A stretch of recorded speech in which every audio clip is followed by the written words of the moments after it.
Pois moi boa tarde a todos e a todas, benvidos a este salón de plenos.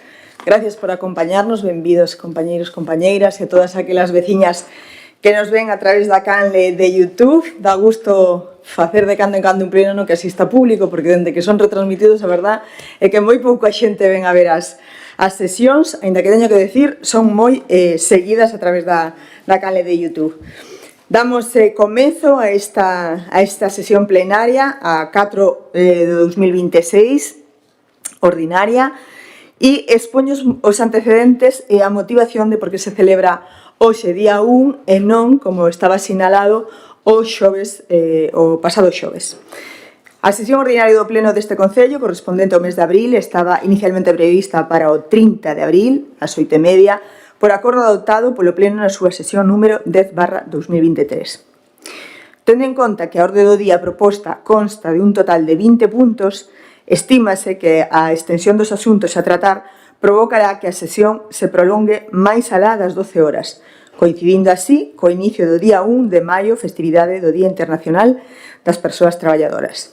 Terceiro, con data 23 de abril de 2026, as portavocías dos grupos Movemento Salceda, PSDG, PSOE e Grupo Mixto BNG manifestaron o seu acordo de modificar de maneira excepcional a data da celebración da sesión para o vindeiro luns, día 4 de maio.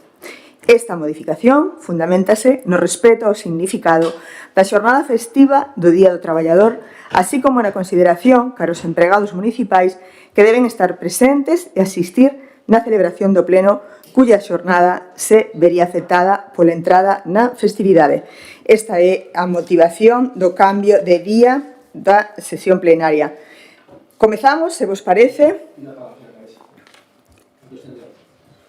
Bueno, antes de darche a palabra, que xa vou a dar sin ningún tipo de problema, decir que hoxe precisamente nos acompaña os membros e membras da Asamblea Aberta do Ensino do IES Pedrarrubias. Unha vez falado cos compañeiros, coas portavocías, a excepción do Partido Popular, decidimos someter a votación a moción a urxencia para que se poida debatir esta moción e poidades así permanecer nesta sala para o seu debate a maioría de todos e de todas vos. Douche a palabra, Santi, adiante. Boa tarde, gracias, señora alcaldesa, membro da corporación, público aquí presente, especialmente aos mestres do noso instituto e a todas as persoas, veciños que nos estean vendo en este momento que vexan este pleno cando así o consideren. Ben, o noso grupo quere manifestar que na comisión celebrada o pasado luns se falou da posibilidade de cambiar de data do pleno, pero non íntegramente o pleno, senón celebralo ata as 12 da noite do xoves día 30 e logo, dado que posiblemente se iba a prolongar máis a data das 12 da noite, pois adialo ata o día de hoxe por seguir o pleno, non? Quedamos de dar unha resposta pola tarde, así se fixo, e nos dixemos que estábamos de acordo en parar o pleno, como dixen, ás 12 da noite e logo continuar, se fose necesario, no día de hoxe. E ao final, pois, os demais grupos decidiron adiar completamente, íntegramente o pleno a día de hoxe, e polo que nos, lógicamente, manifestamos a nosa posición en contra desa decisión, respetando a maioría, e nada máis. Que quede constancia o que quero manifestar. Gracias. Moi ben. Algúnha palabra ao resto de portavocías? Pois seguimos adiante co primeiro dos puntos da parte resolutiva. Dixémolo antes, 17 puntos nesta convocatoria na parte resolutiva que falan do extraordinario traballo non só político, que teño que agradecer aos compañeiros e compañeiras, senón a un arduo traballo técnico. Poucos concellos das nosas dimensións, ou ningún, vexo que traian nas súas convocatorias tanto número de puntos e con tanta importancia como os que se traen aquí hoxe. Así que parabéns á parte política e tamén á parte técnica por este esforzo, por este sobreesforzo. E como vos decía antes, a importancia de que estea hoxe este colectivo de ensino con nós, traen unha moción para dignificar a labor do docente, a mellora da calidade educativa e a modificación da política educativa autonómica. Voulles acceder a palabra, comenteino antes, son os membros e membras da Asamblea Aberta do Ensino do IES Pedrarrubias. Tomades a palabra, o Salón de Plenos escoítavos. Adiante, cando queirades.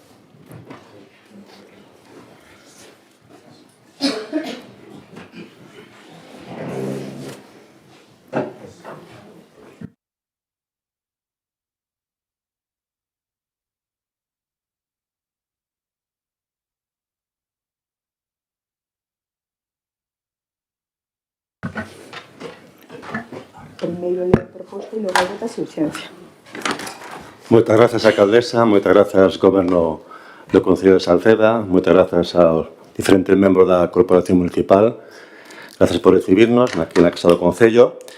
E a continuación vou a facer lectura deste manifesto en representación do profesorado do IES Pedrarrubias, contado tamén coa presenza da presidenta da AMPA e de familiares do noso IES. A calidade da educación pública de Galicia vese afectada desde hai máis dunha década por unha política de recortes estruturais, iniciando a raíz do Real Decreto Lei 14/2012 de 20 de abril. Esta normativa, no seu momento, permitiu a imposición dun modelo que priorizou o aforro sobre a calidade pedagóxica, o que provocou un empeoramento das condicións laborais do profesorado e da atención do alumnado. Compre subliñar unha realidade legislativa crítica. Aínda que a normativa básica estatal que amparaba estas medidas restrictivas foi modificada posteriormente permitindolles ás comunidades autónomas a reversión dos recortes, a Administración Autonómica Galega optou voluntariamente por manter a vixencia da maioría destas restriccións. Mentres outros territorios recuperaron condicións pré-recorte, a Consellería de Educación de Galicia mantivo as ratios elevadas e a xornada lectiva de 20 horas, perpetuando un escenario de austeridade que xa non é exixido por ningún marco estatal. Esta situación agravouse coa erosión histórica do poder adquisitivo. O recorte de 2010, o recorte do Decreto Lei 8/2010, supuxo unha reducción directa das retribucións do persoal público. O recorte de 2012, o Real Decreto Lei 20/2012, impuxo a supresión da paga extra de decembro. O impacto no colectivo docente foi severo, xa que non só se perdeu a paga, senón que se prexudicou o cálculo dos complementos específico e de destino e dos sexenios. Esta situación, sumada á conxelación dos devanditos complementos durante anos e inflación acumulada, provocou que o profesorado sufrise unha perda de poder adquisitivo estrutural superior a doutros colectivos, ao non se recuperar os valores retributivos reais previos a 2012. Sobre a necesidade da baixada de ratios. A ratio, razón ou número de alumnado por aula, é o factor determinante na calidade de ensino. Canto menor sexa esta ratio, maior é a capacidade do profesorado para ofrecer unha atención individualizada, detectar dificultades de aprendizaxe e xestionar a convivencia. Unha aula menos masificada permite adaptar a metodoloxía ás necesidades específicas de cada alumno e alumna, convertendo a ensinanza nun proceso vivo e próximo. Manter ratios elevadas e, na práctica, renunciar á equidade e á calidade que o noso alumnado merece.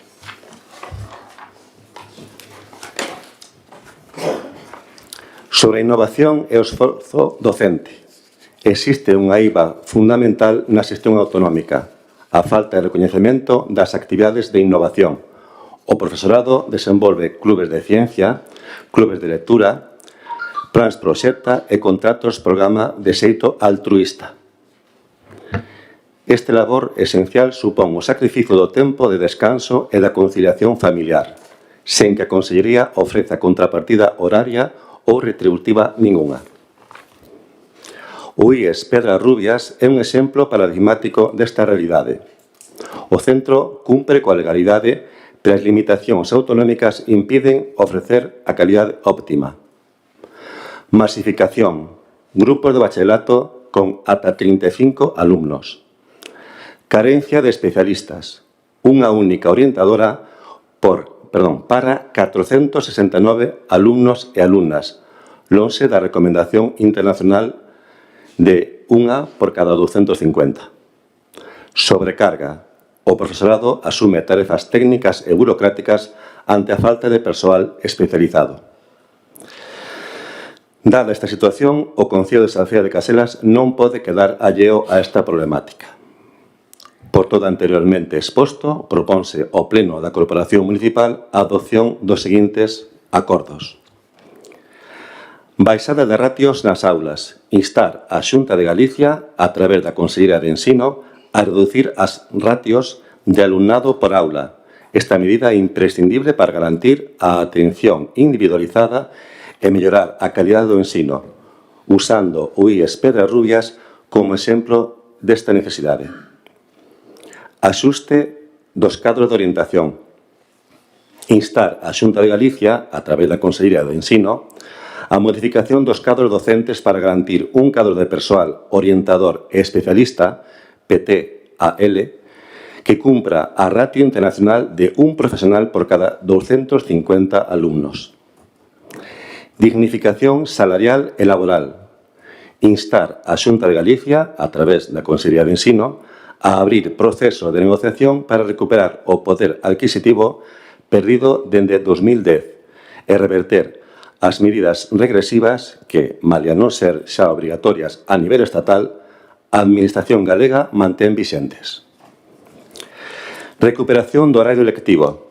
Instar a Xunta de Galicia, a través da Consellería de Ensino, a retornar ás 18 horas lectivas en secundaria, equiparando as condicións laborais galegas ao resto das comunidades autónomas. Recoñecemento do labor de innovación. Instar a Xunta de Galicia, a través da Consellería de Ensino, a modificar a normativa para recoñecer formalmente, mediante a reducción de horas lectivas ou a compensación económica, a dirección de clubes de ciencia, lectura, plans proxecta e contratos programa, eliminando a dependencia do altruísmo docente.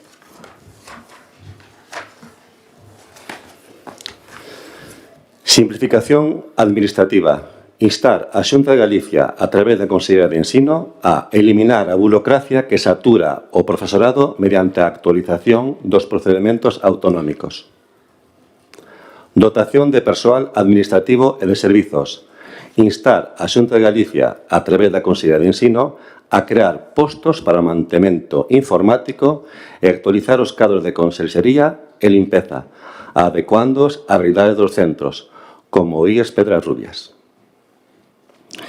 Mellora do transporte público. Instar a Xunta de Galicia, a través da Consellería de Ensino, a garantir o transporte ao centro para todo o alumnado, no que estea incluído tamén o alumnado de bacharelato. Moitas gracias pola súa atención. Moi ben, pois unha vez lida a moción, imos votar a súa urxencia. Votos a favor da urxencia? Unanimidade. Procedemos agora ao debate da mesma. Voulle dar a palabra a cada unha das portavocías. Comezamos polo Partido Popular. Ben, dentro do noso grupo, maioritario desta corporación, decimos si sempre a máis e mellores medios, tanto dotacionais como tamén persoais. Iso vai sempre por diante, como sempre o fixemos e o seguimos facendo. Nos últimos 16 anos, os datos son incontestables. Vexamos por onde vexamos, todos eles acadan un resultado pois moi mellorables con respecto a anos anteriores e así sucesivamente. Tanto en plans, en informes, dígase PISA, formación profesional ou abandono escolar, que no ano 2009 estaba no 26% e agora está no 10,4%. Iso é un dato moi importante e insisto nos informes PISA. Aínda con todo, e sendo realistas, e unha vez máis sendo coherente, todo na vida é mellorable. E, por suposto, no que nos atinge en este momento que esta moción respecto do ensino. Sempre quedan cousas por mellorar, como acabo de decir, por facer, sempre. Pero, como nós sempre dicimos, con realismo, con sensatez e facendo honor á verdade. Por exemplo, de quen depende o incremento do salario dos funcionarios? Única e exclusivamente da Xunta de Galicia? É certo ou é falso que non se recuperou a paga extra de Nadal do ano 2012? Nos decimos que sí a demandar o esforzo do persoal de orientación e de máis postos necesarios no IES Pedrarrubias. Como que non? Faltaría. Nos decimos sí a mellorar o transporte? Por suposto que sí. Nos decimos sí a seguir baixando os ratios de alumnos por aulas? Por certo, un dos máis baixos de España, na nosa comunidade autónoma. Nas clases con asignaturas optativas e nas outras, por suposto, sempre. Si a seguir mellorando a calidade e os coñecementos dos vos profesionais e a exixir aos restantes que sigan o seu exemplo. Pero decimos non á politización por parte dos de sempre, e non me refiro exclusivamente e únicamente ao profesorado, faltaría, do noso ensino público. Decimos non a levar a ideoloxía a nosas aulas, como sempre, por parte dos de sempre. E frente a eso, a levar a ideoloxía ao ensino, vai a topar sempre, como sempre así foi, o Partido Popular. Si ao ensino libre, si ao ensino plural, o ensino do esforzo, do mérito, si a acompañar a quenes máis o precisen, e, como dixen antes, si a demandar e a reforzar todo aquilo que sexa preciso, non só no noso instituto, que, por suposto, e vaya por diante, senón tamén no ensino a nivel de Galicia e de España. Por certo, existe un Ministerio de Educación. Os alumnos e o profesorado do noso instituto Illas Pedrarrubias van a ter sempre, e poden contar sempre, con este grupo mayoritario da corporación do noso Concello. Gracias. Movemento Salceda, Selene. Bos días a todos e a todas as persoas que hoxe estades aquí. Moitas gracias por ellos que nos están vendo dende as súas casas. Moitas gracias por achegar esta moción.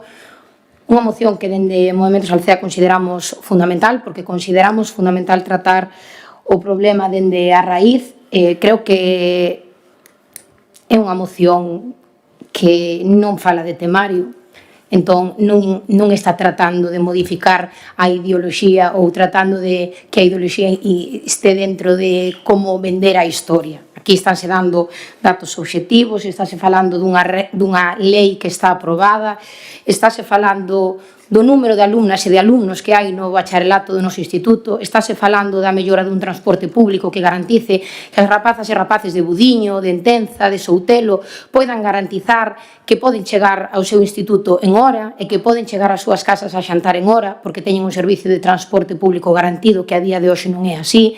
Estamos falando de que a realidade, sí, é o punto 8, mellorar o transporte público, digo porque fixo así ese gesto. Vale, entón, o que non se pode facer e insinuar que nesta moción nos está facendo honor á verdade, falando de ideoloxía.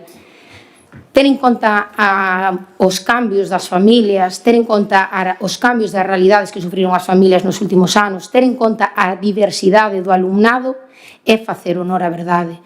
Eu creo que aquí os datos son cuantitativos. Aquí non se está falando de ideoloxía, aquí non estamos opinando de si unha forma de dar clase ou outra é mellor ou peor. Estamos falando de que máis de 30 alumnos adolescentes por clase con diferentes necesidades, con diferentes familias, con diferentes economías, non é xusto para a educación dos nosos adolescentes. Esa é a realidade. Agradecemos á Xunta de Galicia que fixera unha inversión enorme para mellorar as instalacións do IES Pedrarrubias, si o agradecemos, pero que agora os recursos humanos teñen que ir acompañados a eses recursos materiais. Entón, todo o noso apoio a esta moción e todo o noso apoio a que todo o que se pide nela se recolle.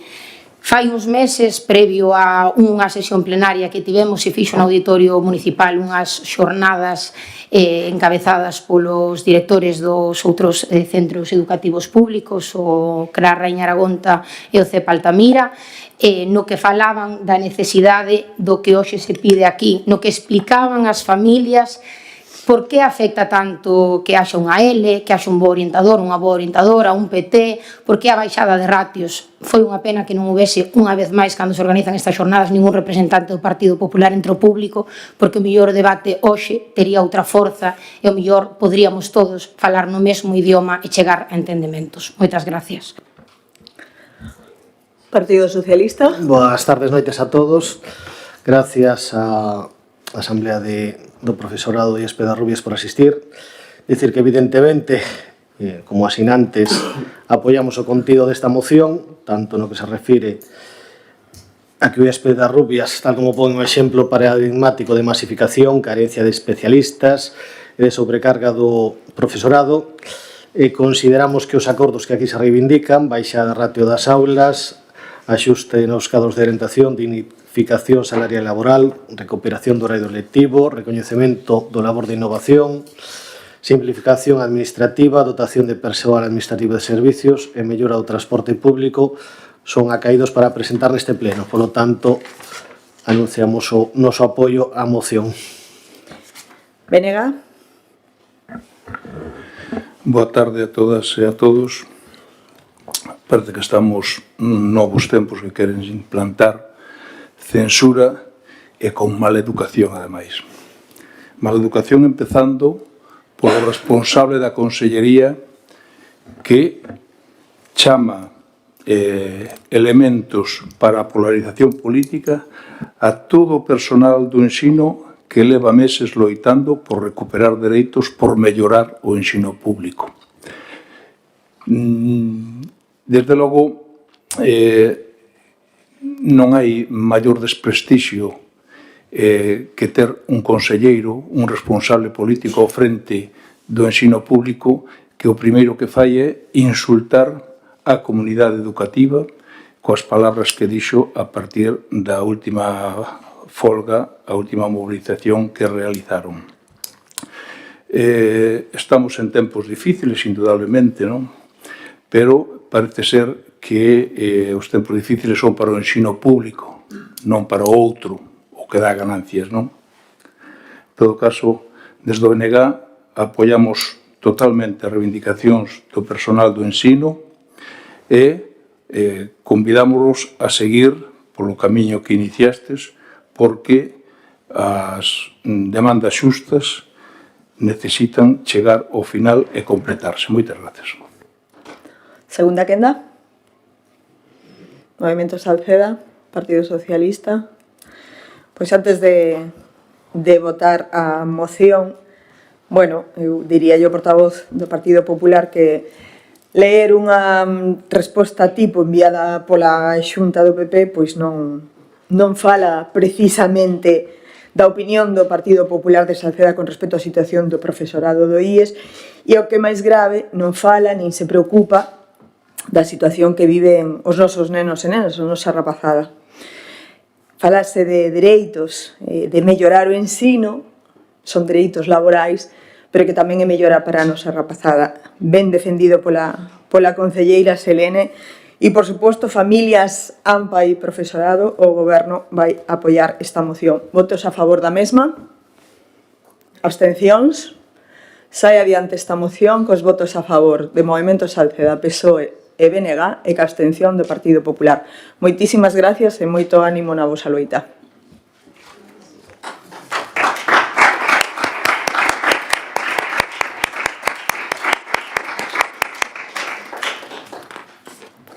Seguimos adiante ca sesión plenaria. O punto 1, aprobación da acta da sesión anterior, dúas actas, a primeira delas do 30 de outubro de 2025, na que estábamos presentes todos e todas. Algo que decir a esta acta? Non? Pasamos a súa votación, pois, votos a favor, unanimidade. A segunda das actas é a do pleno ordinario do 12 de febreiro de 2026. Palabras?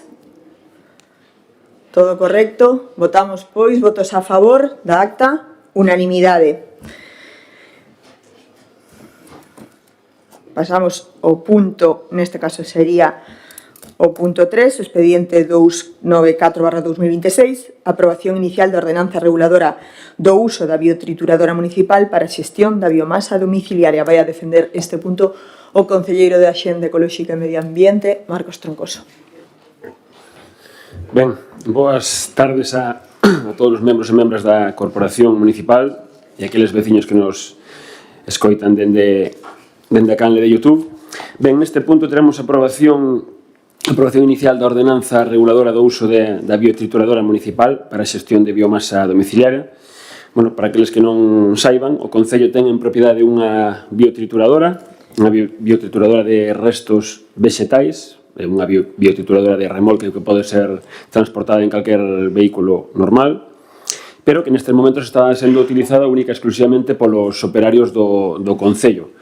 Cada vez que se realiza unha tarefa de mantemento de sendas, de podas, de esbroces, pois se vai acopiando na finca que temos para o copio de restos vegetais e cada certo tempo pois se utiliza a biotrituradora para facer estructurante que se utiliza nos composteiros que temos no casco da vila, os composteiros comunitarios. Pois ben, un poquinho a petición tamén dos veciños e veciñas de Salceda de Caselas, o que intentamos é facer unha ordenanza para poder regular o préstamo e uso desta biotrituradora, non? Para a xestión destes restos vegetais, sempre de orixe domiciliario. Ben, que se persigue con esta ordenanza? Pois perseguimos, sobre todo, tres obxectivos, non? Por un lado, fomentar a economía circular e fomentar a compostaxe por parte de todos os veciños e veciñas.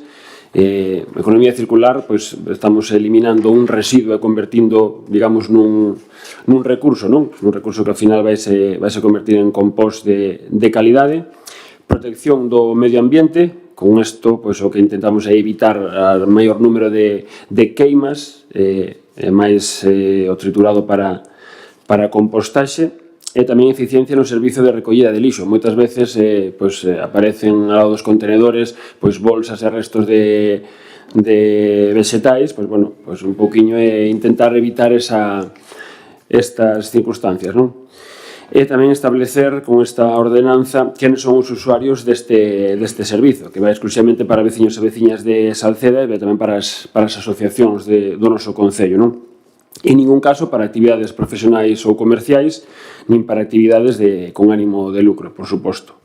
Pois ben, a ordenanza en sí consta de 4 apartados. O primeiro capítulo, que son as disposicións xerais, se marcan un poquinho os obxectivos e o ámbito de servizo, non? Os obxectivos que acabamos de mencionar, e o ámbito se circunscribe exclusivamente ao límite do concello e sempre en parcelas dentro do noso concello, non? As parcelas que se indican na solicitude da biotrituradora.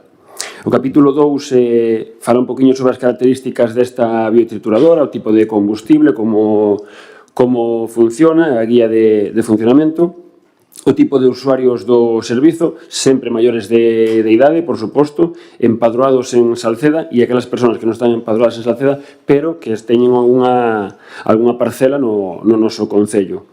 E, por suposto, tamén as asociacións que sexan de Salceda, ben estean no Rexistro Municipal de Asociacións ou teñan o seu domicilio social no noso concello.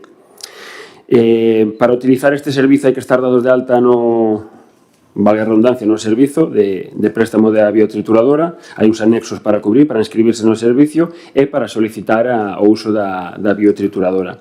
Están tamén estipulados as quendas de uso, que serán sempre de venres a luns e outra quenda de martes a venres. Na ordenanza tamén recollen os dereitos e obrigas dos usuarios, e así como o réxime sancionador, que van desde infraccións leves a graves e moi graves e sancións que poden ir dende 60 ata 3.000 euros.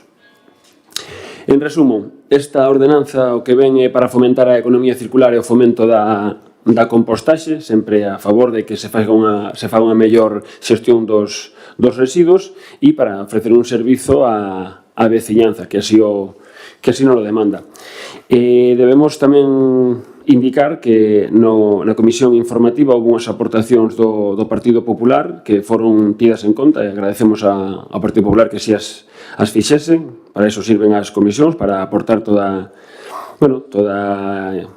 aquela aportación que creemos que poida enriquecer a ordenanza. Creemos que eran aportacións positivas, boas, e que enriquecen o documento, e así as tivemos en conta no último borrador da ordenanza. E ben, se hai aprobación inicial desta ordenanza, pois serán 30 días de exposición pública no boletín oficial da provincia. En principio. Palabras, Partido Popular. Boas tardes a todas e todos, público presente, membros da corporación e tamén a todos os que nos seguen a través das redes sociais.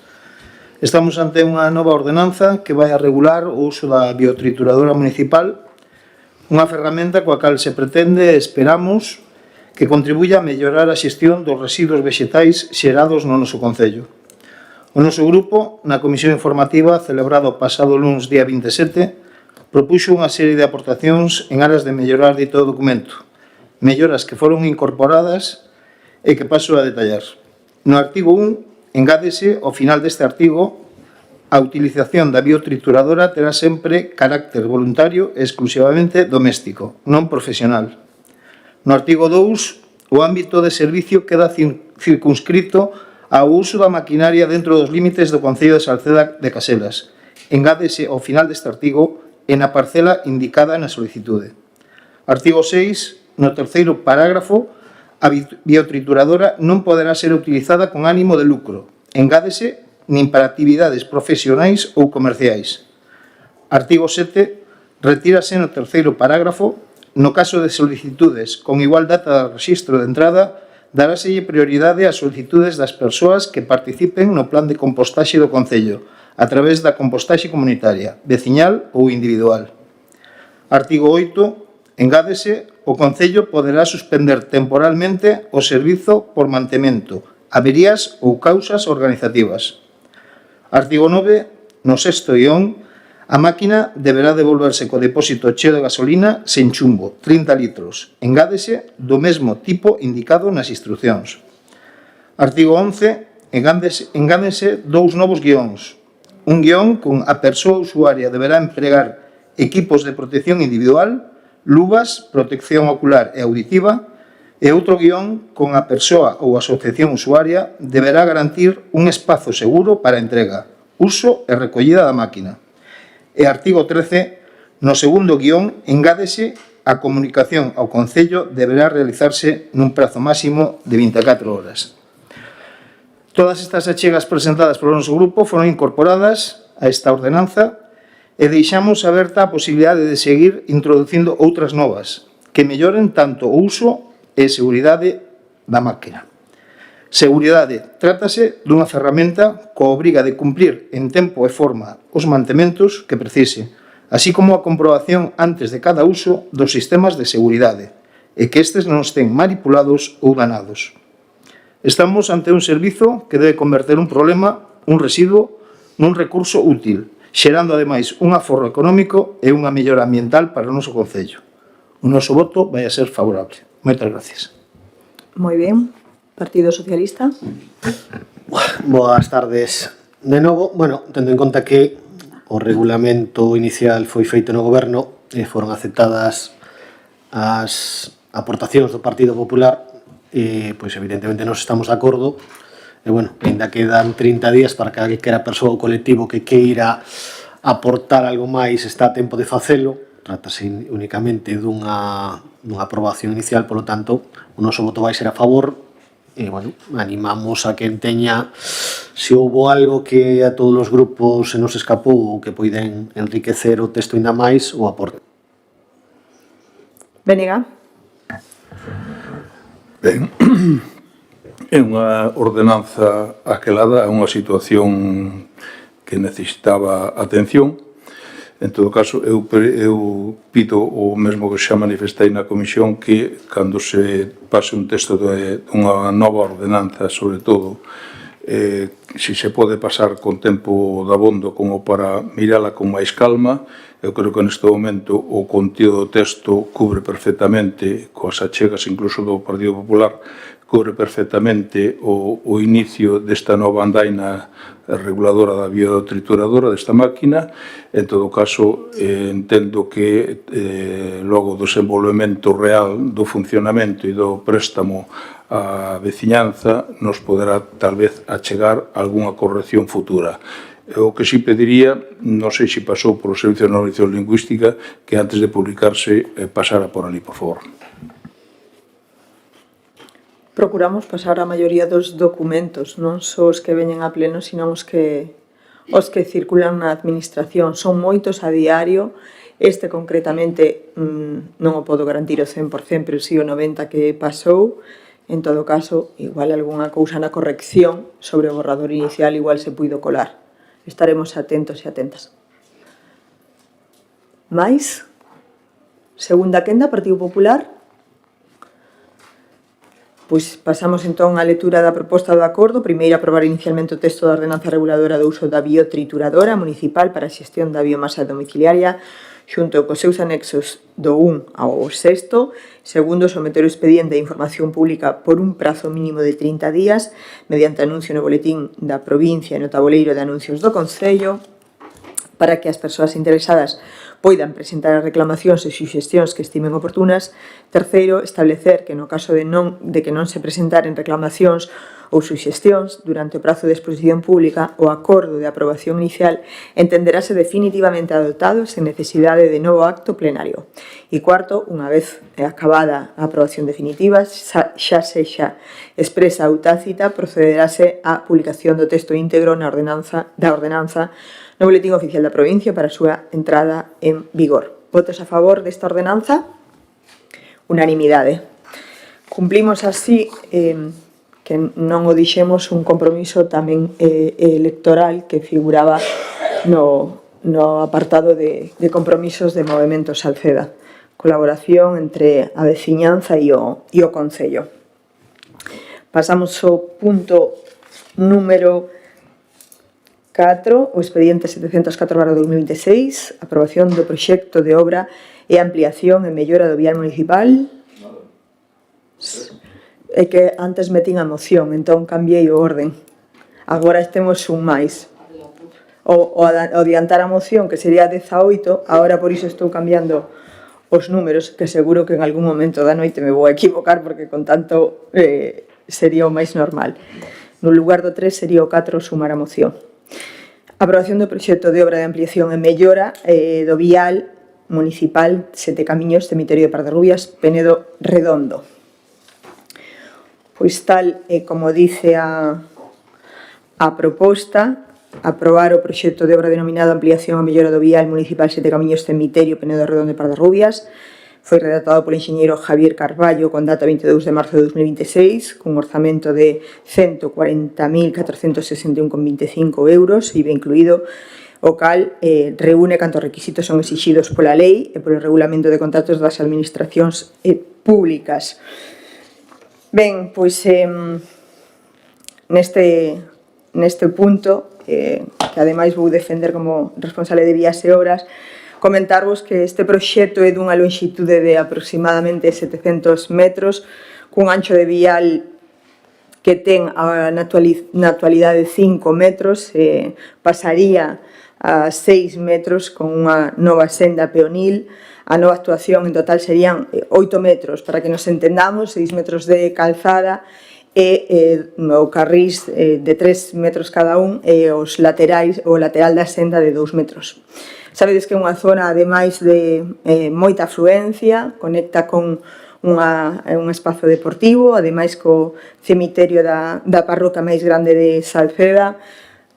Tamén unha zona turística, recuperados recentemente os petroglifos de Budiño. Polo tanto, creemos que é necesaria a mellora dese espazo, unha idea que ademais ven propulsada polo social, polos colectivos sociais.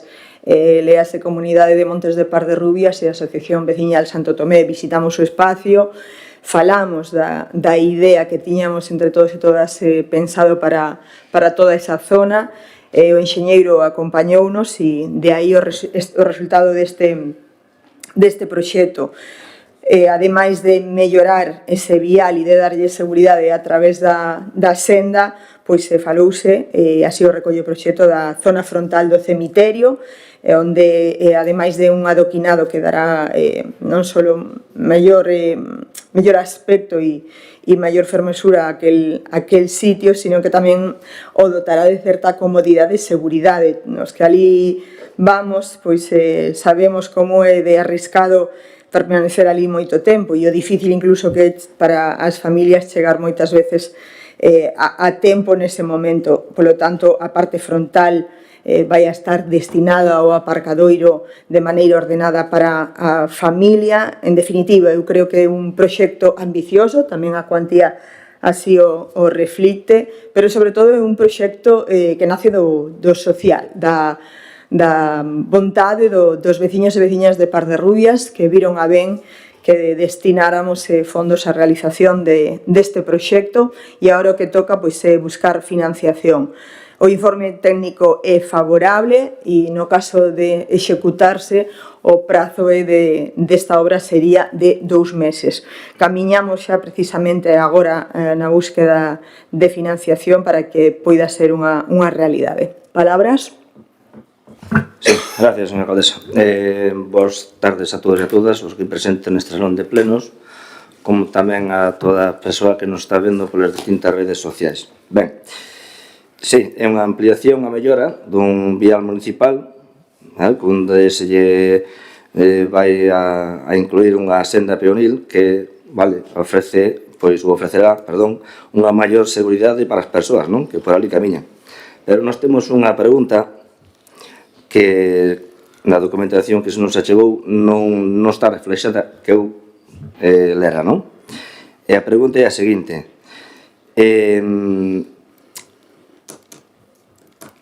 na marxe esquerda hai uns levantamentos provocados por unhas raíces das árbores, non? Na marxe esquerda. Esas levantamentos, esas raíces, se vai a arranxar o problema dese lateral ou vai quedar así? Sí, falámoslo aquel día. Eu creo que tamén estaba o día da visita. Pero non se falar. Sí, acabo de comentalo, igual non o fixen explícitamente, pero si a nova actuación de 6 metros iban a ser 6 metros de calzada, cando antes o ancho era de 5, os carriles van a aumentar. Van a aumentar, pero por marcha e dereito. A senda. E o metro de asfaltado a maiores? Vai aumentar a senda en 2 metros. E despois cada un dos carrís a 3 metros. E ali precisamente quedáramos de subsanar que estábamos de acordo o levantamento primeiro que a comunidade de Montes, que sí, vos vades a comprometer a cortar as árbores que non cumpren a distancia e o Concello arranxar a inestabilidade que se produce nesa estrada precisamente polas raíces das árbores. Ese foi o noso compromiso. Vale, nada, pois, polo demais, o noso voto a este arranxo vai ser favorable. Gracias, Luis. Partido Socialista. Hola, boas tardes a todos outra vez. Entendemos que unha mellora necesaria para a parroquia de Par de Rubias e, solucionados os problemas técnicos que poida haber, entendemos que será positivo. Benigá. Bueno, era unha necesidade que viñan expoñendo dende hai moito tempo os veciños da parroquia e os que andamos por ali bastante, que coñecemos a zona, entendemos a necesidade que expoñían, totalmente de acordo. Pois antes de sometelo a votación, porque creo que non vades a utilizar a segunda quenda, só aclarar un aspecto que me parece importante, e é que máis dunha vez se lle tiña solicitado o arranxo desa estrada ao Concello, o arranxo que proviña precisamente dos problemas que mencionaba antes Luís das raíces na estrada. Nunca se actuou nesa estrada porque a titularidade era da Comunidade de Montes. Recentemente hubo unha asamblea na parroquia onde decidiron precisamente facer unha cesión ao Concello para que, entre outras cousas, puidera facerse cargo non só do mantemento, sino de, precisamente, realizar proxectos e financiar con diñeiro público. Creo que é importante este matiz, porque a alcaldesa moitas veces chegaron peticións de arranxo desa estrada e non era posible porque a titularidade era da Comunidade de Montes. Tiveron a ben facer a cesión, a cousa que lle agradecemos polo ben de todos os veciños e veciñas de Par de Rubias. Algo máis? Votamos, pois. Votos a favor. Unanimidade. Santi non levanta a man. Unánime, non? Pasamos ao punto 5, expediente 468/2026, a ratificación do apartado 1 da resolución número 2026-0302, a aprobación do proxecto de ensanche pavimentación do vial municipal entre 4 camiños e a Igrexa de Soutelo.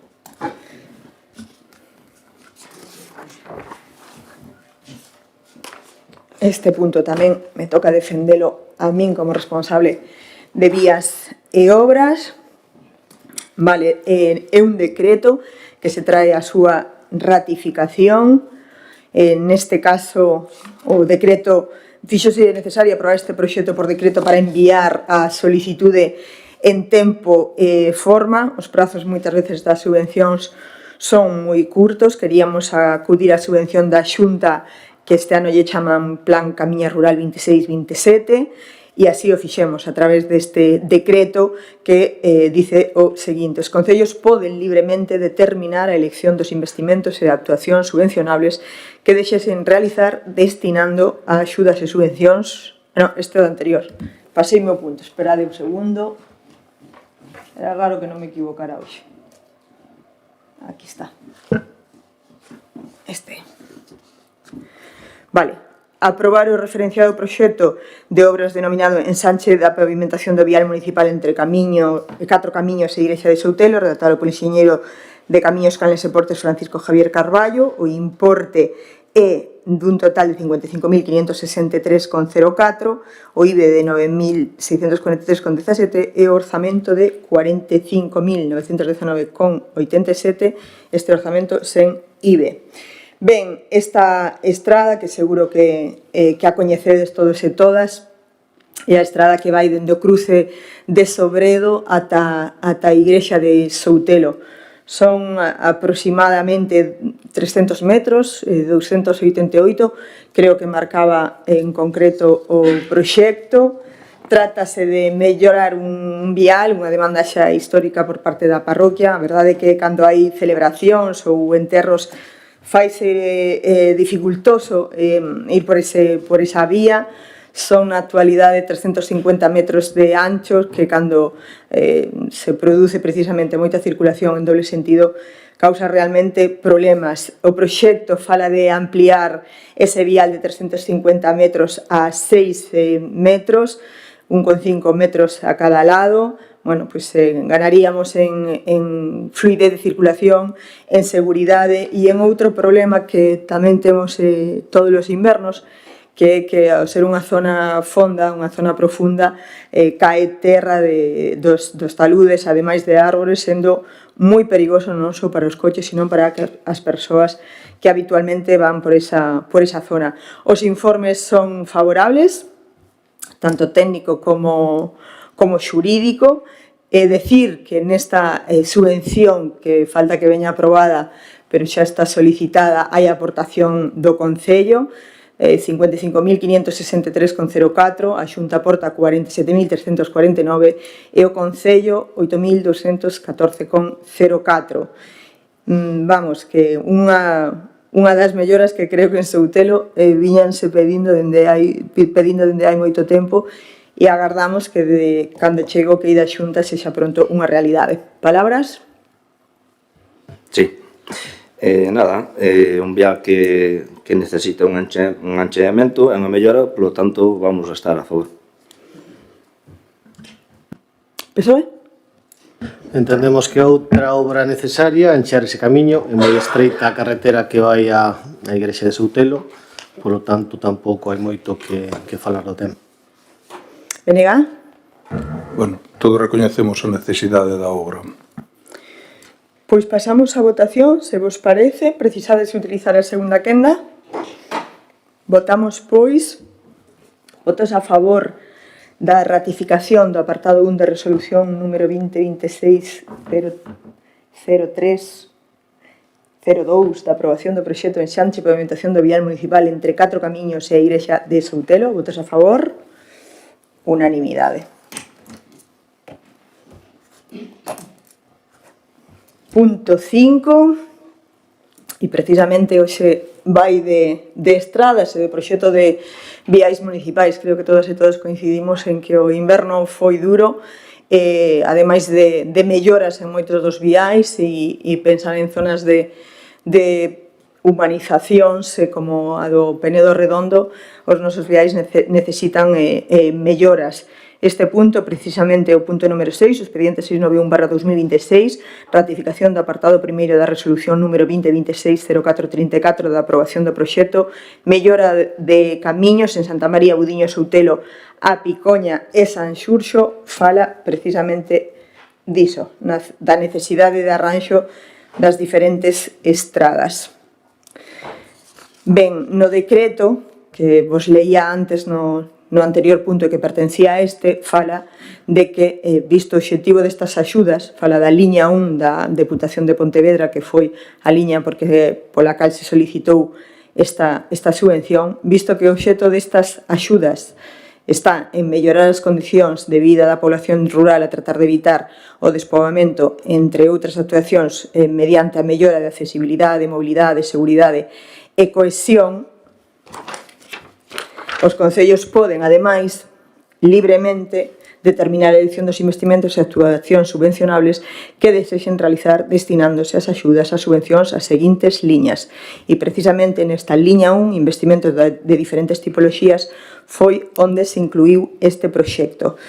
Proxecto onde van un total de 11 viais, que conta con un informe técnico favorable, 3 viais na parroquia de Santa María, no Barral, na Feira en Fonte da Pedra, un vial en Soutelo, no Pozo do Barro, 3 viais en Budiño, no Coto e 2 en Rubindo, 3 viais en Apicoña, a segunda fase de Rial o Pazo, un treito de camiño na Fraga e na Rotea un camiño que ademais se truxemos a súa aprobación a permuta a esta sesión plenaria, o camiño do Pino Manso, e unha en San Xurxo, no barrio de Outeiro.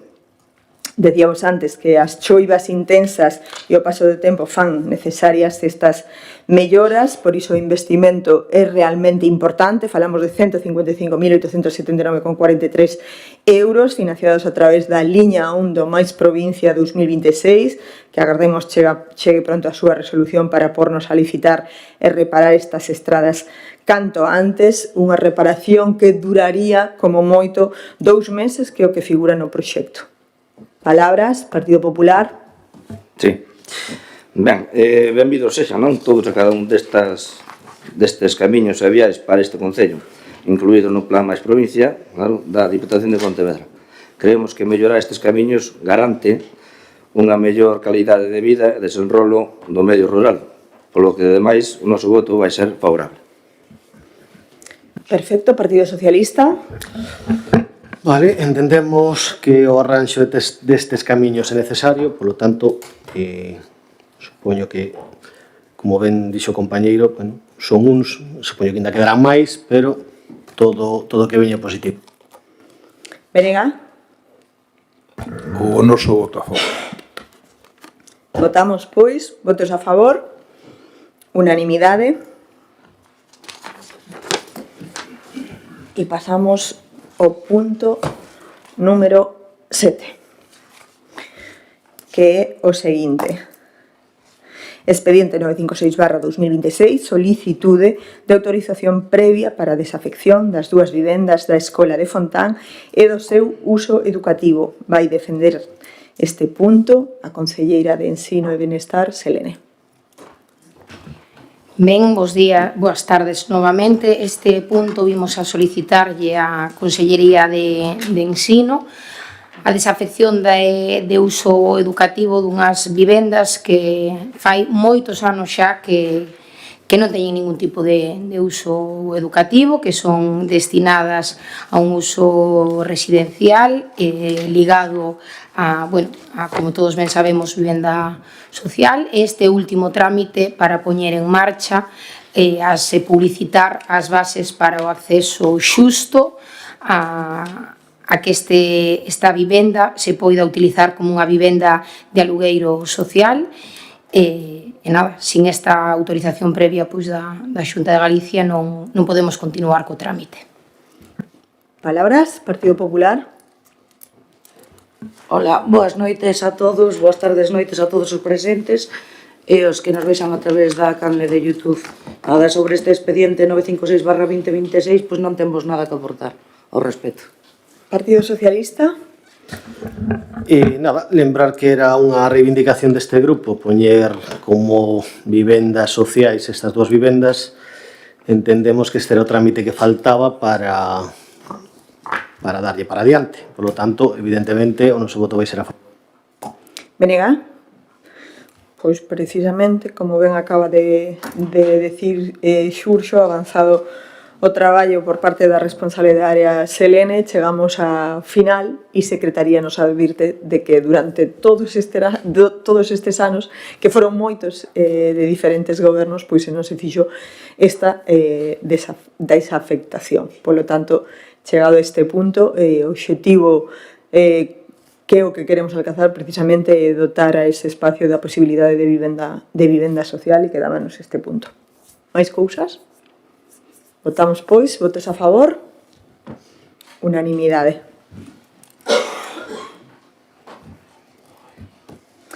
Punto 8, expediente 906/2026, creación da Comisión Informativa de carácter permanente denominada Comisión para o Estudo e Valoración de Iniciativas Estratégicas. Ben, vou dar lectura á proposta de acordo. Visto o acordo adoptado polo Pleno da Corporación na sesión plenaria desenvolta o día 26 de febreiro de 2026, polo que se aprobou a moción presentada polo Grupo Municipal do BNG para a creación dun órgano destinado ao estudio e valoración de iniciativas estratégicas e asuntos de especial transcendencia para a Salceda de Caselas, visto o informe emitido pola Secretaria Municipal no que se analiza a natureza xurídica do órgano proposto e segundo dito informe, dado que o obxecto da comisión abrangue iniciativas a medio e longo prazo e carece dun asunto único e transitorio, a figura que mellor se lle axusta a normativa vixente é a dunha comisión informativa de carácter permanente, garantindo así a seguridade xurídica da actuación. Ben, pois eu creo que cumplimos precisamente un compromiso despois de haber aprobado esta moción, un compromiso co BNG para crear este órgano para estudar e valorar iniciativas estratégicas de asuntos de especial e transcendencia para a nosa vila. Eu agardo que realmente todos os partidos políticos pensen en Salceda de Caselas e se unan a formar parte desta comisión que creemos é necesaria para non ser tan cortopracistas como moitas veces somos en política, porque as legislaturas duran 4 anos, e pensar de veras, ca cabeza e co corazón, no futuro de Salceda a medio e a longo prazo. Palabras?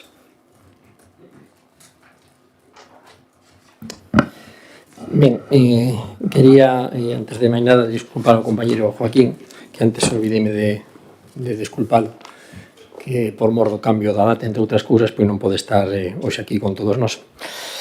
Ben, creo que quedou claro a nosa posición no debate que tivemos no pleno do mes de febreiro, onde se aprobou por parte dos demais grupos, coa abstención do noso grupo, da creación desta comisión. Bueno, isto ven a decir claramente de que ante a inoperancia e ante a incapacidade de resolver grandes necesidades do noso Concello, pois nos inventamos esta comisión, verdade, cara a opinión pública, para decir, mira que fantásticos somos, e a partir de agora, un ano das eleccións, vamos a poñernos a traballar en serio en proxectos que levamos máis de 15 anos poñendo en riba da mesa da súa necesidade. Aí están os programas electorais, aí está a confianza dos veciños, aí están as publicacións, documentos, etcétera, etcétera, que cada un que teña interés en ver o posicionamento de cada grupo e das propostas que fixemos ao longo destes anos, como acaba de decir, destes últimos anos, pois pode perfectamente informarse e saber do que estamos a falar. Entonces, resulta que, como digo, pois aquelas persoas que incumplen, incluso que acordan entre sí, pois veñen aquí a pretender pois a crear unha comisión que, como digo, existen tales comisións xa reguladas, órganos colexiados, onde perfectamente se pode traer ao seu debate, pero claro, hai que traelas para aprobalas e traer a pleno, non é crear un chiringuito para debatir cousas e acordar sobre que, señor Salustiano, señor Xuxo e señores de momento Salceda. Cando persoas e grupos políticos que non son capaces de respetar e acatar os acordos plenarios, pois xa dice moito deles, concretamente, como dixen anteriormente, pois respecto dos acordos que mencionamos. Incumple flagrantemente cando permiten pois seguir gastando diñeiro público sin control algún, señor Salustiano, verdad? incumplen a orde de pago a proveedores. Bueno, en fin, podía aquí volver a repetir todo o que dixe no pleno de febreiro, que é a consecuencia de que vostede sementou esta creación ante a imposibilidade de que aqueles que vostede concretamente apoia, pois non son quen de dar resposta a eses proxectos estratégicos e a esas necesidades. O último incumprimento flagrante foi o que a señora alcaldesa non tuvo cos clubs deportivos cando lles prometeu por activa por pasiva públicamente en este pleno acta recollida no mesmo de que metería o segundo plan extra de diputación pois no ampliación do pabellón do cal ese proxecto non estábamos de acordo como quedou claramente de manifesto. Nos aspiramos a un pabellón, non a unha ampliación e un anexo que non conta nin con gradas, nin conta tampouco cas medidas reglamentarias para todos os deportes. Ben, entonces, ante eso, pois nos inventamos esta creación. O dice ben clara a señora secretaria municipal, o dice ben claro. Dice que é plenamente legal, xustamente, crea comisións axustados a dereito, pero tamén dice que con toda a comisión proposta polo Grupo Municipal do BNG, nos termos en que se formula non se axusta a natureza xurídica das comisións especiais, ao carecer de obxecto concreto e presentar vocación de permanencia, ou centrarse en iniciativas estratégicas. É dicir, un batiburrillo, un titular que queda moi ben cara á legalería, nos inventamos unha comisión para plans estratégicos e debate e tal, sin nada en concreto, como dixen, para traer a debatir e logo posteriormente traerlo a pleno.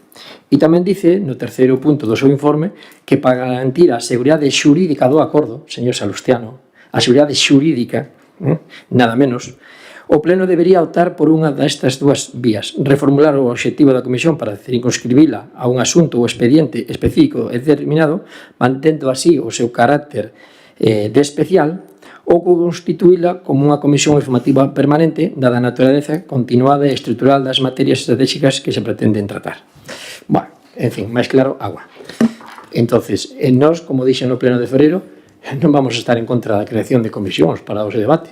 Ahora, nós non vamos a apoiar unha comisión cando estamos seguros, non é que estemos seguros, é que xa existen comisións para tales efectos, onde perfectamente e constituídas xurídicamente regladas dentro do dereito xurídico e legislativo para poder tratar os plans, as infraestructuras, as dotacións, os equipamentos, todo o que queiramos debatir e acordar.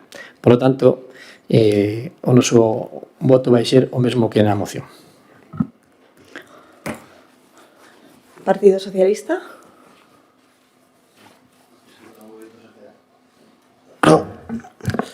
Pois nada, nós como fixemos no anterior pleno vamos a votar a favor. Consideramos que é unha maneira de ver proxectos a longo prazo, máis alá do que supón a legislatura, e tal como expuxemos no anterior pleno, estamos a favor da creación desta comisión.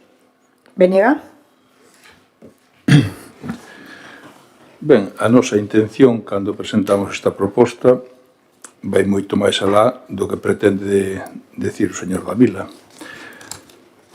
Se a vostede todo o que lle preocupa é a definición técnica que corrixe con bo criterio a señora secretaria, corrixe con bo criterio porque ela é a técnica, non somos os demais. Os demais traemos aquí propostas que logo necesitan no papel axustes técnicos, non é nada máis que iso. A nós, en todo caso, lle preguntaríamos se a vostedes están interesados ou non nun lugar de encontro onde podemos discutir cousas que dentro de 14 meses, 13 meses, sexa como sexa a cor desta corporación, todos sigamos interesados en realizalas.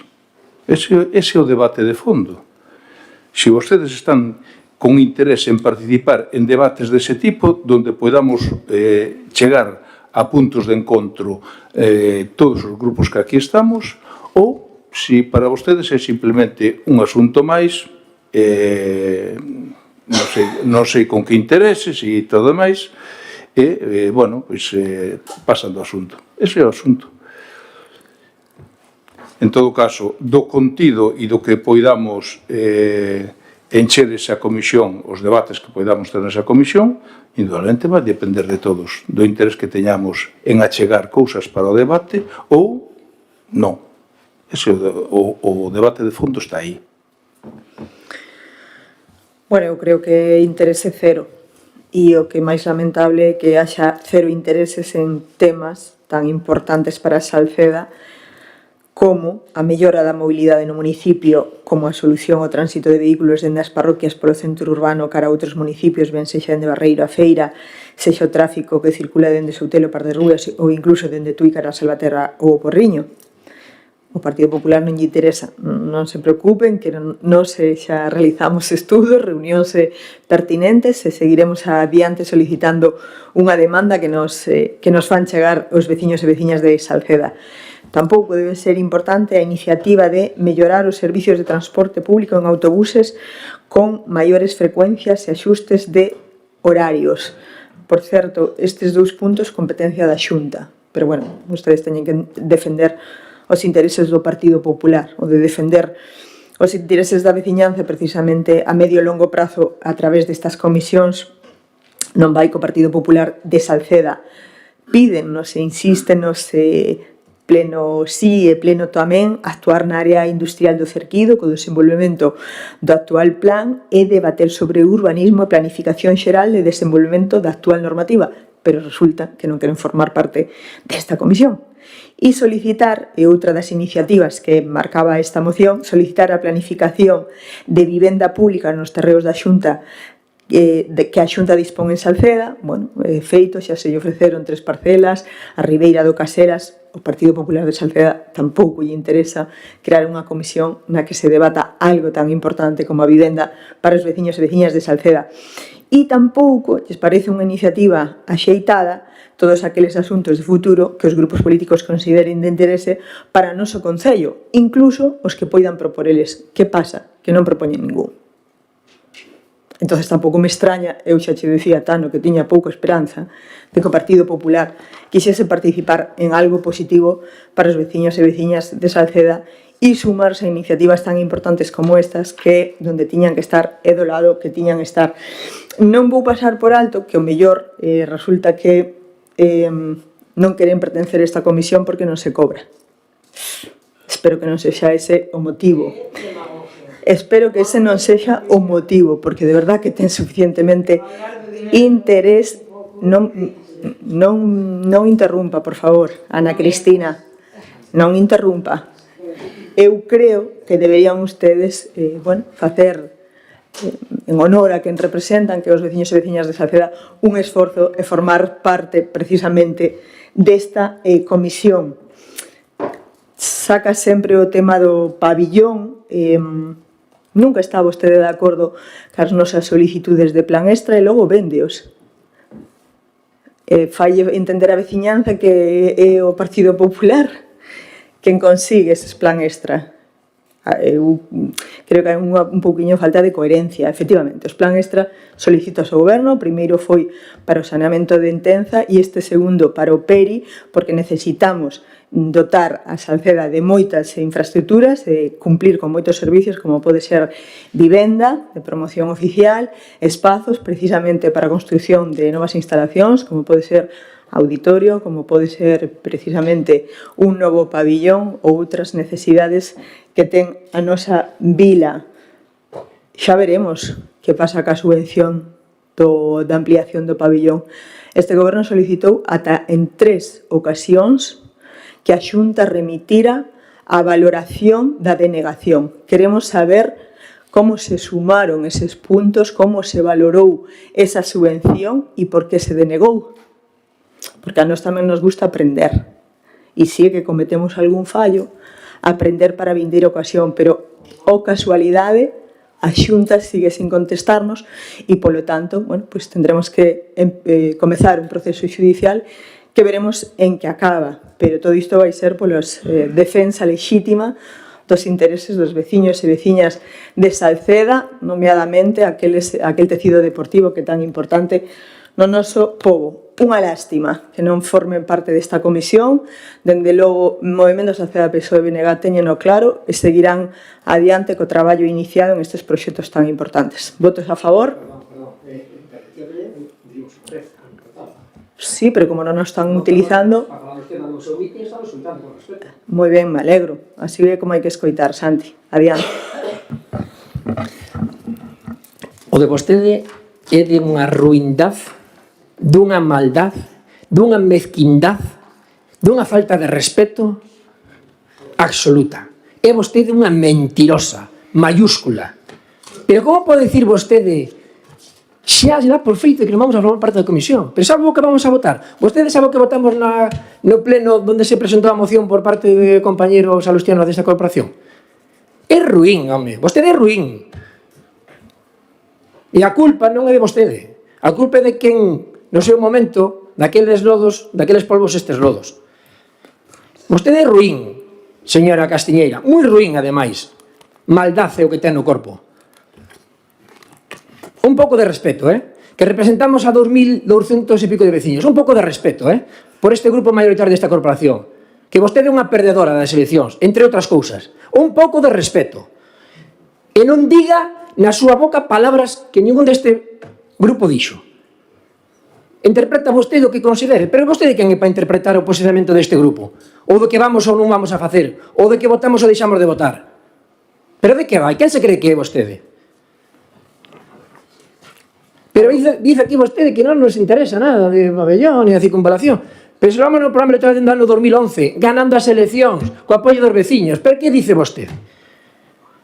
Que pasa que nos inventamos agora, a correr o último ano, todo eso que vostedes en 19 anos non foron capaces de facer absolutamente nada. Vemos na última semana, señor Salustiano, señor Xurxo, la fotito, que me parece moi ben. Para iso están apoiando vostedes formando parte do goberno dende fai uns días, e o señor Salustiano apoiando, directa e indirectamente, a este goberno. Me parece ben, é legítimo, respetable. Ahora, se vostedes salen na foto na alcaldía con proxectos, entre outros, do Alto da Brava, oiga, veñen aquí logo a dicir que nós non queremos tal. Pero de que van, hombre?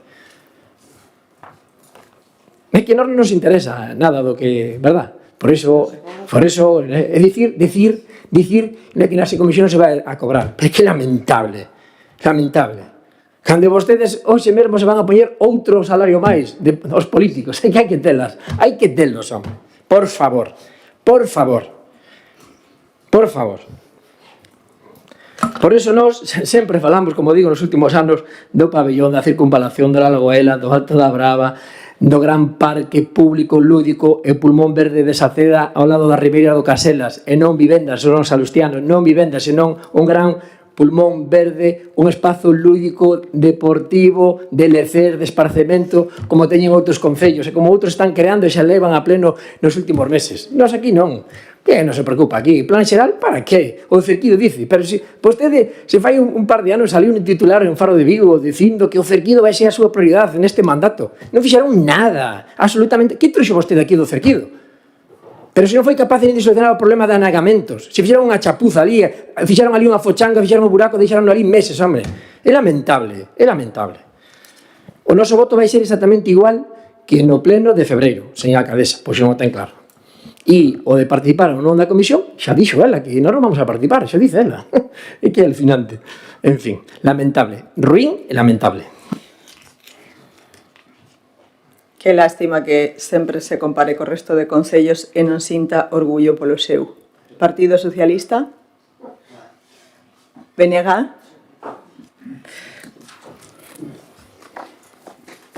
Votamos, pois...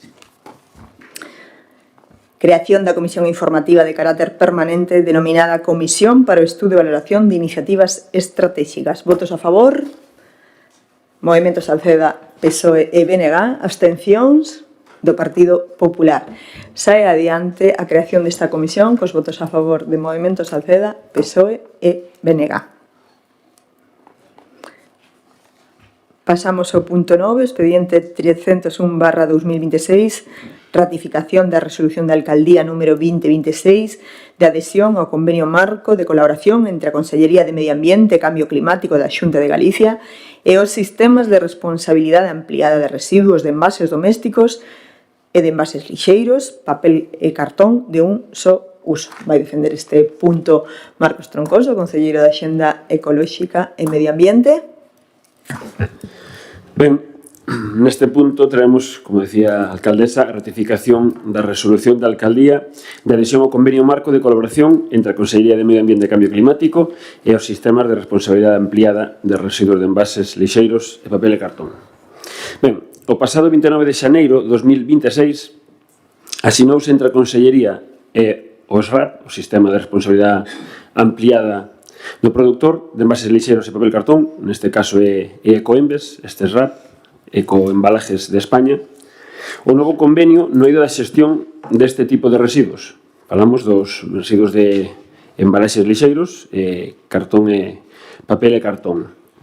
Este convenio marco nace coa vontade de facilitar as entidades locais que desexen adherirse un instrumento xurídico polo que as partes involucradas organicen as actividades de recollida e xestión de residuos conforme a normativa vixente de economía circular. A Lei 7/2022 de residuos de solos contaminados para unha economía circular establece a competencia municipal de xestión do servizo de recollida, transporte e tratamento dos residuos domésticos. Ben, este convenio o que ven a ofrecer un instrumento xurídico para que o SERRAP, neste caso Ecoembes, cumpra a súa obriga legal de financiar e organizar a xestión destes residuos. Falamos de envases lixeiros e papel e cartón. Unha adhesión que ata agora se facía de maneira automática, pero que neste caso hai que facela traendo o acordo plenario. Ademais, supón unha actualización nas compensacións económicas, é dicir, por cada envase de plástico ou de cartón que se pon no mercado, pois os produtores teñen que pagar parte da súa xestión, dese residuo. Ese importe vai parar a estes SRAP, que son os que se aproveitan para xestionar e financiar parte da súa xestión, que eso agora vai revertido aos concellos a través do convenio entre Ecoembes, neste caso, a Consellería e as entidades que se queiran adherir a este convenio. Neste convenio, o Concello comprométese a varias cousas, entre elas realizar a recollida selectiva facilitando os medios, adaptación da ordenanza fiscal de residuos, asumir os custos dos rexeitamentos, aqueles residuos que non vayan ben separados, e a responsabilidade xeral da xestión, que sigue sendo competencia municipal.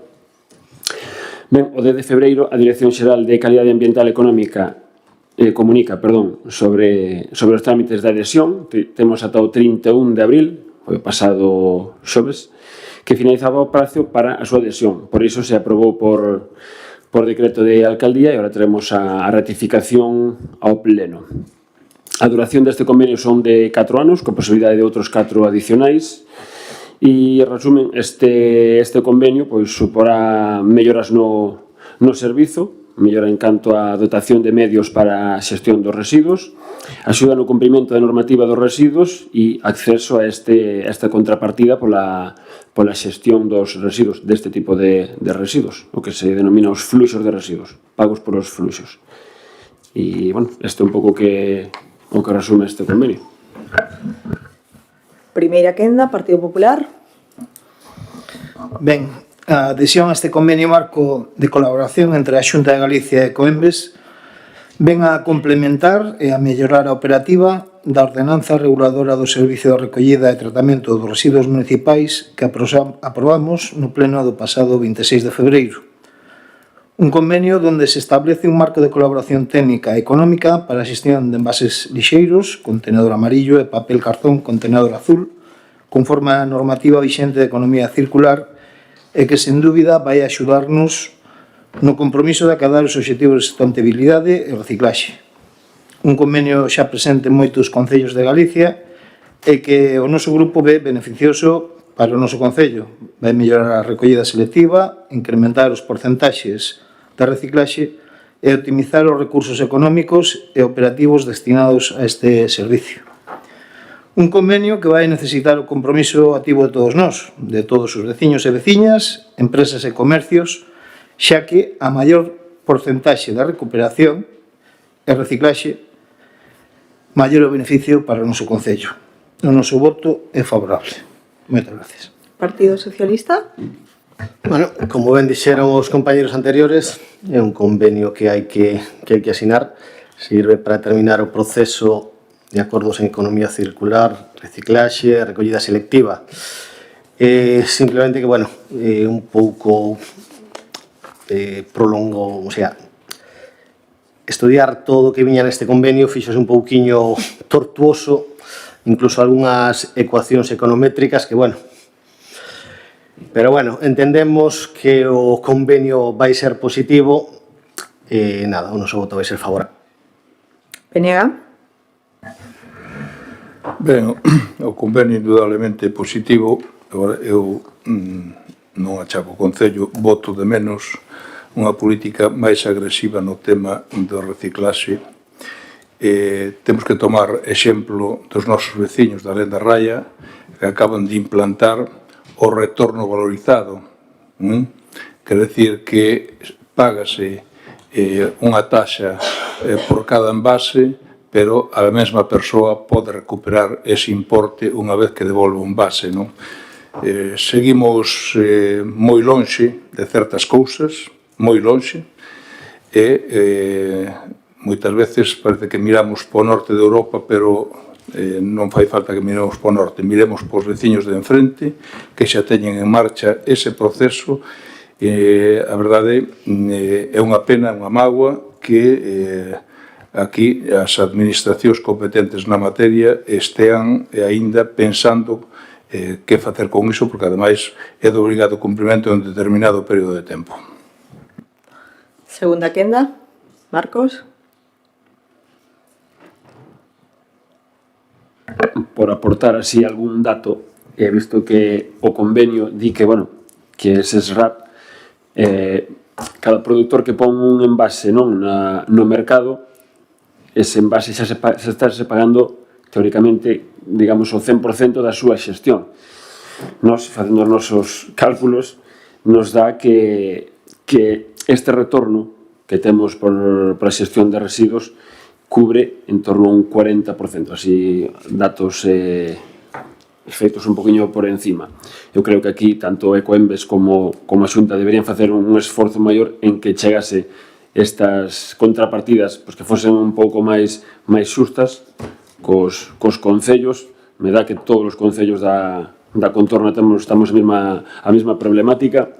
A xestión de residuos comese grande parte do orzamento municipal, e aquí sí que, bueno, é unha competencia municipal, pero tamén a Consellería de Medio Ambiente ten competencia en medio ambiente, valga a redundancia, e sí que aquí tamén concordo con Tano, que temos moito que aprender dos nosos veciños, pero, bueno, creo que tamén as administracións superiores nos poderían axudar dotando de medios e de recursos económicos para levar a cabo as nosas políticas de mellora de reciclaxe. Partido Popular. Algunha intervención máis? Pasamos, entón, á votación deste punto. A ratificación da resolución da Alcaldía número 2026 de adhesión ao convenio marco de colaboración entre a Consellería de Medio Ambiente e o Cambio Climático da Xunta de Galicia e os sistemas de responsabilidade ampliada de residuos de envases domésticos e de envases lixeiros e papel e cartón de un só uso. Votos a favor, unanimidade. Pasamos ao punto 11, o expediente de 02/2026, solicitude a UNICEF e España dos trámites para a obtención. E o anterior, o expediente de 01/2026, aprobación do Plan Local de Infancia e Adolescencia. Propoño a este pleno da corporación debatir os dous puntos, xa que están relacionados entre sí, de maneira conxunta, aínda que se exixe precisamente que haxa un acordo específico así o solicita UNICEF. Estades de acordo en que debatamos os dous puntos de maneira conxunta? Sí? Adiante, Selene. Ben, pois nestes dous puntos que vimos a presentar o primeiro Plan Local de Infancia e Adolescencia do noso Concello, un documento que vai ser a folla de ruta que guiará as políticas nos vindeiros 4 anos. Trátase de facer un compromiso conxunto a medio plazo. Este plan nace con principios moi claros e dá continuidade ao traballo que este goberno, así como o persoal técnico deste Concello, leva realizado coa infancia e adolescencia máis vulnerable nos últimos anos. Equidade, xusticia social e igualdade de oportunidades.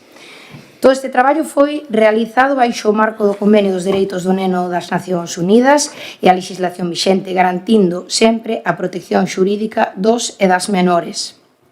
O plan estructúrase en 5 áreas de intervención estratégicas: participación infantil e adolescente, educación e formación, cultura, lecer e deporte, espazo público e a coordinación interna da administración. Cada área conta con obxectivos definidos e accións concretas. Ademais, inclúense indicadores que nos permitirán medir de forma obxectiva e paulatina o grado de cumprimento e compromiso. Non olvidemos que este plan, igual que, por exemplo, o plan de igualdade, son documentos vivos e que ao largo dos anos poden ir adaptándose ás necesidades que as nosas crianzas vayan a ir necesitando, non? É un plan realista. Buscou identificar os puntos débiles a través dun diagnóstico previo exhaustivo, un documento que tedes, que toda a corporación ten no expediente. Non quixemos traballar sobre teorías, sino que quixemos traballar sobre a realidade das nosas familias. Analizamos os recursos e as potencialidades do noso municipio para optimizar así o impacto de cada euro e de cada acción á veciñanza. A mostra do diagnóstico, como pudestedes comprobar, foi moi ampla.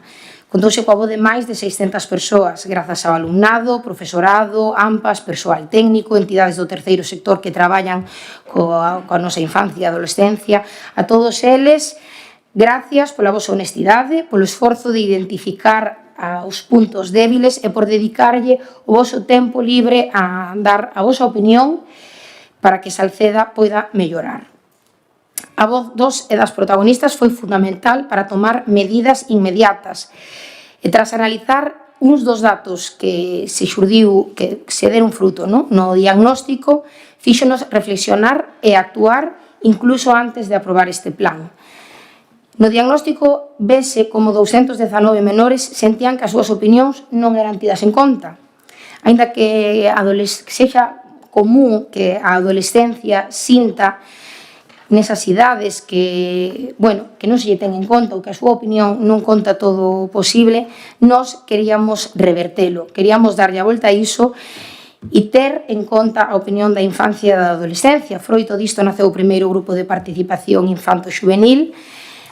Hoxe o DNI, o Departamento de Novas Ideas, nome que elas e eles mesmos se puxeron, xa é unha realidade. Máis de 60 nenas e nenos e adolescentes debaten mensualmente, propoñen melloras para Salceda e as súas propostas son nos trasladadas ao goberno local para que xunto a eles e eles podamos tomar decisións para a infancia e adolescencias pensadas e tidas en conta polos axentes a quen lles afecta de maneira directa. Este é o comezo dunha nova etapa participativa que transformará a xestión pública pensando en facer políticas para os nenos e nenas, a facer políticas cos nenos, nenas e a nosa infancia e xuventude. Será, polo tanto, un traballo transversal de todo o equipo de goberno que chegue a todas as áreas.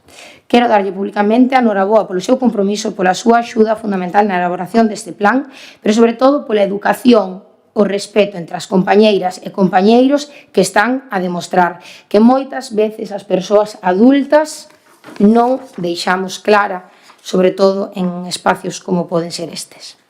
Este primeiro plan local de infancia e adolescencia, xunto co diagnóstico e o grupo de participación que acabo de mencionar, permitirános presentar a candidatura de Salceda de Caselas como cidade amiga da infancia a UNICEF España. Estar na rede de UNICEF permitirános compartir unha metodoloxía de traballo probada con éxito en diferentes lugares do mundo. Axudarános a previr conflictos e conductas en risco na infancia, pero sobre todo na adolescencia. Dará peso a unha economía de proximidade onde se incidirá en que a nosa xuventude coñeza a importancia da dinamización da nosa vila e do comercio local e de proximidade. Fomentará o sentido de pertenza no que a súa voz contará. Permitirános seguir mellorando e traballando no acceso equitativo ás becas, actividades de lecer, reforzo educativo e permitirános seguir transformando xuntos e xuntas, igual que outros concellos que xa o fan, baixo obxectivos comuns. Moitas gracias. Partido Popular. O diagnóstico da situación da infancia e adolescencia de Salceda é un documento no que participaron preto de 580 nenos e nenas, máis de 100 familias, 27 persoas de profesorado, entidades sociais, persoal técnico, e o que releva é claro, Salceda é un concello cunha poboación nova moi relevante, pero tamén cunha serie de retos que non poden seguir agardando. O informe identifica cuestións fundamentais, a necesidade de reforzar a saúde mental, de mellorar a coordinación entre áreas municipais, de garantir a igualdade de acceso aos servicios e de crear espacios específicos para a adolescencia, que é o grupo máis desatendido. Tamén sinala que a dispersión territorial condiciona o acceso de actividades, recursos e oportunidades, especialmente para as familias das parroquias. O Plan Local de Infancia e Adolescencia recolle estes retos e propón 5 grandes áreas de actuación: participación, protección e igualdade, acceso aos servicios esenciais, cultura e deporte, espazo público seguro. Son liñas necesarias e coherentes co diagnóstico, pero tamén exixen recursos, planificación e avaliación real. O propio documento recoñece que a participación infantil é hoxe puntual e que é imprescindible consolidar estruturas estables e representativas. Desde o noso grupo queremos lembrar que un plan non pode quedar nun documento declarativo. A infancia e a adolescente non precisan só boas intencións, precisan accións concretas, indicadores claros e un compromiso político continuado e, sobre todo, precisan que o Goberno cumpra o que aquí se recolle. Por iso, apoiamos todo o que supoña avanzar nos dereitos da infancia, pero tamén exerceremos o noso papel de control para garantir que este plan se execute con rigor, con transparencia e con resultados visibles para as familias de Salceda. Porque a infancia non pode esperar e porque o futuro deste concello depende como respondamos ás necesidades que este diagnóstico pon en riba da mesa. E segundo o punto do expediente de 02/2026, a proposta que hoxe se trae a pleno busca iniciar os trámites para que Salceda de Casela sexa recoñecida como cidade amiga da infancia, unha iniciativa impulsada por UNICEF que promove a aplicación de Convención sobre os dereitos do neno no ámbito local. O documento lembra que este recoñecemento se otorga a aqueles concellos que demostran un compromiso real cos dereitos da infancia, participación, igualdade, acceso aos servicios esenciais, contornas seguras e oportunidades de lecer e vida familiar. Segundo a proposta, o noso municipio cumpre os requisitos establecidos por UNICEF e manifesta a súa vontade de avanzar nun modelo de gobernanza que poña a infancia no centro das políticas públicas. Desde o noso grupo municipal recoñecemos que este é un obxectivo positivo para Salceda e que pode contribuir a mellorar a calidade de vida de nenos e nenas e adolescentes. Agora ben, tamén queremos subliñar que este tipo de recoñecementos non poden ser un simple trámite administrativo nin unha etiqueta simbólica. UNICEF exixe non só vontade política, senón tamén mecanismos reais da participación infantil, coordinación interna, planificación a longo prazo e políticas estables que garantan dereitos. E isto implica recursos, compromiso e avaliación continua.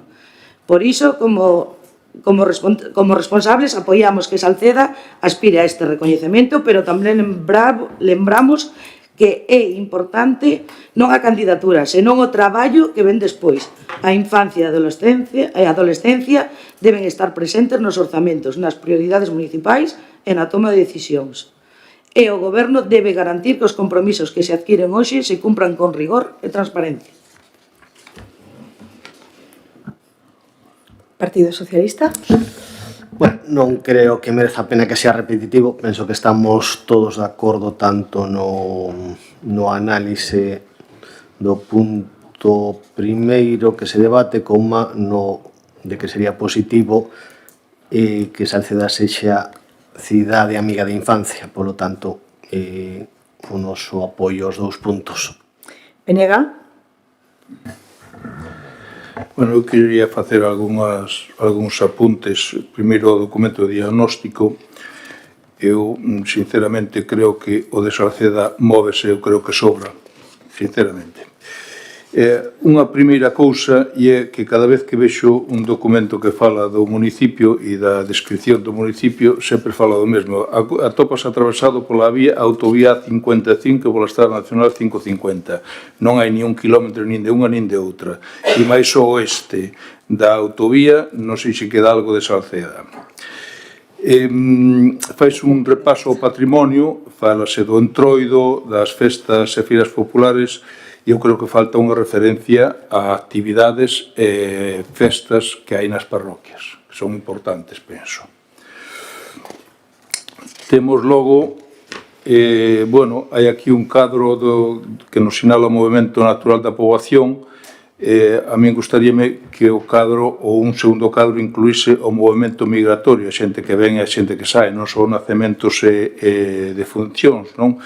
Se fala de que hai un saldo vegetativo negativo por un maior número de funcións. Non é tan correcto na medida en que, así como as defuncións no 24 son 73, pero no 20 son 74, no 22 87, vai arriba e abaixo, o que sí podemos observar é un decrecemento, unha liña constante cara abaixo de nacementos, non? Logo, nun cadro aquí de saldo migratorio nos fala da procedencia das persoas que vivimos aquí e fala de que 856 persoas naceron no estranxeiro, non? Pero logo eso nos dá unha cifra dun 9,12% cando aquí se fala dun 4,3%, non sei por que esa discrepancia. Incluso logo a hora de sumar, porque fai un desagregamento de cantos habitantes proceden dos distintos continentes e sigue nos dando un 5,61, 527 persoas, cando o cadro non sei por que pon 856, non? Algúnha acotación así máis. Hai nas enquisas que se fixeron, protección da infancia e adolescencia e igualdade e diversidade, hai unha enquisa que fala de se os nenos, nenas e adolescentes sinalan que se senten ou non plenamente seguros. Hai bastante, digamos, unha opinión bastante generalizada de que non hai, se sinten completamente seguros. A min gustaríame saber realmente por qué. O sea, que houbera 3 ou 4 causas nas que se poidera extraer de por que os nenos e nenas e os adolescentes non se sinten seguros. Digo porque moitas veces a falta de seguridade é máis algo expandido, espallado desde as redes sociais, que teña unha incidencia moi grande sobre a concepción que temos a veces de determinadas cousas, e a min gustaríame saber o porqué. Ben, en toda análise faise efectivamente xa se dixo, unha referencia importante a desigualdade de oportunidades que ten a nosa cativada desde as parroquias pola falta de transporte, non? Co cal é un tema que temos que revisar de novo, por de novo en riba da mesa, porque creemos que se necesita correxir algo que seguramente non ten en canto a diñeiro do Concello un coste importante, pero que realmente eu creo que necesitamos un debate de como proporcionar medios para que dentro das parroquias os nenos e nenas adolescentes non se sintan en inferioridade de condicións por esa situación, non? Logo, a min chama a atención un dos cadros no apartado de Cultura, Lecer e Deporte, unha das enquisas ás familias que máis do 60% considera que o Concello non organiza suficientes actividades culturais, deportivas e recreativas. Eu creo que isto debe chamarnos a atención, non? E despois, aquí onde fala da reforma e actualización das piscinas municipais e tal, fala do acceso gratuito para menores de 10 anos, igual hai que mudalo porque a proposta que ven a este pleno de modificación das taxas da piscina, pois me parece que altera esa situación. Logo, no plan local de infancia, nas accións, eu creo que hai unha, concretamente, que dereita a ser valorado, respetado e tratado xustamente, de desenvolver actividades culturais e de ocio e tempo libre dirixidas ao público infantil e juvenil para fomentar a igualdade de xénero, e logo no que é o de puntual ou permanente, aquí fala puntual. Eu creo que o desenvolvemento destas actividades debía ser permanente, debía ser, cando menos, unha intención de que fora permanente. O desenvolvemento de actividades culturais e de ocio de tempo libre dirixidos a mocidade, eu creo que non debíamos conformarnos con que sexa unha aspiración puntual, senón que creo que debía ser permanente. E nada máis. Ben, segunda quenda. Selene. Ben, pois, moitas gracias polas aportacións, sobre todo a Salustiano, que foi a persoa que máis aportacións fixo. Creo que son aportacións interesantes e que se poden ter en conta. Entendo, bueno, claro, ahora mesmo non me fago con todos os puntos que acabas de mencionar, pero entendo que cando te refires a que esas accións de igualdade non deben ser puntuais e sí que deben ser expostas ao largo do tempo, aclarar que hai dous puntos transversais que se traballan dende o Concello en todas as actividades que se fan coa infancia e a xuventude. Unha, o uso do galego, e outra, a transversalidade da igualdade en todas esas accións. Entón, inda que algunhas medidas poidan ir centradas especificamente en que a temática sexa exclusivamente centrada na igualdade, sí que é importante recalcar que todas as accións están relacionadas. Un exemplo pode ser o último campamento infantil que se fixo, que era un campamento musical, pero vinculado sempre á igualdade, non? No que se tratou a importancia de que non existen instrumentos de nenas e de nenos, que non teñen que ser directores de banda os homes e as mulleres non, os músicos ou as músicas. Entón, inda que a temática poida ir centrada e de maneira puntual en tratar e abordar eses temas, sí que de maneira transversal xa é como norma, non pode facerse ningunha actividade deste tipo sin que a igualdade ou o uso do galego non sexa norma, non tería ningún tipo de sentido. Vanessa, queres utilizar a segunda quenda? Partido Socialista. BNG.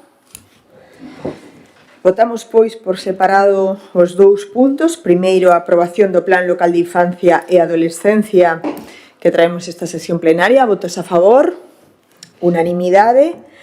E o acordo necesario, a solicitude a UNICEF España dos trámites para a obtención da condición de Concello de Salceda de Caselas como candidato ao recoñecemento de cidade amiga da infancia. Votos a favor, unanimidade. Pasamos ao punto 12, o expediente 1680/2024, a aprobación de modificación da ordenanza fiscal de piscinas, instalacións deportivas e outros servicios análogos e derogación parcial da ordenanza reguladora do prezo público por impartición de cursos, ludotecas, viaxes, campamentos xuvenís e outras actividades. Ten a palabra o concelleiro de Deportes, Marcos Troncoso. E, por certo, a advertir que ao tratarse de unha ordenanza fiscal, a quenda pasa a ser, no lugar de 5 minutos, de 10 minutos. Ben, o que se pretende traer con este punto é a realización dunha actualización dos prezos das entradas das piscinas, das instalacións das piscinas municipais, así como os prezos dos cursos de verán de natación e crear bonos de desconto para aqueles que acudan con asiduidade, non? Para darlle cobertura legal temos que realizar dous pasos que son a motivación deste punto. Por un lado é a derogación parcial da ordenanza reguladora do prezo público por impartición dos cursos, ludotecas, viaxes, campamentos xuvenís e outras actividades de carácter sociocultural organizadas polo Concello de Salceda de Caselas, unha ordenanza do 2007, é dicir, fai 20 anos. Esta ordenanza establece os prezos para diferentes servizos e actividades no Concello, entre eles os cursos de natación. Ben, o que pretendemos facer é eliminar este prezo público, os cursos de natación, da ordenanza e transformalo nunha taxa e incorporalo á taxa de prestación de servizos das casas de baño, duchas, que falaremos no seguinte punto. Por que convertir este prezo público nunha taxa? Bueno, pois hai os informes técnicos, informe de tesorería, que dice que o acceso á piscina, así como a participación en cursos, constituyen manifestacións dun único servizo, polo que a aplicación dos principios de unidade, coherencia e equivalencia económica deben someterse a unha mesma cualificación tributaria. Por este motivo, pasan a considerarse ambos como taxa.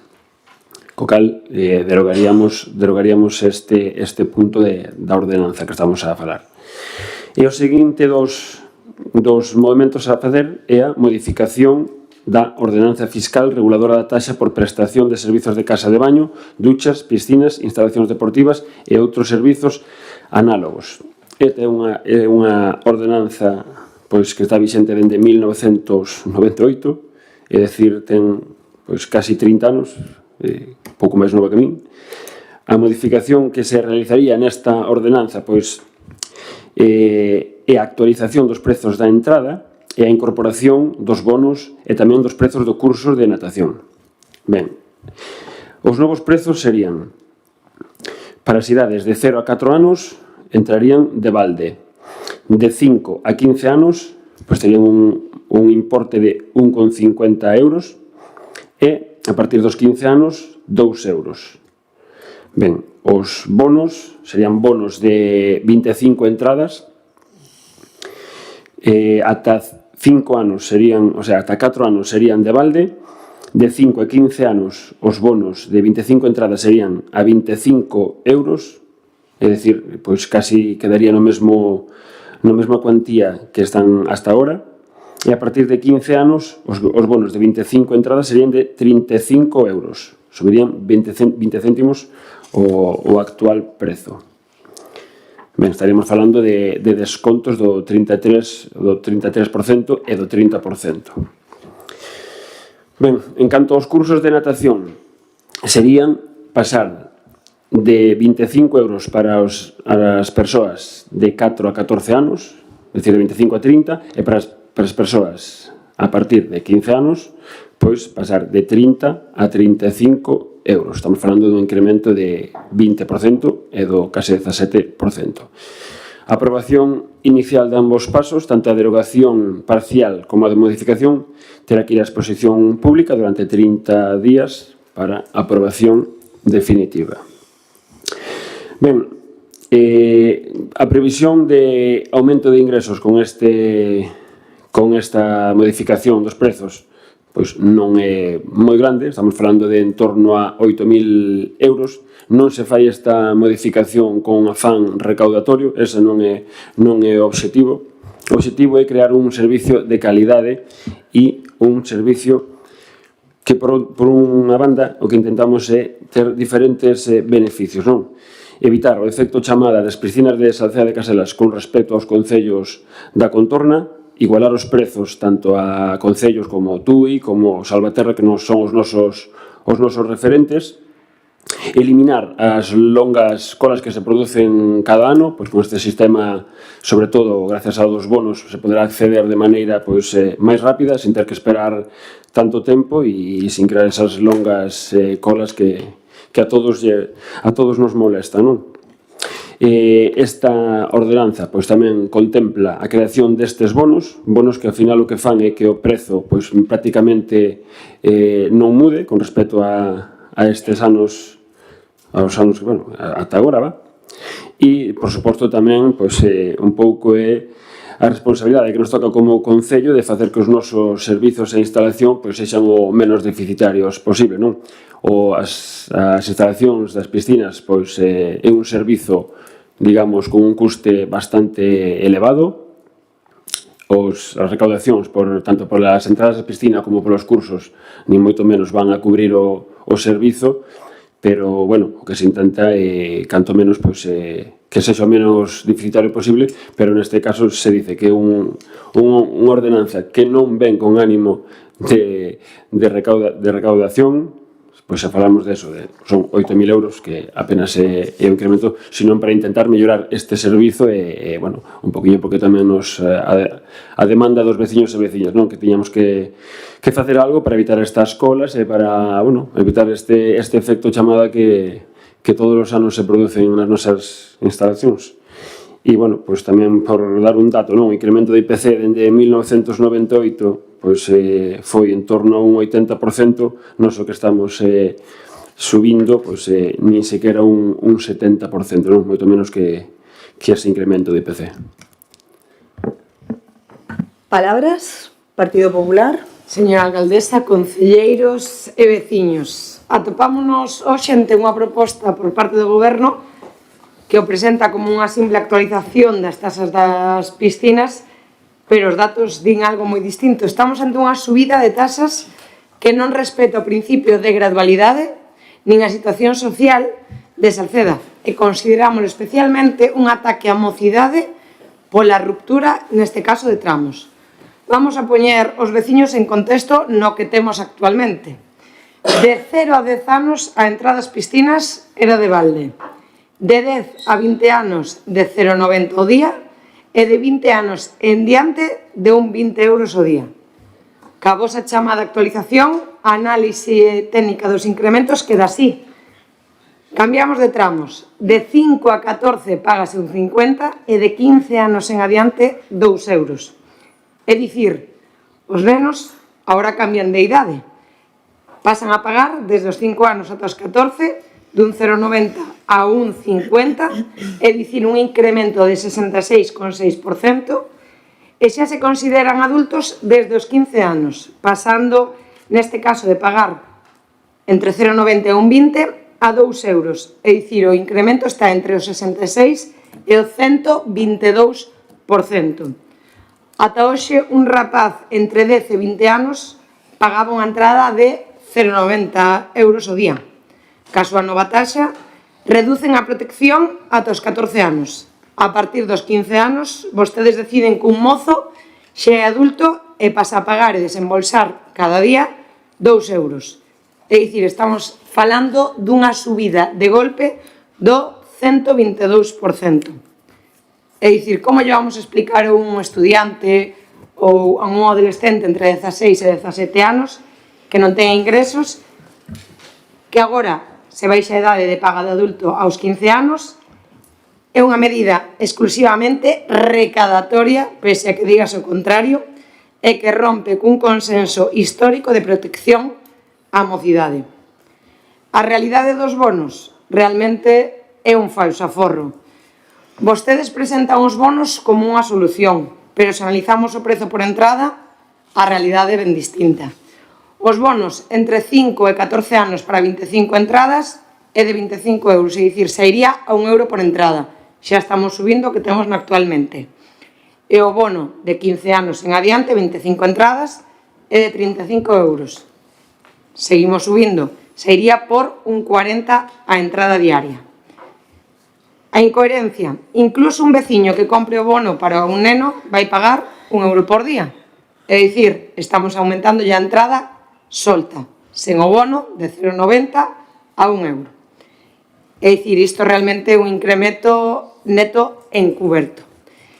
Dende a oposición, obviamente, o que exiximos é que xa que vades a levar adiante esta actualización, esta nova taxa de piscinas, porque vades estar de acordo entre os tres grupos probablemente, polo menos que se faga unha campaña masiva institucional en todos os medios para informar destes bonos, porque, o que dicía, temémonos que vai salir adiante este novo tasazo de entradas ás piscinas, polo que o máis importante é promover a opción de maior aforre posible.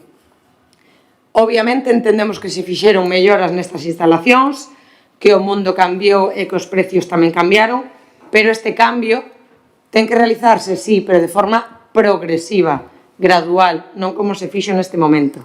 Non se pode casi duplicar o prezo dun servizo público dun verán para outro. Por ser unha medida tan desproporcionada, especialmente que castiga os máis xóvenes, o noso grupo vai votar en contra deste punto.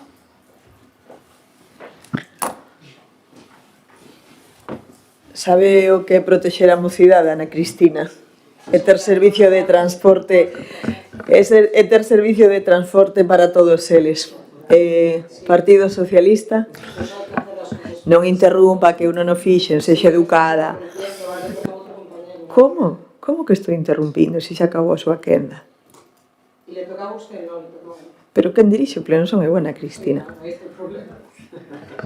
Veña, Xurxo, Gracias. adiante. Gracias. Vamos a ver.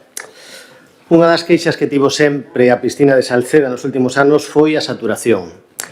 Unha piscina, igual que pode ser un pabillón polideportivo, unha pista de tenis, é o que se denomina un ben de clube, en términos económicos. Os bens de clube son bens que, aínda que sexan públicos, son bens que poden sufrir o que se denomina saturación. É dicir, creo que todos somos conscientes das colas que había para entrar na piscina. Cal é a única solución? Adaptar o precio aos concellos veciños. Basicamente, foi adaptar o precio máis ou menos o que se cobra nos concellos limítrofes, que, por certo, creo que teñen instalacións bastante peores que as nosas. Bueno, excepto de Porriño, pero no caso de Porriño creo que ni siquiera hai piscina ao aire libre, si que me corrixe alguén se me engano. Imos tampouco. Perdón? Imos tampouco. Bueno. Non sei, Santi, só preguntando. Cometei Porriño, non sei no caso de Mos. Bueno, non sei.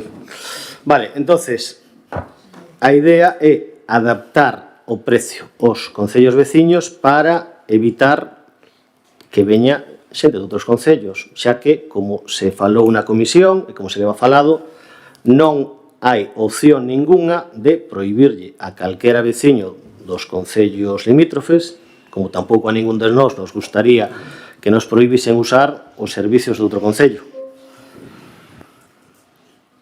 Veña. Ben, isto prestase a bastante demagoxia, non? Porque, claro, cando estamos falando de céntimos e os duplicamos, estamos falando de que aumentamos o 100%, non? Por iso, cantidades tan pequenas prestanse a florituras que eu entendo que rozan a demagoxia cando menos, non? O que esquece o Partido Popular é que estamos falando dunha taxa que é do ano 98, non? Non di nada. 28 anos. O sea, hai 28 anos, a non nos gusta modificar taxas, pero algo que leva 28 anos con un valor, se nos pasan informes dos gastos dos últimos 3 anos das piscinas. Son os gastos importantes. Se nos pasan os gastos de, a parte das reparacións, os gastos normais de cubrir as piscinas, que nada disto dá para cubrir isto. Isto non dá para cubrir iso. E logo o Partido Popular saca o tema de se a xente de Salceda uns precios diferentes aos de fora. A mí non me gustaría, e eu dixen na comisión, a mí non me gustaría ver que alguén de Cabreira ou de Alxén paga máis que un veciño, un neno de Salceda. Por qué? Porque, ao fin e ao cabo, a división municipal é tan artificial moitas veces. E senón, que yo pregunten aos veciños de Cabreira onde teñen o centro de saúde, non? Entón, a proposta que se fai de bonus para os usuarios, as persoas usuarias regularmente, atempera moitísimo calquera subida, As persoas que non son usuarias habituais, que paguen 1,50 € ou 2 €, dependendo da idade, perdón, 1,50 €, 2 € se é maior de 15 anos ou 1,50 € se é de 5 a 14. Realmente parece un precio caro para unha instalación que está dando un déficit económico non só nas reparacións, sino no mantemento anual. Por qué?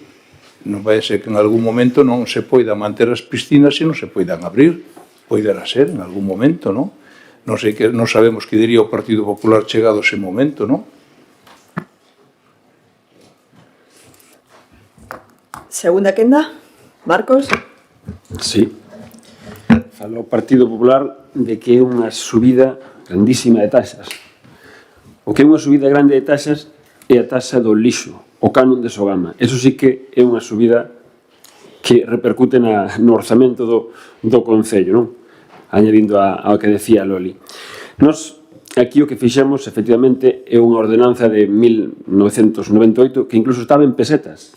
200 pesetas a entrada para maiores de 15 e 150 pesetas. O sea, o cambio foi literal. Seguimos dende 1998 con 1,20 € e 0,90 céntimos. Subir a 1 euro, 10 céntimos máis, me parece que é bastante laxa esta subida. 1 euro e que non podes nin comprar hoxe en día un café. En canto da idade, o que se fixo foi unha redistribución do rango de idades, claro que sí, por idade pediátrica, non? Creemos que é máis sensato e máis coherente esta distribución que non a que estaba antes. Vendo unha ordenanza que, digamos, no seu momento, pois seguramente respondería ás circunstancias do momento, pero neste momento creo que concordamos casi todos en que é unha ordenanza que está totalmente desfasada. Creo que estamos falando de incrementos pois moi pequenos e que cos bonos pois se quedan reducidos a casi nada. Segunda quenda, Partido Popular. O de que se suba a 1 euro é mentira. É verdade se se compran os bonos. A subida é de 0,90 a 1,50 e de 1,20 a 2 euros o día. Olvidámonos, ademais, de engadir aquí que agora o Concello non vai asumir as persoas que van a ticar, neste caso, as entradas das piscinas, que van recibir unha subvención da Diputación de Pontevedra, neste caso, para ter 2 persoas que vayan a ticar. Como dicía, entendemos a adaptación de precios, entendemos que se fixeron melloras nas instalacións, entendemos que a vida sube, pero estas adaptacións teñen que ser graduais e progresivas. Non podemos pasar dun 122% de incremento por un lado nun tramo de idade e dun 66% no outro tramo de idade. Todo sube e todo se debe facer de forma progresiva e gradual. PSOE. Benegán. Esqueceuse a voceira do PP da axuda que ven da Xunta, pero tamén para socorrismo, como outros 180, 190 concellos, pero iso sigue sin cubrir os gastos da piscina. Ben, pois antes de pasar á votación, eu sí que quixera decir algo, non? A min me parece, con todos os meus respetos, un pouco incoherente o teu discurso, Ana Cristina. Falas de instalacións máis modernas, efectivamente máis modernas e as máis ecolóxicas da comarca. Realizouse pois casi 1 millón, medio millón de investimentos nos últimos anos, un traballo feito ademais na legislatura anterior completado nesta, un traballo arduo, donde a Consellería de Deportes ademais ostentaba o Partido Socialista, instalacións modernas, as máis ecolóxicas da comarca, 3 proxectos sumamente importantes. Precisamente falas do paso de tempo, de que nunca se actualizaron tarifas, de que existía un problema que todos coñecíamos, que era de prezos baixos, o sea, a nosa piscina ten os prezos máis baixos da comarca, Salvaterra e Tui están por riba, Porriño nin sequera ten piscina. O feito chamado, evidentemente, instalacións modernas e precios baixos, non piscinas en algúns concellos dos que nos rodean e as que as teñen máis caros, pois tiñamos un problema. E nos o que queremos é mellorar precisamente o acceso aos servicios públicos dos rapaces e das rapazas de Salceda. Menos mal que abandonaron esa idea de discriminar por razón de concello, que mantiveron na comisión. Menos mal que o fixeron. A pesar de decirlle a secretaria que era algo ilegal, seguían insistindo nesa idea. Cando en Salceda non había servicios e tiñamos que recurrir aos doutros concellos, non me imagino que nos impedisen a entrada aos mesmos precisamente por esa cuestión discriminatoria. Tremendo. O noso modelo é de calidade, de actualidade, de seguridade e de non discriminación. Nos optamos pola regularización, que é ser realistas, que é xestionar desta maneira na situación na que nos atopamos, e o voso modelo de discriminación que, por suposto, non compartimos. Nadie dixo iso en ningún momento. Queres tomar a palabra? Hombre, é que falta de... Pero encéndeo, por favor. Encéndeo para que colla recollido en acta. Queda recollido en acta e preguntei eu mesma si era válido dar bonificación aos rapaces e as persoas empadroadas en Salceda de Caselas e a secretaria contestoume que non é legalmente constitucional e se o ten ela recollida na acta da comisión que o notifique. Non diga totalmente o contrario, que non seguíamos discriminando as persoas. Perdoa, quite iso das súas palabras e pida perdón.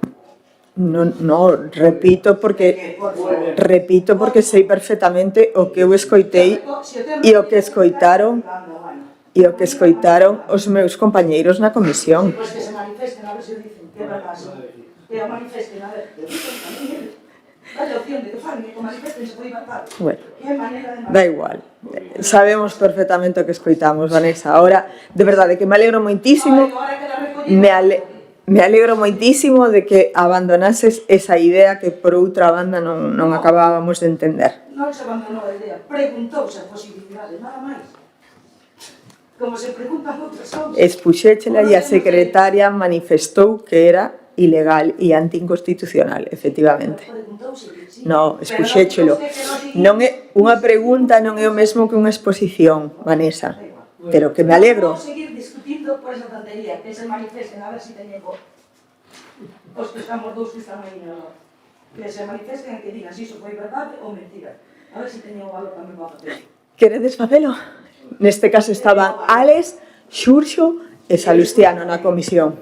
E ademais, creo recordar que quen o defendeu precisamente co tema Alxén Cabreira foi Salustiano. Houve un debate sobre poñerlle precio distintos de fora, simplemente. A ver, houve, pero... E quen o plantexou? A ver, eu entendo que non foi feito con malicia, quero entendelo. É unha pregunta.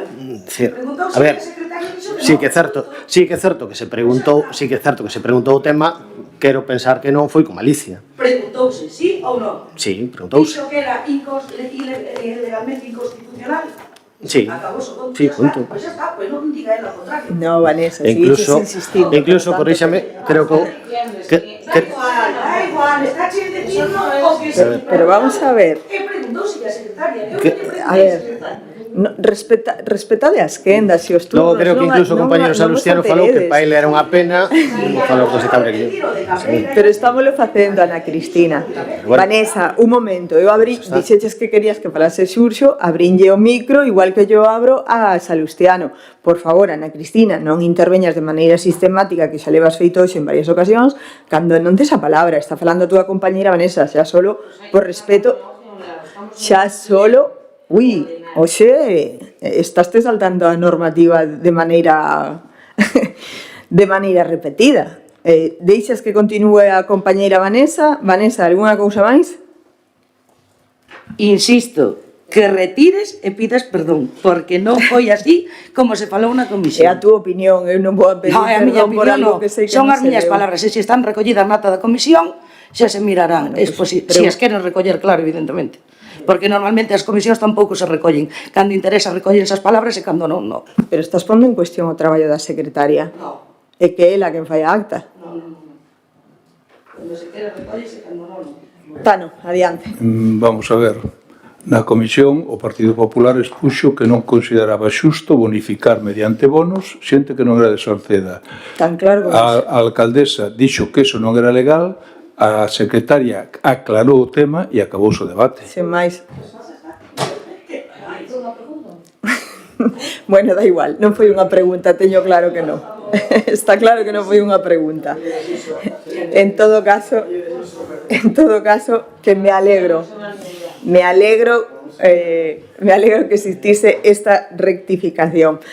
Algúna cuestión máis que aclarar sobre este punto? Marcos, tes quenda de peche se queres utilizala despois desta... Deixámoslo así. Pasamos entón á votación. expediente de aprobación de modificación da ordenanza fiscal reguladora da taxa por prestación de servicios en casas de baños, duchas, piscinas, instalacións deportivas e outros servicios en casas de baños, duchas, piscinas, instalacións deportivas e outros servicios análogos e a derogación parcial da ordenanza reguladora do prezo público por impartición de cursos, ludotecas, viaxes, campamentos xuvenís e outras actividades. E creo que repetín unha cousa dúas veces. Votos a favor? Votos a favor do Movemento Social PSOE e BNG. Abstencións, votos en contra do Partido Popular. Pasamos ao punto 13, neste caso o expediente 976/2026, aprobación do réxime de fiscalización e intervención limitada previa de gastos de requisitos básicos. Vai defender este punto, o número 13, o concelleiro de Facenda e Réxime Interior, Alex, cando queiras. Sí, boas tardes, noites a todas as persoas que nos acompañan neste salón de plenos e a todas as que nos siguen en directo ou en diferido durante na canal de YouTube. Neste punto, traemos a aprobación deste pleno e implantación de fiscalización e intervención limitada previa de requisitos básicos. Isto trátase dun réxime especial de fiscalización por parte de intervención municipal, no que, en vez de revisarse todos os expedientes de gasto en calquer procedimento administrativo, o que se fai é revisar certos procedimentos que xa veñen fixados para, simplificar este proceso. Estes elementos que se revisan xa veñen fixados no Real Decreto 424/2017, que está en vigor dentro do ano 2008, e, e ao final revisanse sobre todo que exista crédito orzamentario suficiente e adecuado para ese trámite administrativo, que o gasto sexa competencia do órgano que está aprobando e que se cumpren trámites básicos e esenciais. A final, o objetivo é un pouco un concello que temos non temos os recursos persoais máis amplios como outros concellos grandes, e ao final os procesos son os mesmos prácticamente en concellos pequenos que en concellos grandes. Entón, deste xeito, axilízase moito a xestión e a carga administrativa que hai no Departamento de Intervención e sempre mantendo ese control e esa fiscalización. Logo, ao final do ano, faise unha fiscalización, un control final máis amplio onde se revisan todos estes parámetros. Insistir que isto é un cambio que afecta ao Departamento de Intervención con informe favorable da señora interventora, polo tanto, apoiado pola señora interventora, e que, como veño dito, significa facer trámites de gastos con máis axilidade e en ningún momento perdendo o control legal nin a fiscalización legal. Está o expediente completo, nese expediente hai diferentes tabuas, cosas anexos, onde se marca en cada procedimento que ten que fiscalizar a interventora e algo que dende fai anos xa moitos a meirande parte dos concellos da contorna xa o aplican e entidades incluso grandes como a Diputación de Pontevedra, por exemplo, tamén aplican dende fai anos. Palabras, Partido Popular. Voulle dicir, alcaldesa, porque estaba máis revoltosa, como dixo usted. Non, lle chamei revoltosa. Porque non hai cousa que máis mágoa me dé que se faga demagoxia con datos tan importantes e falseando realidades que lle afectan a toda a veciñanza. E que nunca te vi nesta posición. Porque creo que estás invadida polo espírito Joaquín, Nunca me deu tanta mágoa a demagoxia. É broma, Ana Cristina, é broma. É o que ten facer demagoxia con importantes actos e datos que lle afectan a veciñanza. E creo que este punto, só co nombre e o título do mesmo, xa se sabe a postura que vai tomar este partido. Limitación da fiscalización e intervención. Traedes un punto hoxe a este pleno, unha proposta que, baixo unha apariencia técnica e administrativa, agocha para nós un golpe directo ao corazón da democracia municipal, a limitación de fiscalización previa. Un respeto. Ya, es que aquí hablamos del respeto hacia otros. Da vergonza, señor Alejandro. Un pouco de respeto. Santi, estás Moi alterado. Sí, Ana Cristina, pídoche disculpas polos teus compañeiros que te interrumpiron. O que vostedes propoñen, señores de Movemento Salceda e PSOE, que agora formas parte deste goberno, é que a intervención deixe de facer un control exhaustivo de legalidade para pasar a un modelo de requisitos básicos, chamémoslle. E isto non é axilidade, para noso parecer, é opacidade programada. Non sei por que te ríes, porque é así o que se dice, señor Alejandro.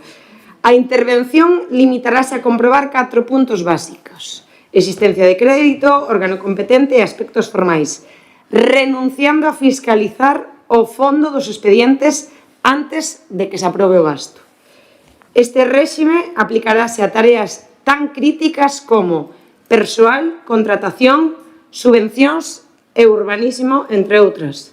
É dicir, como imos exercer o noso traballo de control se o propio goberno decide por decreto que a intervención mire para outro lado antes de asinar os contratos?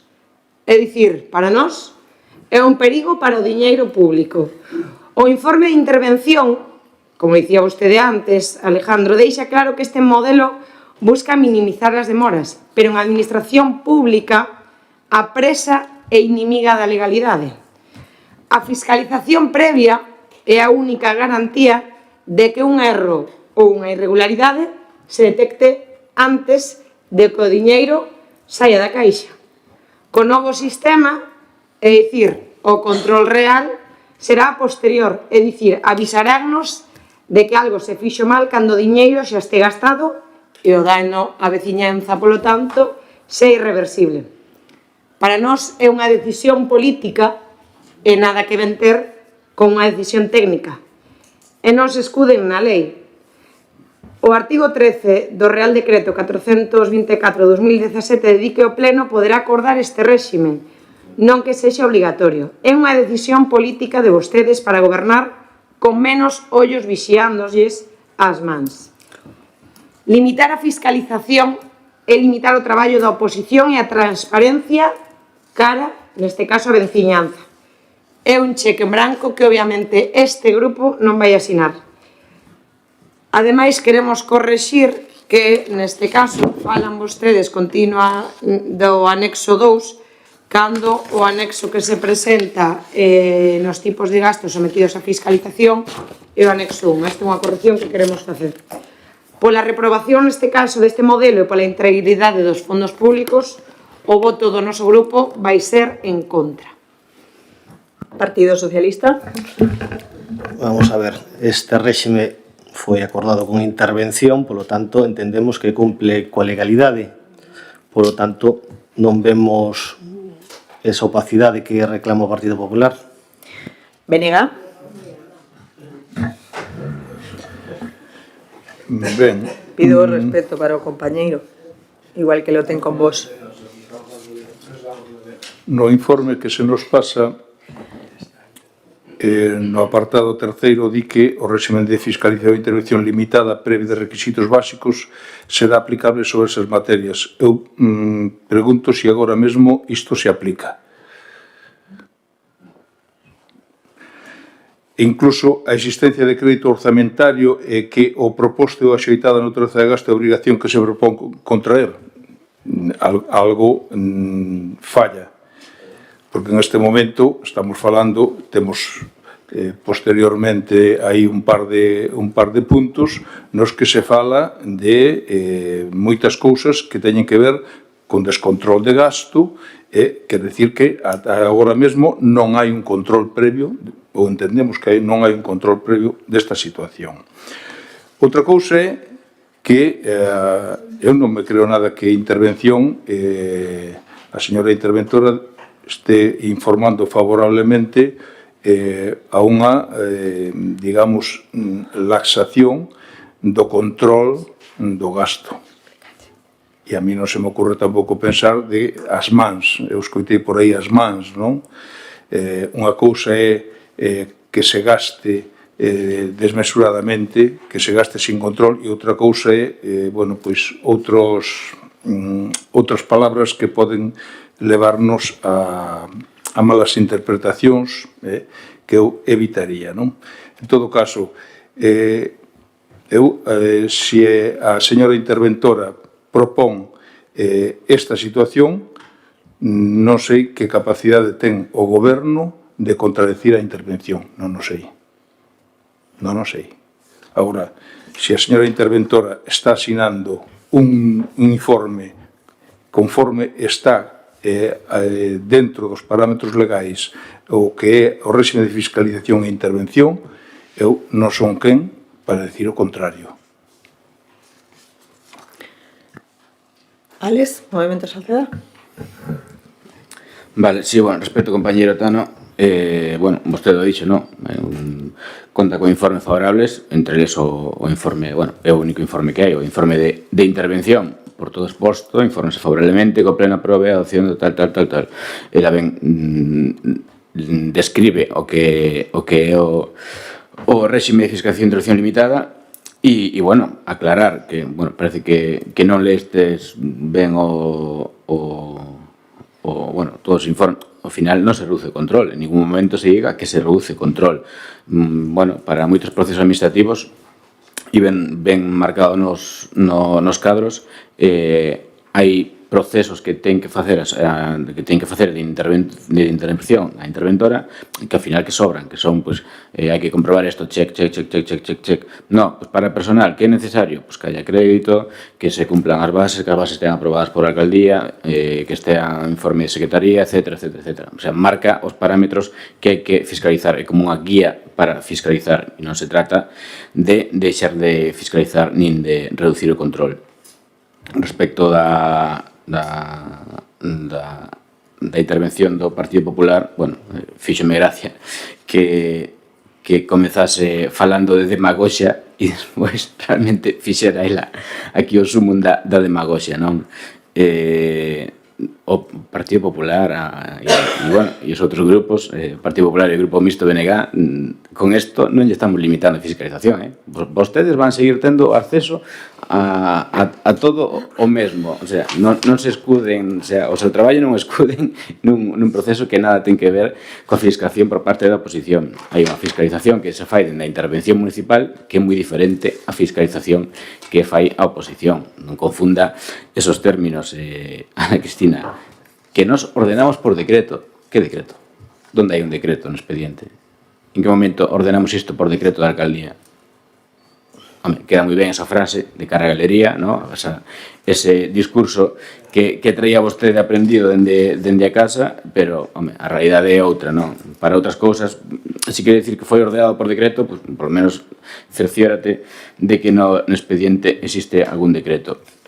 Insisto, trátase de un réxime que, bueno, podes preguntarlle a concellos veciños como Porriño, como Ponteareas, a propia Deputación de Pontevedra do Partido Popular, todos aplican este réxime, non seguirán vindo aquí os informes de intervención en todos os procesos, poderán seguir vendo os informes de intervención e a señora interventora, cando teña que formular reparos, tamén os formulará. Isto, ao final, é unha forma de que o traballo sexa un traballo máis áxil, menos tedioso para o Departamento de Intervención e, evidentemente, nos estamos a favor e a interventora tamén está a favor, como así o deixa claro no seu informe. Segunda quenda, Ana Cristina. Asumo erro, foi un problema de palabras, obviamente traes a pleno, non se asume por decreto, por iso se vai a votar. Pero obviamente o noso voto vai seguir en contra, como expliquei anteriormente, porque non vamos a votar a favor da limitación de fiscalización e intervención de gastos. PSOE? Tano? Ben, pois antes de votar este punto, eu creo que é importante deixar claro algúns aspectos. Fiscalizar, neste caso, quen fiscaliza a interventora, non é o Partido Popular. É que eu creo que se están mezclando dous tipos de fiscalización, o traballo da interventora e o que vostedes fan como membros dunha corporación. Vostedes van a seguir tendo acceso a toda a documentación, cada vez que o solicitan por escrito eu doulles acceso, ningunha vez se lles denegou, digan o contrario. Eu deneguei o acceso a algún expediente? Quero que me diga cal, Santi. No. Quero que me diga cal. Quero que me diga cal foi o expediente que deneguei o acceso, porque din acceso a cada un dos expedientes. Se tuvo que ir a Valedora do Pobo, se tuvo que ir a Valedora do Pobo, porque vostede non lleva acceso ao expediente. Pero que está dicindo? Mentira. Mentira. Non ten a palabra. Non ten a palabra porque non quere escutar isto, claro. O señor Joaquín tuvo que ir a Valedora do Pobo porque vostede non llevaba acceso á documentación e ao expediente. Punto, pelota. Que as instruccións son claras, veñen de todo lado, se teñen moitas reunións e xa sei que o que queren é reventar e convertir as sesións plenarias en sitios onde haxa que alterar a voz, onde aos final os concelleiros e concelleiras do PP acaban escoltados pola policía local. Teñen instruccións claras para moitas cousas e ningunha é positiva. Non lle vou permitir que neste salón se comporte e falte Ana Cristina. Non hai maneira hoxe, Es que non hai maneira. Respeten as quendas de palabra e este pleno o dirixe a presidenta. Por favor, respeten as quendas. Sigo ca miña explicación, xa que non puiden, no, digo que agora, pero vamos a ver, quero o número de expediente, cando acabe eu, doulle a palabra e dígame o número de expediente. Pois debería, xa que só é un, debería saber de memoria. Ten que quedar clara unha cousa, cúmprese a lei, e realmente quen pediu que trouxésemos a pleno este punto é a interventora. De verdade que o día que non lo dixo, que ademais resulta que estaba operativo na maioría dos concellos, incluída a Deputación, nos sorprendeu de que non nos trasladara esta idea antes, porque precisamente o que fai é axilizar os procesos, que é o que busca a veciñanza, maior axilidade na administración pública para que poidamos cumprir cos servizos con moitísima máis rapidez, que o que lle falta á administración pública é fluidez.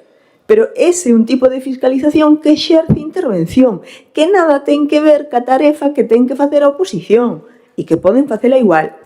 Hai que botarlle horas. Hai que botarlle horas. Pidan acceso aos expedientes que se lle van a dar a todos e cada un deles. Cúmplese a lei, menos mal que a Deputación de Pontevedra, Porriño, Mos, Tui, Bueu, estes concellos o teñen claro desde fai tempo. Xa lles digo, pena non habelo sabido antes. Máis palabras? Non quere falar agora? E dicirme cal é o expediente? Insisto, minte unha vez máis con descaro e con a falta de rigor como presidenta deste pleno. Pero, bueno, unha persoa que elimina o adversario político dunha foto oficial, pois xa dice todo. Mire, vostede denega acceso a expedientes. Por isto temos que ir ao compañeiro Joaquín, en este caso foi el, pero podíamos ser calquera un de nós, a Valedora do Pobo, porque vostede incumpre a súa obligación, que en 5 días ten que dar acceso ao expediente. Punto, pelota. Cal é ese expediente que non tiña acceso, Santi? Vale, seguimos sin saberlo, non o vamos a saber. Votamos, pois, aprobación do réxime de fiscalización e intervención limitada previa a gastos e requisitos básicos. Votos a favor. Movemento Sociedade PSOE BNG. Abstencións. Votos en contra do Partido Popular. Sai adiante cos votos a favor de Movemento Sociedade PSOE BNG. E pasamos ao punto número 14. O expediente 633/2026, aprobación do recoñecemento extrajudicial de crédito número 2/2026, que vai defender o concelleiro de Facenda, Álex Rodríguez. Sí, tenemos neste punto o, bueno, como dixo a alcaldesa, recoñecemento extrajudicial de créditos 2/2026. Un recoñecemento extrajudicial que, bueno, ascende un total de 310.437,31 euros e que, bueno, relacionase, compónse de 5 listaxes distintas, ¿no? Por un lado, temos facturas de gasto corrente do exercicio 2025 que foron registradas no 2026 por importe de 209.376,48. Por outra banda, relación de facturas de investimentos que foron correspondentes ao ano 2025 por importe de 92.687,34. Por outra banda, liquidación das achegas a liquidación final, digamos, do convenio para o transporte metropolitano por importe de 6.261,64. A cantidad correspondente ao derradeiro trimestre do ano 2025 do programa Xantar na Casa por importe de 2.111,85 e uns importes derivados de pago de atrasos da Seguridade Social que foron correspondentes a xuño, xullo, agosto e setembro de 2025, dos atrasos que se aplicaron ao funcionariado e ao persoal, por importe de 9.639,43. Están todos o expediente completo, todas as facturas no propio expediente, por lo tanto, se tedes calquera dúbida, pois falamos. Palabras, Partido Popular. Estamos neste caso ante o segundo recoñecemento extrajudicial de crédito do 2026 que suma 320.076,74 euros. Entre os dous, xa que o anterior, o un de 2026, foi de 1.690.491,86, estamos ante un REC, e non todo queda aí, de 2.010.568,50. Según a Voz de Galicia, porque esta vez o Faro de Vigo, sorpresa, non publica nada sobre Salceda. Salceda es el ayuntamiento del área de Vigo que más adeuda a proveedores. En el área de Vigo, los ayuntamientos con más deuda a proveedores al cierre de año son Salceda de Caselas, con más de 2 millones de euros. E non só o di a prensa, tamén o di o Ministerio de Facenda, co período medio de pagos e o impago de pagos pendientes a cierre de 2025, cuarto trimestre de 2025. E agora voume dedicar a facer certas citas que fai a interventora no seu informe de intervención. As facturas e gastos obxeto de recoñecemento extrajudicial que nos ocupan carecen de todo tipo de tramitación administrativa e contable e respecto dos cales non consta a xustificación da súa necesidade, fiscalización e autorización previa do gasto. E non o dice o Partido Popular, que logo aquí empeza a demagoxia, o dice a señora interventora. Continúo. Todas as facturas incluídas neste expediente, todas, carecen de procedemento de contratación non que ampararse. Continúo. Nin tan sequera os gastos derivados dos convenios contan coa tramitación axeitada, pois tampouco foron fiscalizados nas fases previas. Continúo coas citas da señora interventora. Cabe sinalar tamén que moitas das facturas non identifican axeitadamente o obxeto da factura, con incumplimento do disposto legalmente. En moitas das facturas incluídas na presente relación non se cumpre especialmente no que se refire á descrición das facturas, así como a data na que se realizaron as operacións obxeto de facturación, o cal dificulta o traballo da intervención a hora de imputar os gastos ás distintas aplicacións orzamentarias e tamén o relativo cumprimento e incumprimento do principio de anualidade. Continúo. Advírtese que o importe dos créditos dispoñibles para atender os gastos do presente exercicio verase reducido, podendo dar lugar a que o crédito disponible sexa insuficiente para dar cobertura aos gastos correntes do exercicio 2026, tendo en conta que estamos a 4 de maio de 2026. E xa nos advirten de este problema. A imputación de gastos correspondentes a exercicios anteriores ao orzamento en vigor mediante o recoñecemento extrajudicial de créditos é unha figura permitida polo ordenamento xurídico con carácter excepcional. Non obstante, neste Concello, esta figura convertiuse en ordinaria, que sempre nos criticades que por culpa nosa non se fai pago. Mentira. Aquí non se fai pago aos proveedores por culpa de que non sodes capaces de xestionar o gasto corrente no ano vixente. E sempre dixemos que a figura do REC é completamente permitida polo ordenamento xurídico, pero tense que facer de forma excepcional. Levamos 2 REC que suman 2.010.000 euros e aquí continúa, porque xa nos dixeron na comisión que isto non vai a quedar así, non nos lo aclararon, pero obviamente hai unha falta. Isto non se pode convertir nunha figura ordinaria como leva pasando no 2026, 2025, 2024, 2023 e sigue. Outro dos relatos que dice a interventora é que os gastos que se conteñen nas relacións anexas na súa memoria son gastos reiterativos respecto dos que esta intervención se ven pronunciando en sucesivos informes. Pronunciamientos que se dan aquí por reiterados, con reparos formulados ao respecto. E aquí, nas facturas, é un claro exemplo, porque hai dúas facturas, neste caso, unha entrada no 7 do 4 do 2025, outra entrada no 10 do 6 do 2025, que non se recolleron na aprobación inicial do presuposto do 3 de xullo de 2025. Por que non se recolleu isto no anexo de investimentos? Pero, obviamente, aquí, quen ten que asumir tamén as responsabilidades son os grupos que fan, neste caso, que este goberno continúe sendo goberno.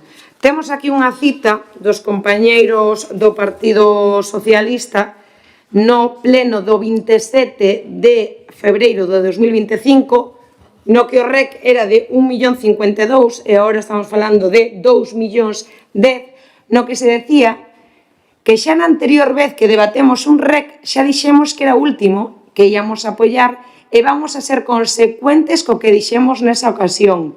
É dicir, vades votar en contra os compañeiros do PSDG-PSOE deste REC de 2.010.000 euros. Pregunto, porque como hai que ser consecuentes... Leva 5 minutos e medio, Ana Cristina. Non, son 5 minutos e senón que me corrixa a secretaria. Son 5 minutos. Sempre foron 10 o REC, pero bueno. Son 5 minutos, Ana Cristina.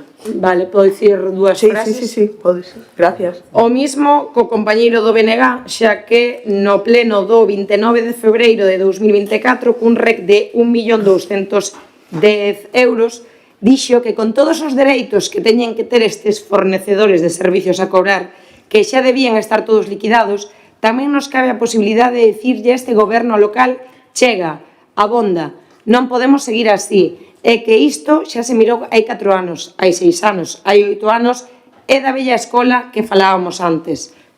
Onde vai facer un alto e dicir plantemos aquí e empecemos a mudar determinadas cousas? Esa é a pregunta, e o que corresponde cando que se nos pon diante non ten nin pés nin cabeza. Só fai falta ver os informes técnicos para botarse as mans á cabeza, e o peor non é o que temos diante, o peor é o que non sabemos. Entón, pregunto se agora tamén nos vamos a botar as mans á cabeza. Palabras, Partido Socialista? Bueno, pois entendemos que hai que pagar as facturas e, Ana Cristina, vamos a apoiar este REC unha vez máis. E, bueno, tamén unha das cousas que levo visto no meu escaso período no goberno, por exemplo, agora vanse facer 2 plans de emprego. Para pagar o salario dos plans de emprego, que me corrixe alguén se controla máis que a min, hai que pagalos no momento e iso retrasa o pago de outras facturas. Non sei se me estou explicando. Vamos a ver, toda esa xente que vai ser contratada para os plans de emprego e para os obradoiros cobra todos os meses. Entón, a veces, hai que retrasar o pago de outras facturas para facer frente aos salarios de toda esa xente. Neste momento, se non me engano, está aprobado un plan, agora está aprobado o obradoiro, que van ser 20 persoas, máis os pertinentes tutores e persoas, e aprobouse viu a subvención para o APROL, que era 3 persoas para a axuda a desbroces, e estamos pendientes do de garantía xuvenil, que esperemos que sea concedido en breve. E iso, evidentemente, pois vai facer que se retrasen outro tipo de facturas, pagarlle a toda esa xente. Perea?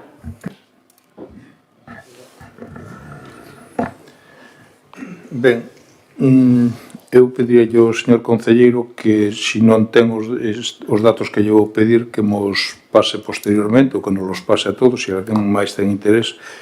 Quería saber as cantidades que se levan aprobado no 2023, 24 e 25 en base ao REX.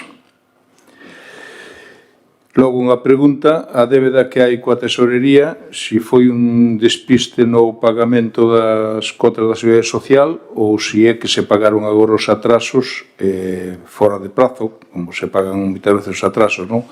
Digo porque se houve algún despiste no pagamento das cotas, imagino que virán recargos posteriormente.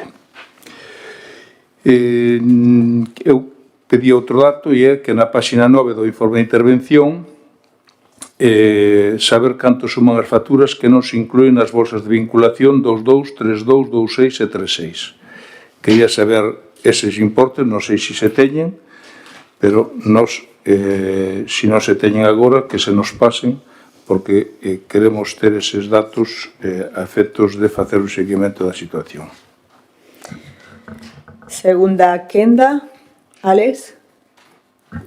Sí, acabo de aquí de buscar un tema. Vale, sí, respecto a Salustiano, que por lo menos fai preguntas que sen de temas para engadir e para aportar.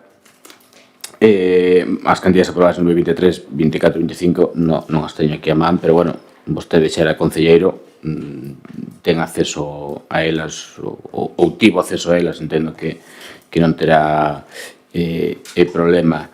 Logo, no das facturas que me decía, bueno, xa comentaron na comisión, ese extra está subido ao expediente tamén. O expediente está completo, hai un Excel que se chama así, facturas que tal. E logo, dos atrasos da Seguridade Social, bueno, estes son os atrasos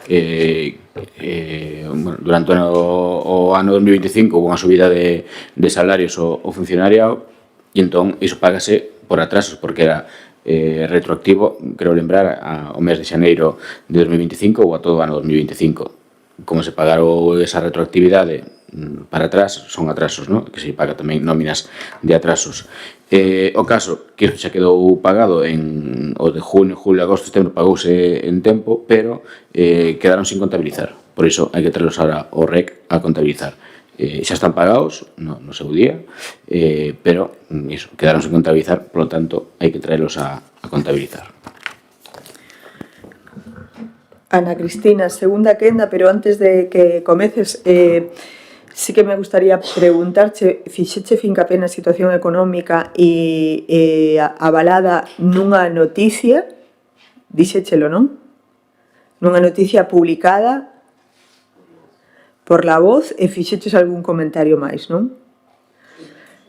Eu estaba comprobando agora, vendo aquí no teléfono, precisamente para dar resposta despois na miña comparecencia, que precisamente o Anova a leín no Faro de Vigo e que é a mesma que colgou Santi, pero só cunha parte. Non estades comunicados. Santi colgou unha tal que así. Digo porque saiu en varios medios de comunicación. A Cañiza, Cambados, Ribadeo, Salceda de Caselas, Viveiro están entre os 17 concellos galegos de contas, sitúa alerta roja en unha situación financiera comprometida. Isto é un titular de un periódico, non é o informe do Consello de Contas, comentario, ademais, das redes sociais de Santi, e, bueno, basearse en titulares de prensa sin o rigor de basearse no informe do Consello de Contas, que me imagino que non lerías porque son máis de 400 follas, pois, bueno, fala moito da rigurosidade do Partido Popular e tamén da de Santi, que publicou parte da noticia de Faro de Vigo, porque na súa totalidade a quen máis lle chamaba precisamente a atención pola situación financiera era a Xunta. Recomendo aos veciños e veciñas que lean a noticia, que é moi interesante. Adiante, podes seguir ca túa quenda. Falei da noticia de prensa e dixen, como se non fora suficiente, avalado, saquei este documento que eu sepa é do Ministerio de Facenda, do tamén se fala do importe de pagos realizados no cuarto trimestre de 2025. Logo falaremos diso na miña comparecencia dese informe. Non só me basei en prensa, sino en datos, neste caso, do Ministerio de Facenda, que me imagino que non se falsearán. Estamos falando de facturas que, como dicías ti antes, Xurxo, que alcanzan os 2 millóns de euros. É dicir, aquí o que hai unha falta de previsión de gasto, por iso non se puido facer, neste caso, asumir os gastos do mesmo. Eu, ademais, que fixen fincafé nas intervencións da propia interventora deste Concello, onde di que as facturas e gastos obxecto de recoñecemento extraxudicial que nos ocupan carecen de todo tipo de tramitación administrativa e contable. Ademais de dicir algo moi grave, que todas as facturas incluídas neste expediente carecen de procedemento de contratación. Ademais, de que non contan con tramitación axeitada ni tampouco foron fiscalizadas. Un dato importante é dicir que moitas facturas incluídas na presente relación non se cumpre, especialmente no que se refire á descripción das facturas, así como na data na que se realizaron as operacións obxecto de facturación.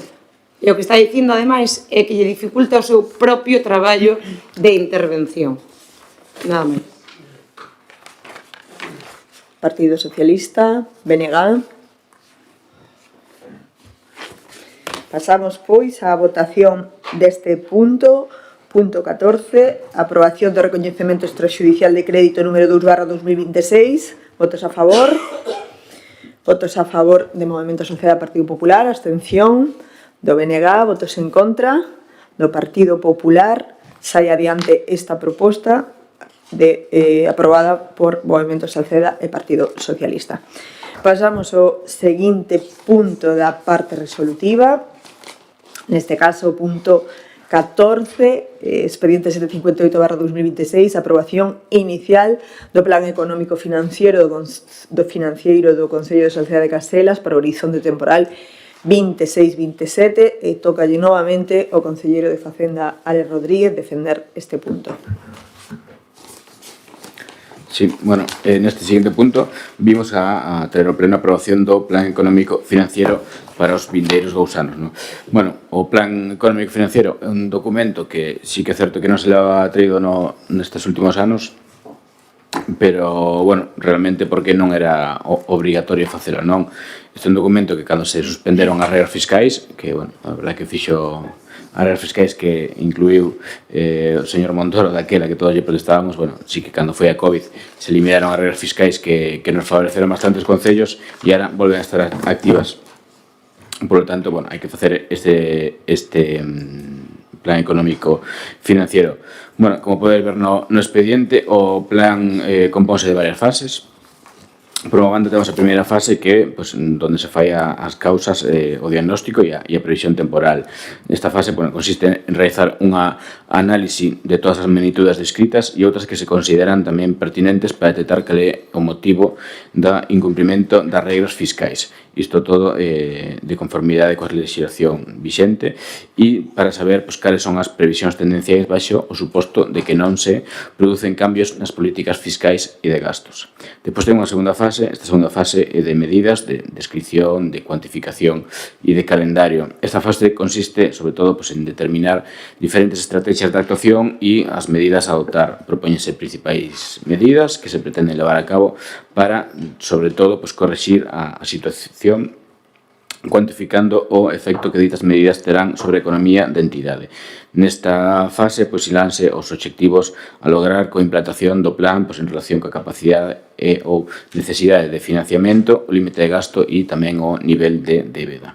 Logo, unha terceira fase, que é unha fase de conclusión e obxectivo, onde se levan á práctica as diferentes medidas propostas e desenvoltas na fase anterior conforme o calendario de actuación que se aprobe neste plan. E logo unha cuarta fase que é de control e seguimento do plan e que será realizado polo órgano que tutela financieramente a través dos informes que se realizan dende intervención todos os trimestres, hai todos os semestres e anuais tamén. Informes de aprobación do orzamento, de liquidación do orzamento, de obrigas trimestrais, etc. Nos que se pon de manifesto se están a cumprir os obxectivos marcados por este plan. Como ben dixen, neste momento, dentro do Ministerio de Hacienda decidiron, en vez de manter suspendidas estas regras fiscais, volver a aplicalas e, ao final o debate que temos e a reclamación que temos deste Concello e ao final, dende calquera outro Concello, non? Evidentemente, agora mesmo o PP, o Partido Popular de Salceda, está na oposición, dirá que non é así, pero, cando nos Concellos nos que gobernan, todos dicen o mismo, non?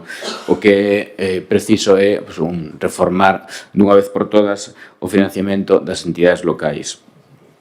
ao final é un problema de base, un problema que afecta a todos os concellos e ao final bueno, pues, temos que asumir sempre como entidade máis próxima á ciudadanía pues, unha serie de cuestións que non nos competen. Bueno, estar outra vez activas estas regras fiscais, bueno, temos que realizar este documento, ¿no? Un documento no que, bueno, si podemos observar como pues, tamén moito deste aumento de gasto ven ao final pues, de competencias que non son propias do Concellos. Ao final, estas competencias que pouco a pouco nos vamos collendo, imos asumindo, repito, ao final a veciñanza ou a administración máis cercana ao Concello a quen ven a reclamar ao Concello e ao final, pues, bueno, evidentemente, entre as obrigas do Concello, ao final está a axudar os veciños e veciñas. E na mirande parte, si vemos tamén as competencias, pues, bueno, ao final corresponden a segunda, terceira xa entidade máis cercana á veciñanza, pues que, bueno, como podemos ver, é a Xunta de Galicia, non?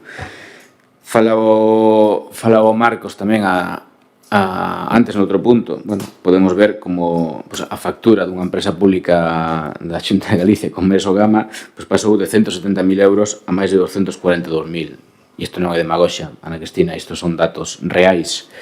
Demagoxia é dicir que a piscinas que é un sablazo para a mocidade. Iso sí que é demagoxia, e non isto.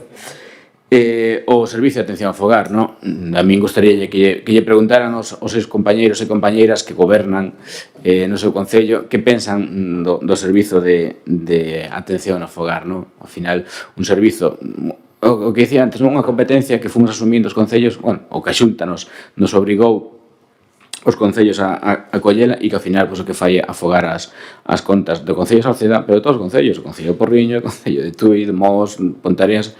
Non teñen máis que falalo cos seus compañeiros e compañeiras. E unha factura do Servicio de Atención ao Fogar que alcanza os 656.260 euros. A Xunta, en vez de asumir as súas competencias, as competencias reais, en vez de facer realmente apostar pola separación de residuos, por unha xestión de residuos baseada na reciclaxe, na separación ou, como ben dixo o señor Tano, na devolución á ciudadanía deses pequenos céntimos que, bueno, que serían para non metelos no Concello, claro. A Xunta, en vez de intentar facer iso, non, ao final o que fan é subir a factura de Sogama, evidentemente, e despois o que fan é pues, anunciar a bombo e a platillo unha subida das horas do SAF, da atención no fogar, o sea, e que aparte incluso medio se ríen de nós, porque en vez de asumir realmente o servizo que é competencia súa, pues no, dícenos que vai a subir as horas que ao final, evidentemente, bienvenidas sean, pero que, bueno, cos anos que van tardar en aplicarse, ao final, coa subida do IPC e os novos contratos do SAF, ao final vai quedar en nada, non? E que, bueno, aquí, pues mira, polo menos en 2027 será de 120.000 euros, que, bueno, ao final, en contra dos 656.000, ainda quedando un anaquiño. E depois tamén, neste plan, se fala de ingresos, non? Do aumento de ingresos, e que hai que incidir no aumento de ingresos. Bueno, lembrar tamén neste pleno municipal, pues, ese plan de axuste aprobado neste pleno municipal en 2023, onde xa se falaba de aumentar ingresos e que o Partido Popular decidiu ignorar nesta legislatura votando en contra de absolutamente todo. Xa podemos mirar hoxe, simplemente unha ordenanza na que se actualizan as taxas de piscinas, de repente o PP vota en contra. Normalmente creo que votades en contra xa para despois, posteriormente... Desculpa, Alex, é certo que o reloj fuxos un pouco máis tarde, o sea que os 5 minutos xa deberon pasar. Vale, nada, remato xa. Non, é a primeira quenda. Bueno, remato xa, rápido. É a primeira quenda do plan económico. Pero sí que é certo que o reloj empezou máis tarde.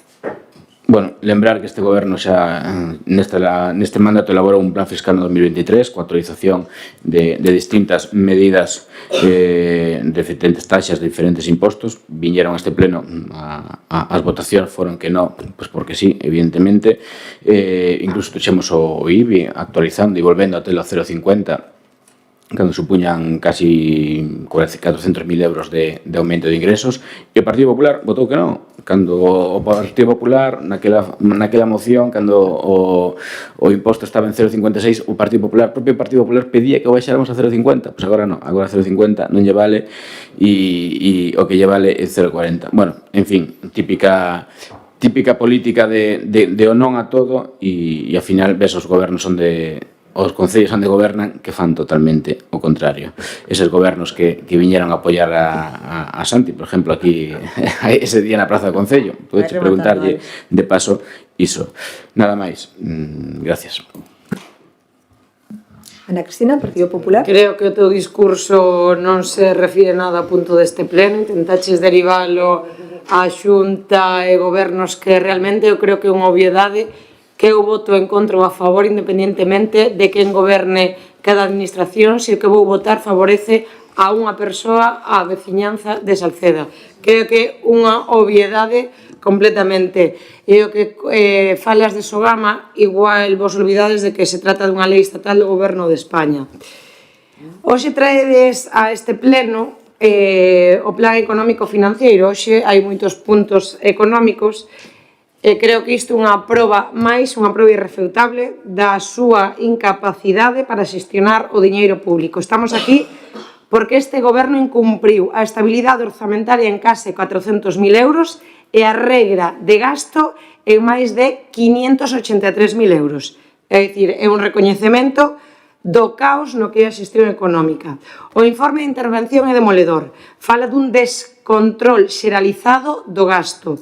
Non estamos ante un imprevisto, senón ante unha forma de gobernar baseada en gastarse en contrato, continúan prestando servizos e suministros a marxe da lei, sen licitacións que garantizan o mellor prezo para o pobre, facturas no caixón que admiten que a peche de 2025 quedaron facturas pendentes por valor de 248.417 euros, e así o mostra a conta 413, e festas por riba das posibilidades. Gastaron en festexos 242.539 euros, o dobre do orzamentado inicialmente.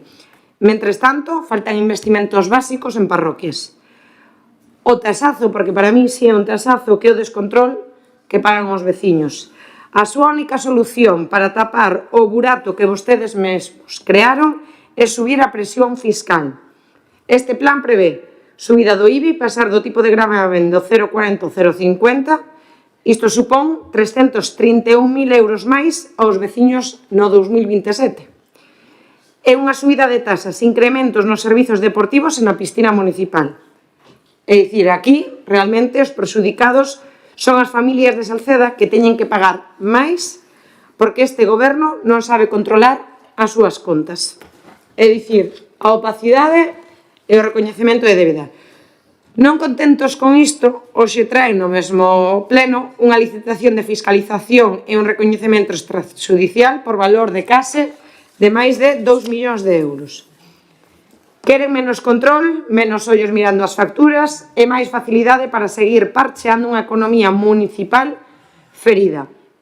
Vostedes presentan un plan que se resume en gastarse en control, ocultar a fiscalización e subir os impostos a cada un dos veciños de Salceda de Caselas. Din que con estas medidas se cumprirá a estabilidade no 2027, pero como lle imos creer se o propio informe técnico di que hai unha falta e axeitada xestión do gasto? O noso grupo, obviamente, non vai ser cómplice deste ataque aos petos dos veciños. Polo tanto, obviamente, o noso voto vai ser en contra. Partido Socialista. Vamos a ver, o plan económico financiero foi presentado por intervención. Entendemos que cumple o que ten que cumplir. Nada máis. Venga. Ben, partimos da base de que o goberno municipal propón un plan financeiro que son o propio goberno que ten que cumplilo, quer decir que os demais podemos creer o que creamos, pero a vontade ou a non vontade de cumprilo está no goberno. Entón, a min gustaríame no informe que se trae apuntar algunhas cousas. Primeiro, no número 2, obxectivos, di que os obxectivos que se pretende ter co presente plan económico financiero son que o Concello de Salceda continúe cumprindo coas magnitudes económicas financeiras. Eu, en todo caso, mudaría a redacción e que comece a cumprir, non? Eso é porque é unha das causas das que estemos discutindo este punto, non? Logo, na parte 3, se fala de que, analizar os gastos do exercicio 25 comparados co exercicio precedente, o incumprimento da estabilidade orzamentaria, así como a de gasto, enténdese que efectivamente foi motivado polo incremento sostido da conta 413. Bueno, pois é moi heavy botarlle a culpa a conta 413, non? En fin, que xa temos un culpable. En todo caso, menos mal que existe, porque no outro tempo a conta 413 era o caixón, non? Así non se podía falar do que realmente había, non? Ben, o propio informe asinado pola señora alcaldesa recoñece o descontrol do gasto. Eu, nos diversos apartados, a min que o urbanismo que pase de 1.500 euros a asistencia no departamento a 2.500, realmente eso non ten sustancia. A parte do desogama e o tema do servicio de axuda no fogar, que son lousas que pesan sobre calquera economía local e nos concellos pequenos moito máis. Hai que, a min gostaríame destacar que o tema do desbroce se fala de que se despistou cara arriba a cifra de promedio nos 3 últimos anos de 166.000 euros. Casualmente, un valor superior ao que se recoñece que daría cobertura, ou sería o custe que daría cobertura ás prazas de operarios que son de 146.000 euros. Isto nos reafirma na nosa tentativa de que as prazas que están vacantes que se cubran, porque a externalización de servizos realmente é unha lousa tan grande como as que nos pon aquí a Xunta de Galicia, non? Bueno, xa se falou do tema de festas populares e festexos, realmente é escandaloso, E no tema da Administración Xeral recoñécese un desvío importante de gastos en protocolo e gastos de defensa xurídica. E a partir de aí fala de que no gasto de defensa xurídica no 25, no ano pasado, se pagaron 51.000 euros a diferentes traballadores e traballadoras por cuestións de sentencias de procedimento. Indudablemente, os gastos de defensa xurídico non aparecen aquí. A min gustaríame saber canto é os gastos de defensa xurídico do ano pasado. Bueno, xa o saberemos no seu momento, pero os 51.000 euros que se pagan a traballadores e traballadoras por reclamacións que fixeron, en todo caso, non serán gastos de defensa xurídico, sino que serán gastos relacionados co capítulo 1, porque o personal que reclamou non estaba correctamente cobrando correctamente, non?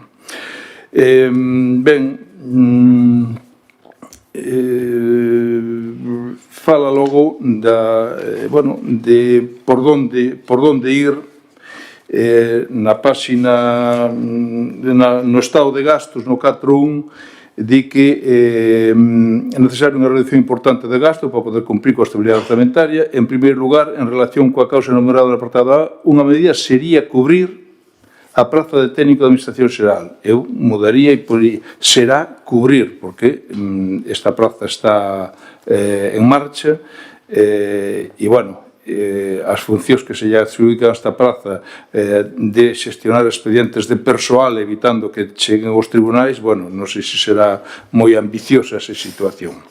Pero, bueno, alá chegaremos para verlo, non?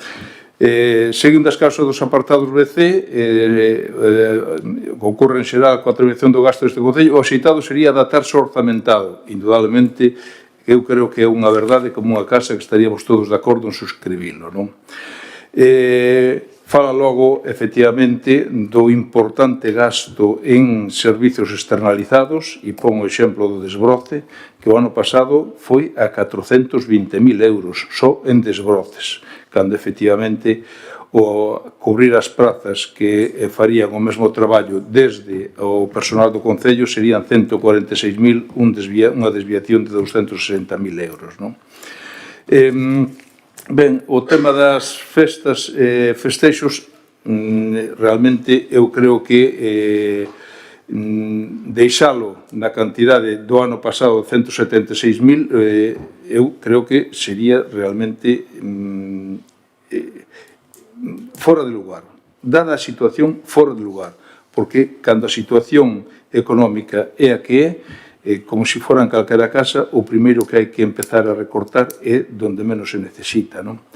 E non con isto estou dicindo que se deixen de facer festas, pero, efectivamente, igual hai que acoutar determinadas cousas, porque isto é, logo nun apartado aquí antes do 4.2, di a media principal que usterían reducir a conta 413 o máximo posible. Claro que non me fixaron no reloxo, van 6 minutos e medio. Ben, deixámoslo para a segunda parte. Digo. Segunda quenda, leis.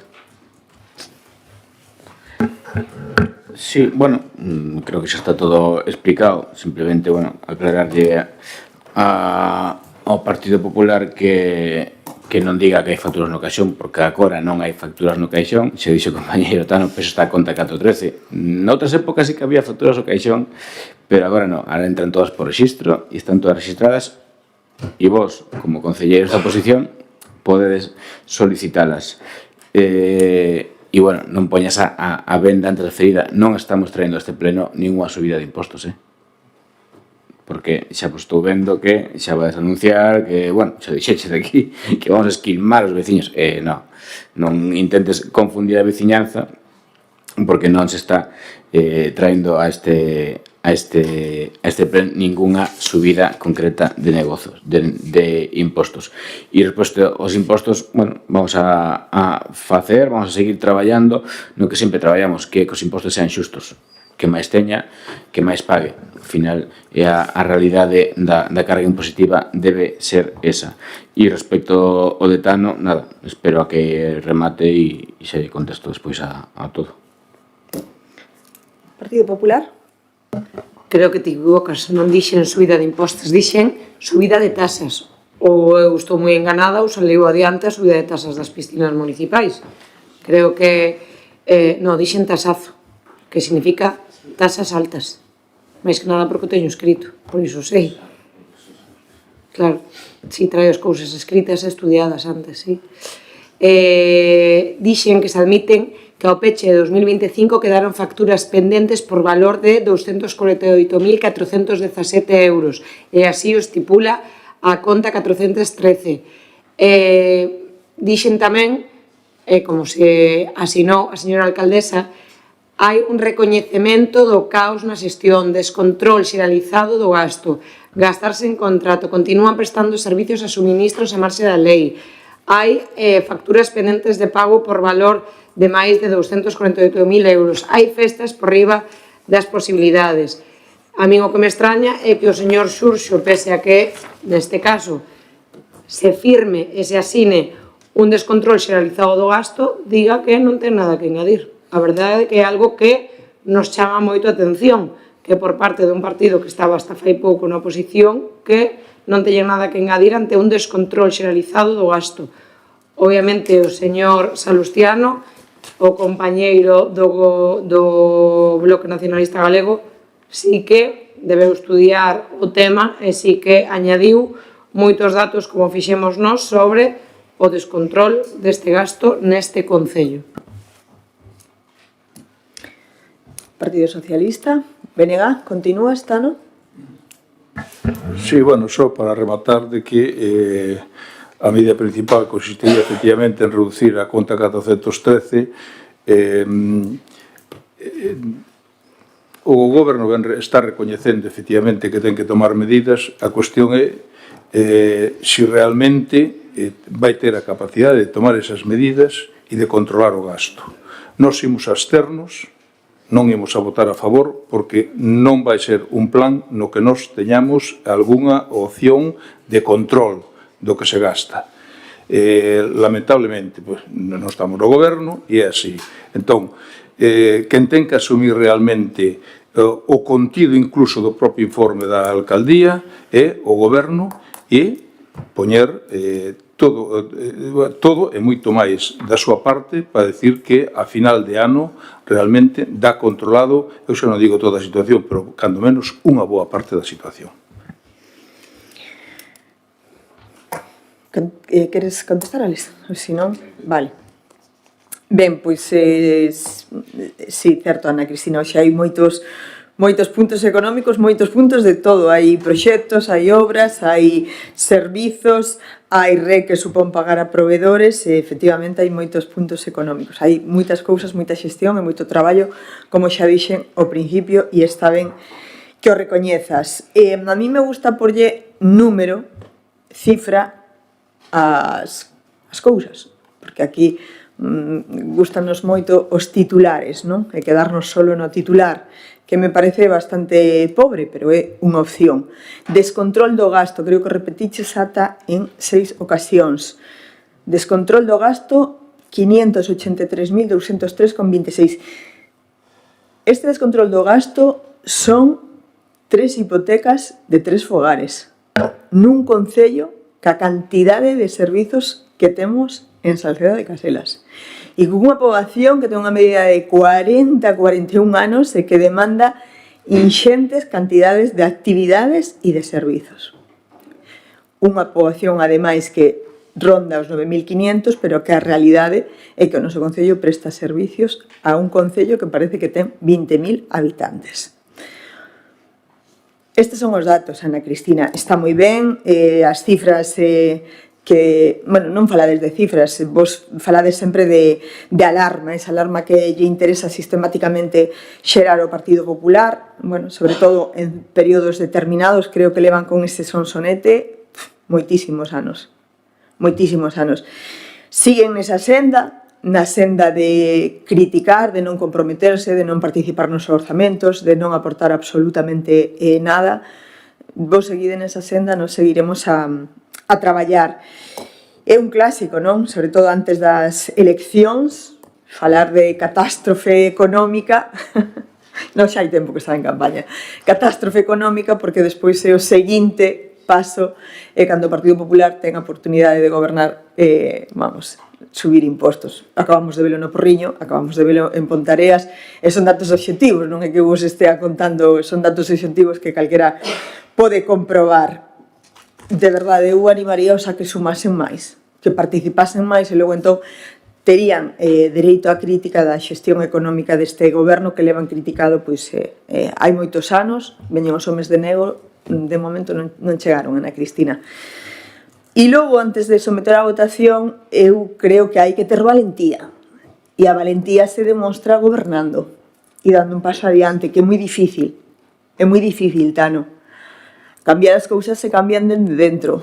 Manterse no cuarto da saúde e absterse é unha posición cómoda. Eu convidos a todos os partidos políticos a que digan con claridade, con unha lista, con nome e apelidos, que gastos suprimirían. Que o poñan sobre a mesa. Bueno, a aportación de Santi, o seu. Esa é a aportación de Santi nesta sesión plenaria. Que quede recollido en acta que sea a aportación de Santi. Bueno, en definitiva, vostedes sigan nese camiño, nos seguiremos traballando e tomando medidas para mellorar, porque sí, porque queremos facelo, a situación económica deste concello, pero con cifras e con datos, non con titulares. Votamos, pois, expediente, aprobación inicial do expediente do Plan Económico Financiero do Concello de Salceda de Caselas para o horizonte temporal 26-27. Votos a favor. Votos a favor de Movemento Salceda e PSOE, abstención do BNG e votos en contra, Partido Popular. Sai adiante esta aprobación inicial do Plan Económico Financiero. Non, é que hoxe falta Joaquín e PSOE e Movemento Salceda suman 6, o Partido Popular suma 5 e BNG suma 1. Polo tanto, sai adiante o punto. Imos agora ao punto 15, expediente 1556/2023, a fixación de dedicación parcial para a Consellería de Participación Cidadá, Comercio, Axenda Urbana, Formación e Emprego, ademais de Transporte. Paseivos o inicio, antes de que arrancara a sesión plenaria, unha proposta corrixida, posto que se dera un erro na anterior. E paso a lervos esta proposta que vos entreguei a comezo da sesión. Proposta de alcaldía. Primeiro, con data do 26 de outubro de 2024, o Pleno da Corporación adoptou o acordo relativo ao regime de retribucións e dedicacións dos membros da Corporación para o presente mandato. Segundo, mediante a resolución da Alcaldía 2026-0445 de data 31 de marzo de 2026, procedeuse a modificación da delegación interorgánica, asignáronse interorgánica de áreas e concellerías como consecuencia do novo acordo de goberno. Nesta resolución asignáronse ao concelleiro Jorge Gregorio Vaqueiro as responsabilidades nas áreas de participación cidadá, comercio, axenda urbana, planificación urbana sostible, mobilidade de espacios públicos, formación, emprego e transporte. Terceiro, visto a carga de traballo e a natureza das novas áreas asignadas, considérase necesario adecuar o réxime de dedicación do concelleiro citado para garantir unha xestión eficaz dos intereses municipais. E o que se pretende con este acordo é, primeiro, determinar unha dedicación parcial para o responsable da Consellería de Participación Cidadá, Comercio, Axenda Urbana, Formación, Emprego e Transporte, cun réxime equivalente a 4 horas diarias de xornada de traballo. O cumprimento destas xornadas será obxecto do control polos medios que determine esta alcaldía. E segundo, fixar dita dedicación parcial unha retribución correspondente ao 50% da cuantía fixada para a dedicación exclusiva dos concelleiros delegados no acordo do 26 de outubro de 2023. Ditas retribucións serán consignadas nos orzamentos municipais conforme a normativa vixente, que son as seguintes: retribucións mensuais brutas, 1.006,43 euros en 12 pagas e 2 extraordinarias en xuño e decembro, total bruto anual 14.090,02. Terceiro, recoñecer os efectos retroactivos ao presente acordo desde a data de ditame da resolución, que foi o 31 de marzo de 2026, e cuarto, notificar o presente acordo interesado para a súa aceptación e dar publicidade ao mesmo no Boletín Oficial da Provincia e no tabuleiro de anuncios da Corporación en cumprimento dos principios de transparencia e legalidade. Ben, pois decíamos antes que esta é a nova proposta, ten informe favorable porque o que traslada o informe de intervención é a necesidade de crédito existe, neste caso a proposta que contiña o erro era de un importe superior e ao reducilo, evidentemente o informe sigue a ser válido posto que di e acredita que hai disposición de crédito. Ademais delo, como ben sabedes, e é público, asinouse un acordo entre Movemento Sociedade e PSDG-PSOE o 31 de marzo e, ademais, consignáronse unhas áreas de responsabilidade aos novos concelleiros, tanto a Óscar como a Xurxo con media adicación, e nos defendemos dende Movementos Sociedade sempre a dignidade do traballo, do esforzo político, e consideramos que é unha retribución xusta para precisamente poder desenrolar aquelas áreas que lle foron asignadas e ser máis eficaces no servizo á cidadanía, que ao fin e ao cabo o que nos debemos. Palabras, Partido Popular. Por fin, señor Xurxo. Por fin, verdade? Por iso vostede estaba aquí. Mire, non que lle dixe nada até agora porque sabía que este momento iba a chegar. O tiñamos moi claro. Vostede non está en política por casualidade, verdade? Por iso que vostede foi un gran campeón ao longo da súa historia do escapismo e de dar plantóns. Recorda? En ser un home de cero palabra. A mesma que de calquer recién nacido. Cero palabra a súa. Vostede iba para líder do BNG. Sabía isto, señor Salustiano? Que logo se fugou a Compromiso por Galicia, bueno, eu me ben diría Compromiso por migo mesmo, o sea, por él. E que está agora liderando non se sabe o qué, porque a verdade é que sinceramente, con todo o respeto, unha persoa que se teledirixe dende a Caniza e dende Vigo, pois pouco criterio pode ter. Vostede que entregou o seu suposto partido a unha agrupación de electores encabezado por unha muller que dixo aquí, neste pleno, vostede desa muller, da señora alcaldesa, eu a ti non te votei como alcaldesa. Eu non estaba naquele pleno, acórdase? A mesma alcaldesa da que renegaba non fai tanto tempo, acórdase das conversas, do que decía vostede da señora Castiñeira e de algún membro do goberno de momento Salceda. Vostede que con tanta contundencia e duras palabras me trasladou cando me chamou para decirme que o deixaba. Estou hasta, non vou decir que palabras malsonantes, porque non admito que se me ordene o que teño que facer e dicir ou votar, recorda? Que pasou, señor Xurxo? Dende entón ata agora. En serio, a súa seriedade é a que demostra acto tras acto e feito tras feito. E que nos di sobre a relación que tiña e o que dixo dos responsables do seu partido? Contoulles ao señor Piña e ao señor Regado que opinaba cando me chamou e me dixo o que me dixo? Contoulles iso? Contoulle? Non lle contou a verdade, entón.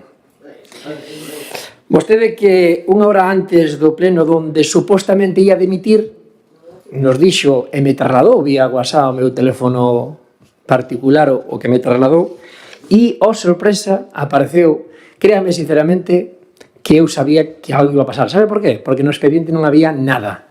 Por iso quixen que vostede se retratase e me mandase eses documentos. E logo vostede quedou como quedou. Descubriuse o que xa todos coñecemos de vostede, claro. Enganase vostede mesmo. E créame sinceramente que a nos non, porque o coñecemos dende fai moito tempo. A súa historia o delata. E todo o que o rodea a vostede o saben moi ben na súa parroquia. Números que bailan ou que desaparecen, cousas que dixo, números que bailan e que desaparecen.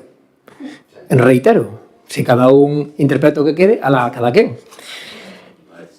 Non tivo valor ni a gallardía nin o que hai que ter para vir a aquel pleno e defender o que tiña que defender, se así o consideraba. O escapismo, unha vez máis, é a mostra da súa cobardía. Non esqueza que sempre é infinitamente mellor manter a honorabilidade, a palabra dada e a seriedade que ser unha persoa nada de fiar, por decirlo suavemente. E anda por enriba, vostede que pasa do oscuro ao claro ou viceversa en temas do Concello, incluso nas súas intervencións dicindo o que iba supostamente votar e acto seguido facer todo o contrario, e hoxe aquí a compañera Ana Cristina lle recordou en algunhas actuacións, pois anda ahora por enriba, vostede vai ser o que xa viña sendo habitual, pero con feitos, é dicir, un coste máis ás arcas municipais que logo dos debates que tivemos fai non moitos minutos, e vostede é tan irresponsable como o goberno de momento Salceda encabezado por a señora Castiñeira. A situación económica do Concello é a que é, pero non de agora, de fai moito tempo. Pero a vostede se dá exactamente igual. Vostede van a crear un gasto adicional de casi 15.000 euros despois da rectificación deste proposta que se nos truxo. Iso sí, é unha operación redonda, pero para vostede. Por un lado, menos carga de traballo para unhas persoas e, por outro, incremento de coste no tema político. Porque se saca, ou correxirme se non é así, competencias a señora concelleira Selene, se lle mantén o seu salario e, sen embargo, se incrementa a maiores. É dicir, menos carga de traballo, trasladamos supostamente ese traballo que vamos a ver como desenrola e incrementamos o coste. Iso é, sí, señor, defender os intereses económicos deste Concello dada a situación creada por vostedes. E vostede, señor Salustiano, home, non sei se vai cambiar voto agora, na comisión votou a favor do salario do señor Xurxo. Vostede que se pon, como lle ben dixo a alcaldesa, e aí estou de acordo con ela, fixe vostede, de perfil, cando non interesa mollarse, pero sin embargo logo apoia en goberno porque vostede votou a este goberno. Entón non se poña de perfil, xa lle teño dito moitas veces, hai que ser serios. E se apoia con todas as consecuencias. Non pasa nada, señor Salustiano. Os veciños xa lle sacaron a careta, políticamente falando. Enténdame ben. Os veciños xa saben, aquel que viña a defender o económico, a situación e mudar a situación económica do Concello, vostede é tan cómplice ou máis que os demais 6 membros do goberno actual. Porque co seu voto son goberno. Co seu voto aproban o que aproban e co seu voto directa ou indirectamente permite a situación económica deste Concello. Por lo tanto, o noso voto vai ser contrario absolutamente de subir o gasto en políticos, dada a situación e dado a proporción do orzamento e da poboación. Moitas gracias, señora alcaldesa. Bueno, é tremendo o que acabamos de escoitar, é tremendo. Vou deixar que falen os compañeiros, pero que non llevo a permitir, iso non llevo a permitir, xa yo levo advertido máis dunha vez, non é unha amenaza, é respetar esta sesión plenaria e ter un respeto polos compañeiros e compañeiras. Si quere denunciar algunha situación de irregularidade de algún dos compañeiros e compañeiras, non me interrumpa, dos compañeiros e compañeiras desta corporación, fágao dando a cara e donde hai que facelo. Non me valen os disques de algunha xente que é mala na parroquia. Iso non me vale. Eu quero cifras, quero datos e quero denuncias. Non lle vou permitir que unha persoa que tuvo a lealdade de dar o paso adiante por Salceda e por compromiso o acuse desa maneira. Faga como hai que facelo. Me parece do máis rastrero que escuitei nesta sesión plenaria. Me parece sumamente rastrero. Sumamente rastrero. E dubido moito que os 4 compañeiros que o acompañan hoxe e o Partido Popular que o apoia aí fora compartan o que acaba de decir vostede hoxe aquí. Porque é tremendo. É tremendo. E voulle decir unha cousa. Non me gusta ir ao barro e entrar nestas cuestións, pero sabe o que é realmente costoso e denigrante? Intentar unha moción de censura con sobre na mesa. No, na mesa no, vou corrixir, no mostrador. No mostrador. Iso. Sí, iso. E a palabra, señor Saúl, sí, a palabra. Sí, iso é falso, iso é mentira, iso é enganar, iso é ruindade, iso é miserable. Eu non o interrumpí. Iso é miserable. Eu non o interrumpí. Iso é miserable. Eu deixei acabar o seu argumento. O sobre sí que pudo ver, sí, mira, aquí está. Eu deixei acabar o argumento con 6 minutos e medio e non o interrumpín. Pero bueno, cando hai cousas que non gusta escoitar, sí. Cando hai cousas que non gusta escoitar, pois entonces o que facemos é interrumpir. Decisión valiente do compañeiro Xurxo e do compañeiro Óscar e mostra lealdade non con ninguén, que non lla deben a ninguén, deben ya en Salceda e así o demostraron. Palabras? Partido Socialista? O único que o que opinas de min, Santi, xo sei, o sea, vale, perfecto, eres libre. Créeme que eu a ti teñoche bastante consideración. Outra cousa que non esteamos de acordo políticamente. O único que me sorprende do que acabas de dicir, o de que números que bailan na miña parroquia, me gustaría que mo explicases algún día, ou se queres aquí, que non sei a que se debe iso. O resto, vale. Home, con millor bailan e eu non me enterei. Xurxo, continúa, por favor. Santi, non o interrumpas. O único resto... Non se fala, aquí tense que andar de palabra e as otorgo eu. Sigue, Xurxo. Nada, simplemente sinto que xa sea a tua opinión de min. E o único que me sorprende o dos números que bailan na miña parroquia. Iso, ao mellor non é este momento para falalo, pero con toda a tranquilidade do mundo mo explicas, porque é que non sei a que te refires. O sea, ao mellor sabe Vanessa, ou non sei, pero é que non sei a que vos referides. Non, estou vos falando con toda a tranquilidade do mundo, é que non sei a que vos referides.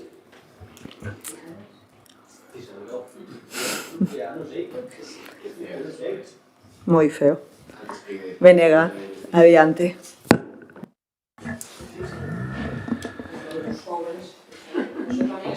Ben.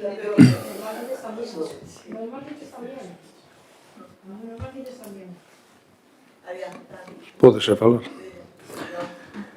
Eu non sei, parece que o señor Davila está algo nervioso.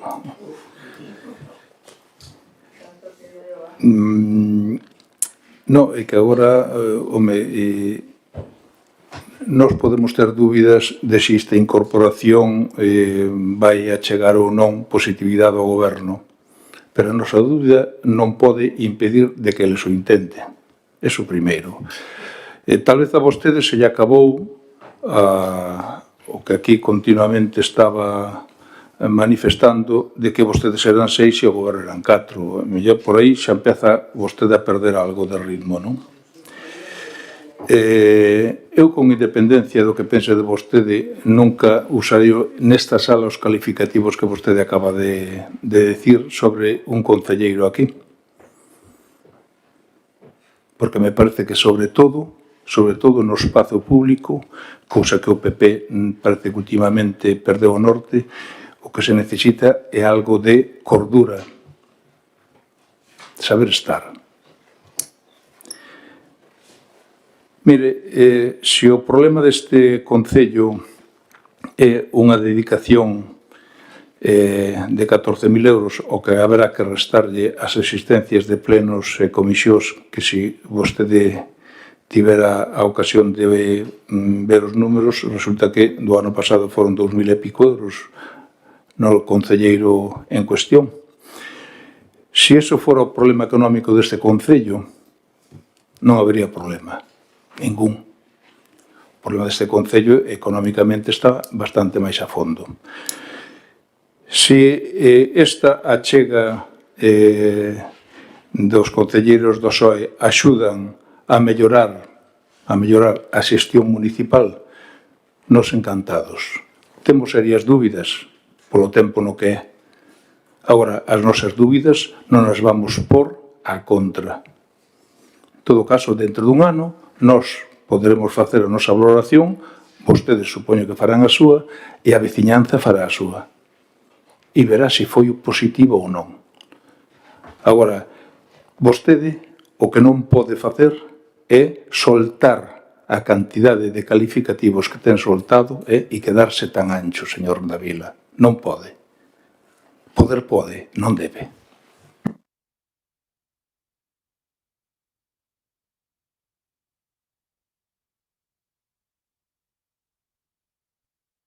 Unha aclaración da proposta, unha corrección que se necesita no punto primeiro, o pleno de outubro é do 23, non do 24.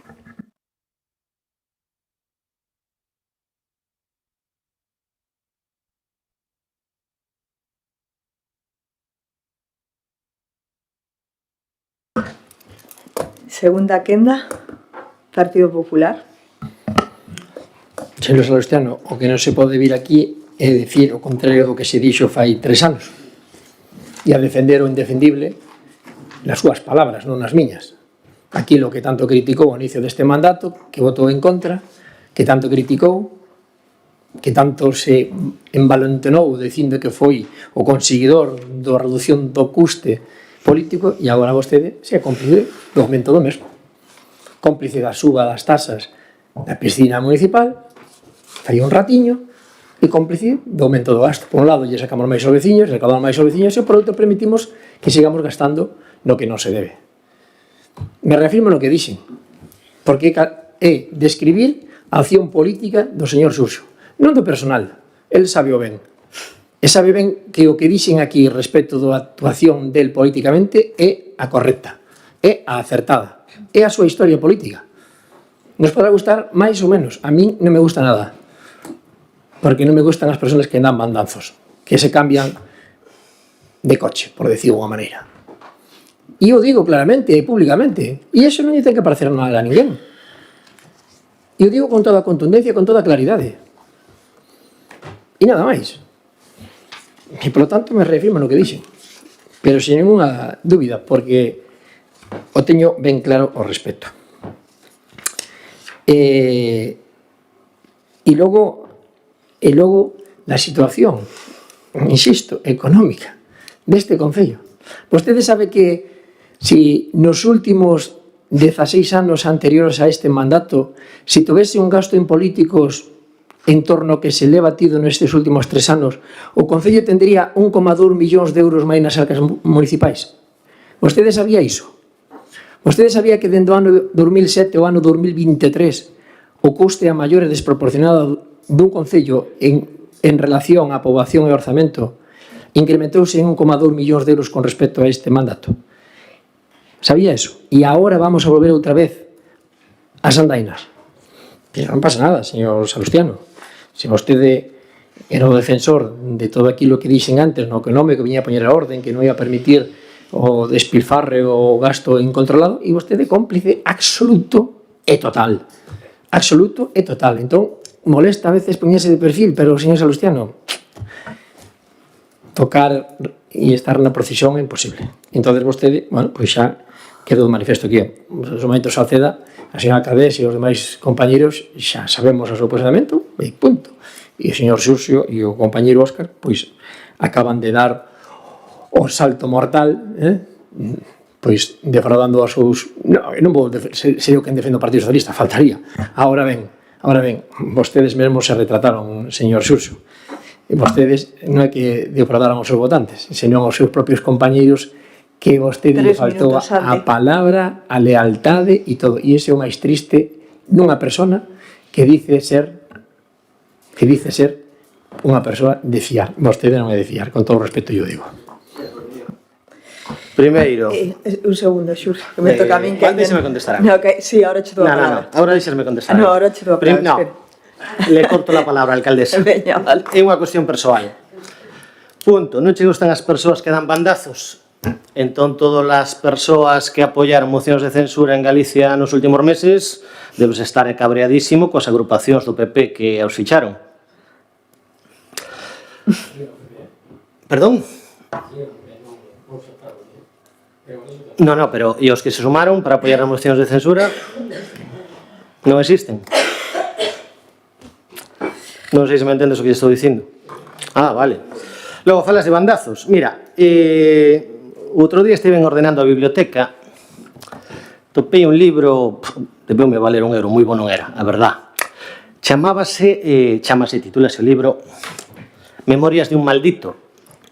O libro é unha autobiografía de Jorge Verstringe, que os máis veteranos del lugar, que aquí está Tano, non sei, algún... Bueno, está o Sorno, que é friki da política como a min, igual se acorda, igual sabe quen é Verstringe, supoño. Fala das súas peripecias como secretario xeral da Alianza Popular. Foi o primeiro secretario xeral da Alianza Popular. Entonces, nese libro, que lle pasa ao Verstringe? Pois o home con Fraga acabou por ter problemas, non? Que lle pasa ao Verstringe? Bueno, é un libro de ciencia política, non estou falando de nada fora do outro mundo, creo. Mira que tes 3 minutos, Ah, vale. No, estou dando o tema de dar bandazos. Cal é o problema que tiño Verstringe cando se llevou la lei del divorcio? Pois unha dos capítulos nos que me lembro é cando Verstringe le dice a Manuel Fraga, a don Manuel, que creo que todos sabemos quen é, don Manuel, en España los que se divorcian son los de clase alta e los de derechas. Que quero dicir con iso? A Alianza Popular naquele momento estaba en contra do divorcio. Cantos dos do Partido Popular que hai hoxe en día se oporían ao divorcio? Iso non é dar bandazos. Canta xente do Partido Popular non se opuxo á lei de matrimonios do mesmo sexo? Canta xente do Partido Popular se oporía agora a iso? Entón, os bandazos ás veces danse dentro das propias siglas. Claro, lo entendeches, pero non che gusta. Non entres en debates de profundidade, Xurxo, que Bueno, eses creo que non lle vai Mira, tiña idea de falar de Aristóteles, pero me voy a cortar hoy. Mellor non, deixámoslo aí. Bueno, hai quen insulta, hai nos que falamos de filosofía. Cada un ten o seu nivel. Todos, uns máis que outros, se poden escoitar nesta sesión de pleno. Desde logo, o que escoitei hoxe pensei que non escoitaría nunca aquí falar a un compañeiro de outro. E a mí me gustaría saber, sinceramente, Xana Cristina, Luis e Iván, E De todas as maneiras, Santi, perdón, alcaldesa, outra vez hoxe estou interrompindo a ti. Invito a un café que me expliques, sin rencor ningún, o dos números que bailan en Entenza, e que non o sei. Non me interrumpas outra vez. Vale, perdona. Vale. Te perdono agora. Me gustaría saber se o resto de concelleiros, agora nesta segunda intervención o tono de Santi foi mellor, pero ao final fallou dicindo que, bueno, que todo que dito, que non todo dito que quedaba aí, non? Que non se arrepentía de habelo dito. Unha lástima, se non fora por ese final, hasta compraría ese tono e esa forma de debatir, que aquí pode haber opinións diferentes, pero nunca esa forma de tan rastrera e de acusación no oído personal, sinxeramente con suposicións. A mí me custa moitísimo creer que valga todo en política e que compañeiros que vexo sentado da bancada da oposición teñan ese sentir con tanta xenreira e pensen que os obxectivos en política se alcanzan así, actuando desa maneira. Me costa moito. Porque ante todo están as persoas e non os obxectivos políticos para chegar de calquer maneira a eles. Exacto. Non foi un debate político, Santi. A todos nos quedou claro e quen poida escoitar este pleno estou segura de que vai pensar totalmente diferente a ti. Ao fin e ao cabo, eu creo que sí, falta a túa quenda. Aquí o que lle preocupa ao Partido Popular, neste caso a Santi, o que pon tremendamente nervioso e xa leva así unhas semanas, é a suma de votos.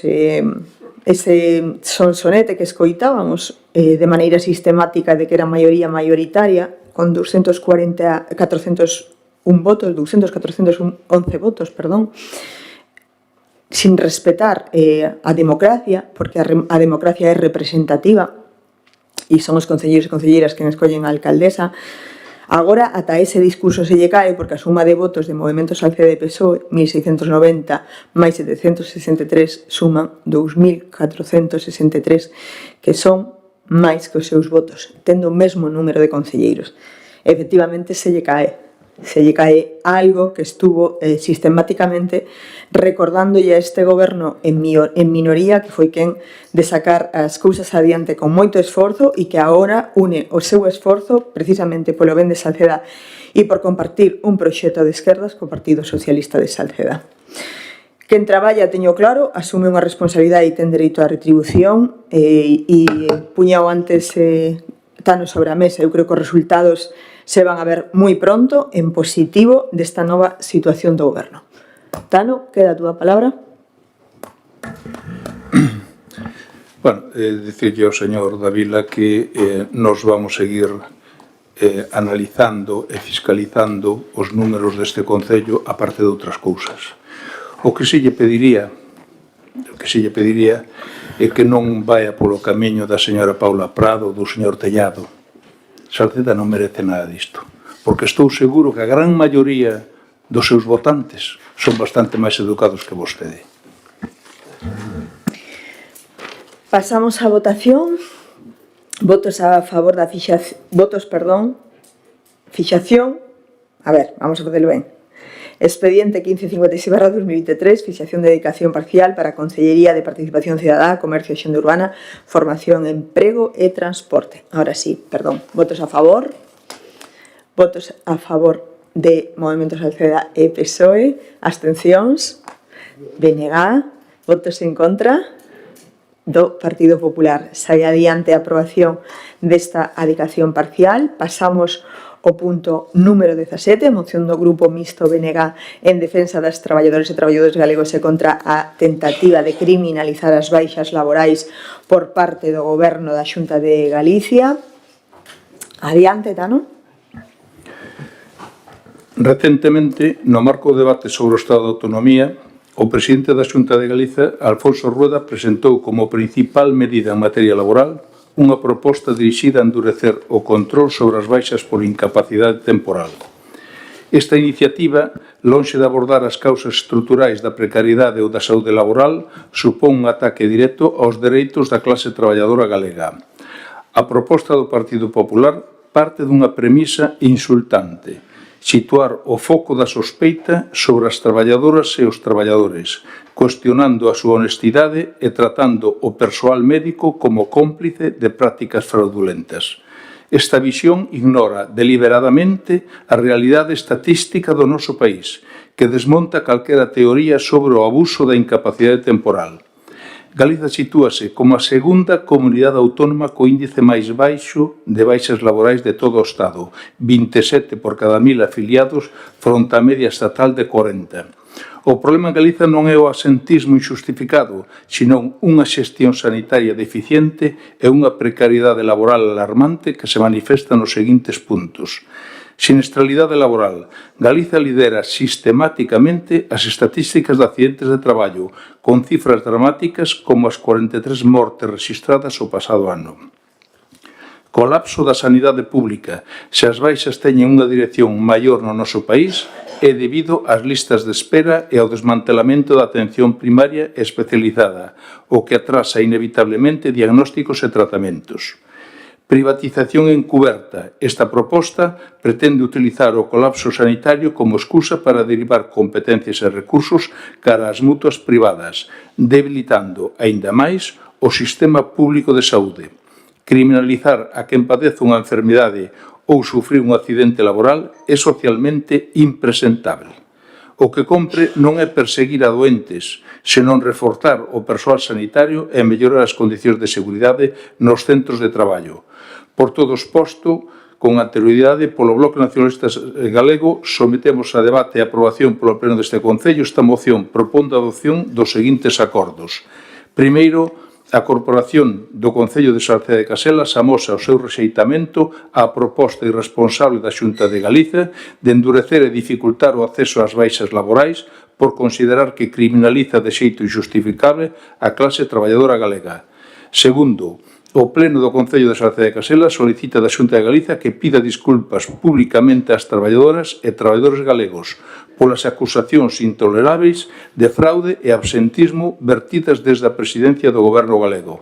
Terceiro, o Pleno do Concello de Sarceda de Caselas insta a Xunta de Galiza a reforzar de xeito inmediato o persoal da sanidade pública, especialmente en atención primaria, como medida imprescindible para garantir unha atención rápida e eficaz que reduza os tempos de recuperación das doenzas laborais. Abandonar calquera estrategia de privatización da xestión da saúde laboral ao traveso das mutuas, por ser unha deriva vulnerable para o sistema público e os dereitos laborais. Incrementar as políticas de prevención de riscos laborais e a vigilancia sobre a siniestralidade para frear o elevado número de accidentes e mortes no traballo en Galiza, unha situación que resulta insostible. Cuarto, dar traslado destes acordos ao Goberno da Xunta de Galicia e aos grupos parlamentarios con representación no Parlamento de Galicia. Penso que non fai falta maior explicación. O señor Rueda, o maior titular que sacou do debate do Estado de Autonomía, foi un insulto ao conxunto de traballadores e traballadoras, todo nunha campaña que ven dada pola patronal xa desde hai un tempo e que, aparte de dar pé pretender abrir camiño a maior privatización da sanidade pública, tal vez se está preparando, tal vez, frente a un posible novo goberno a medio prazo, a posibilidade de que aquí as empresas se lle rebaixen as cuotas da Seguridade Social, que son salario. Simplemente, quen o ingresa é a empresa en vez de ingresar directamente o traballador. Todo iso é unha campaña ben orquestada na que o señor Rueda tivo a indecencia de insultar a todos os traballadores e traballadoras de baixa. Si, non se ría, señor Davila. Vostede me parece que ten unha empresa. Debía saber do que falo.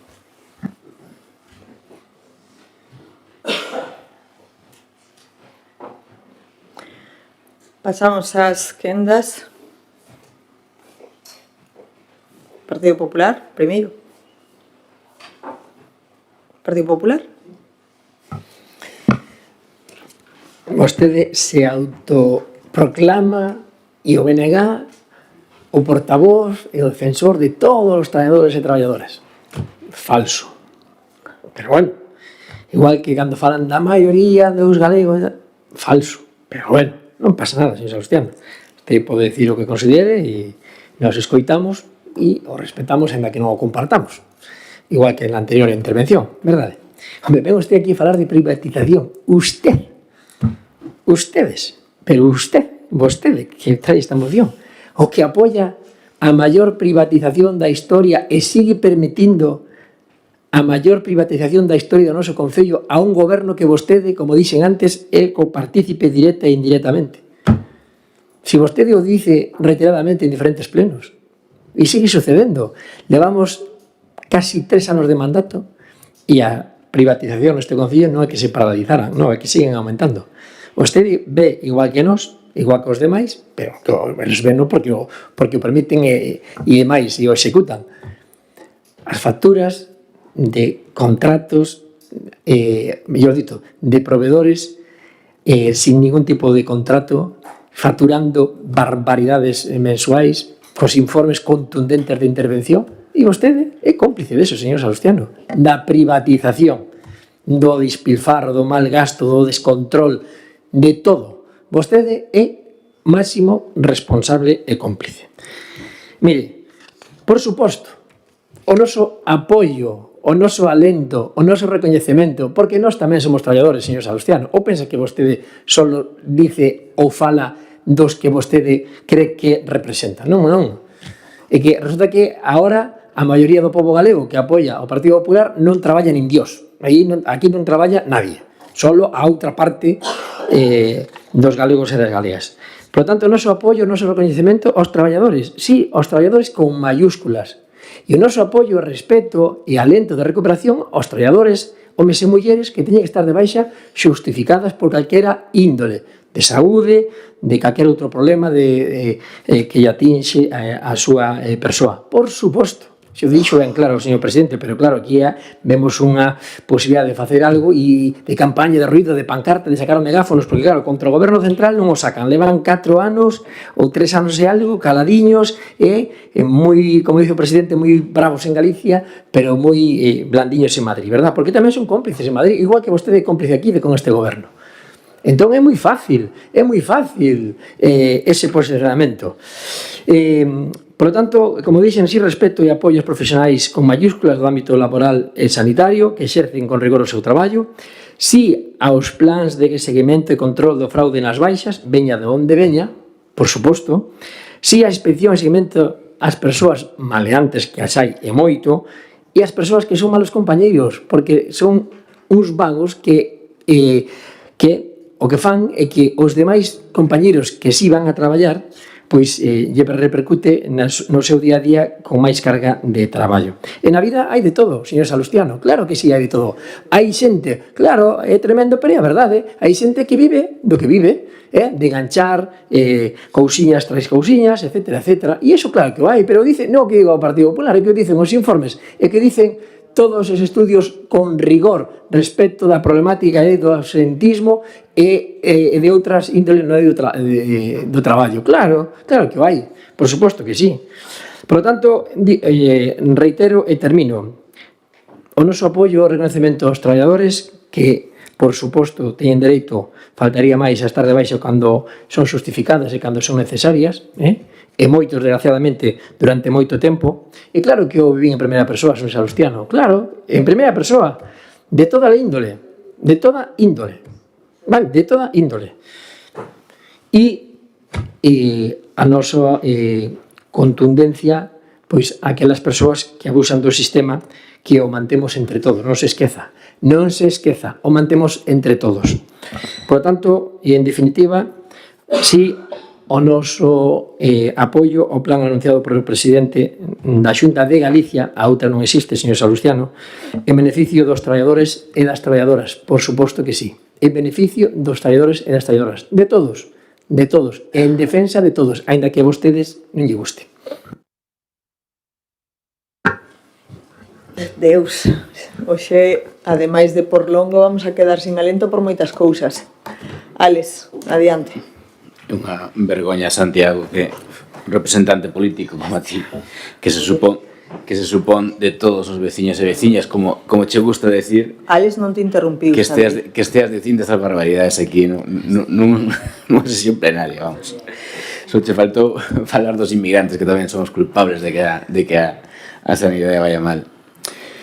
Dende o Grupo Momentos da Sociedade estamos, non podemos estar máis a favor desta moción que presenta o Grupo Mixto BNG.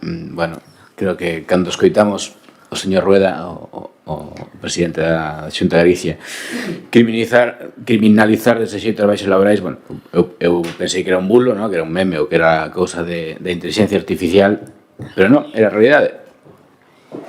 Pero, evidentemente, todo, como ben dixo, todo unha estrategia, son, ao final, diferentes estrategias cando te sintes arropado, claro, cando eres un gigante como o Partido Popular, a veces é moi fácil facer estas cousas, porque o que non pode facer a Xunta é colocar as baixas laborais no debate público, al final, e facelo para enmascarar, digamos, e para que se fale disto e non se fale dos problemas crónicos que sofre a sanidade galega, al final a sanidade pública galega, que me faltou esa palabra, que é bastante importante.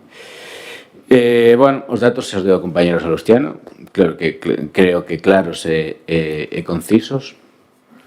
Ao final son tamén un síntoma desa obsesión privatizadora que ten o Partido Popular. Fanme gracia o que di Santi, de que insiste, ao final é iso, é emborronar, unha política sucia, de ir ao barro, de insinuar cousas como fixo o compañeiro Salustiano. Por certo, Vanessa, a verdade é que permitas que teu compañeiro faga esos comentarios dun veciño, en fin. E un exemplo claro disto, desta privatización que fai a Xunta de Galicia e esta obsesión, para empezar está o Álvaro Cunqueiro, iso xa o sabemos todos claramente, que por un lado o Partido Popular dice que é un sablazo pagar €1,50 por botar toda a tarde unha piscina, pero en cambio unha hora de parking nun hospital público, como decides vos, como Álvaro Cunqueiro, vale €1 cada hora. Tens que ir a urxencia, tens que botar ali 6 horas e pagas €6. Hai un tope de €8 por día, sí, pero da igual, se tens que ir todos os días, pagas 6, €7 todos os días, ou €8 todos os días, por algo o que vas obrigado, que non é ocio. O sea que non faledes de sablados cando os sablazos principais os metedes vos non, perdón, as empresas amigas do Partido Popular. Un exemplo claro desta privatización e desta intento, isto é como o que fixo Madrid, e nos suena, creo que a todos, a Madrid e esa estrategia de Ayuso, ir de Ayuso e dos gobernos do PP anteriores, ir cada vez facendo que a sanidade pública sea peor, reducindo recursos, quitando recursos para que ao final a xente se queixe mellor, e ao final chega un punto que a opinión pública mesma dice, claro, é que sendo tan mala é mellor ir ao privado, e mellor que se invista no privado.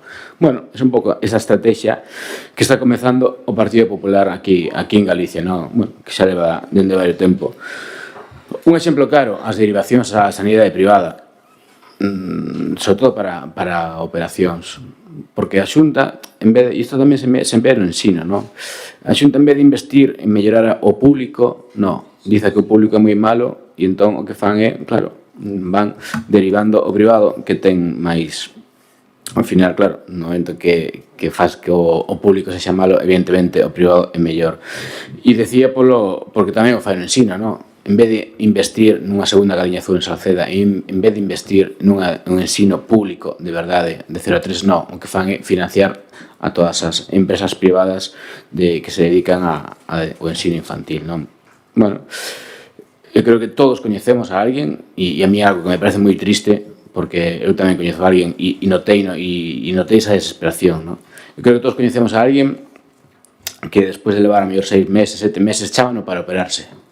Pero mira como son, porque, joder, é que xa facedes tamén só a joder, facedes, refirme ao Partido Popular, Sergas, Xunta, porque decides, se queres podes operar a Pontevedra a certo hospital privado, ou se non esperar polo público, pero xa te avisamos que outros 6 meses mínimo, no privado para a semana, pero aquí outros 6 meses mínimo. Como non, é que non se pode ter vergoña por facer isto, financiar o privado, insistir a xente que vai ao privado, como a xente que vai dicir, despois de 6 meses esperando e esperar outros 6 meses, e iso chamase baixas prolongadas e está descriminalizando ainda por enriba a esa xente a que obligada a ir á privada. En fin, o día que queredes falar de sanidade, por favor, non veñades vos a falar de sanidade, non? Ou como, o que xa que dicen do Álvaro Cunqueiro, perdón, remato xa, ou como de Povisa, o único hospital privado de España, o único caso en España que un hospital privado atende as cartillas da sanidade pública. Ou me dirás que non hai xente que o seu hospital asignado é Povisa. O único caso en España. Ahora con un hospital novo da igual. Seguimos privatizando. Deixen de criminalizar os empregados, deixen de criminalizar os traballadores e por favor, apoyen as reivindicacións da sanidade, apoyen as reivindicacións do ensino de 0-3 e fagan ou apoyen de verdade a sanidade pública e o ensino público.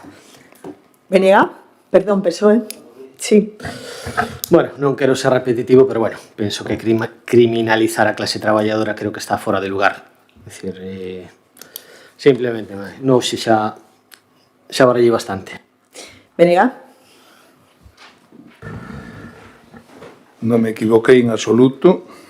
O señor Davila seulle a vea patronal. Non se despiste, señor Davila. Vostedes non axudan a defender o público. Vostedes sangran no público cara ao privado. Non é nada novo. Non é nada novo. Miramos o ensino, tivo aquí a xente hoxe ás 8:30, miramos a sanidade, así está a sanidade, e así está a xente atendida de baixa. Vostede, tal vez, para vostede, os mellores traballadores son os que van a traballar cando non poden, cando están doentes.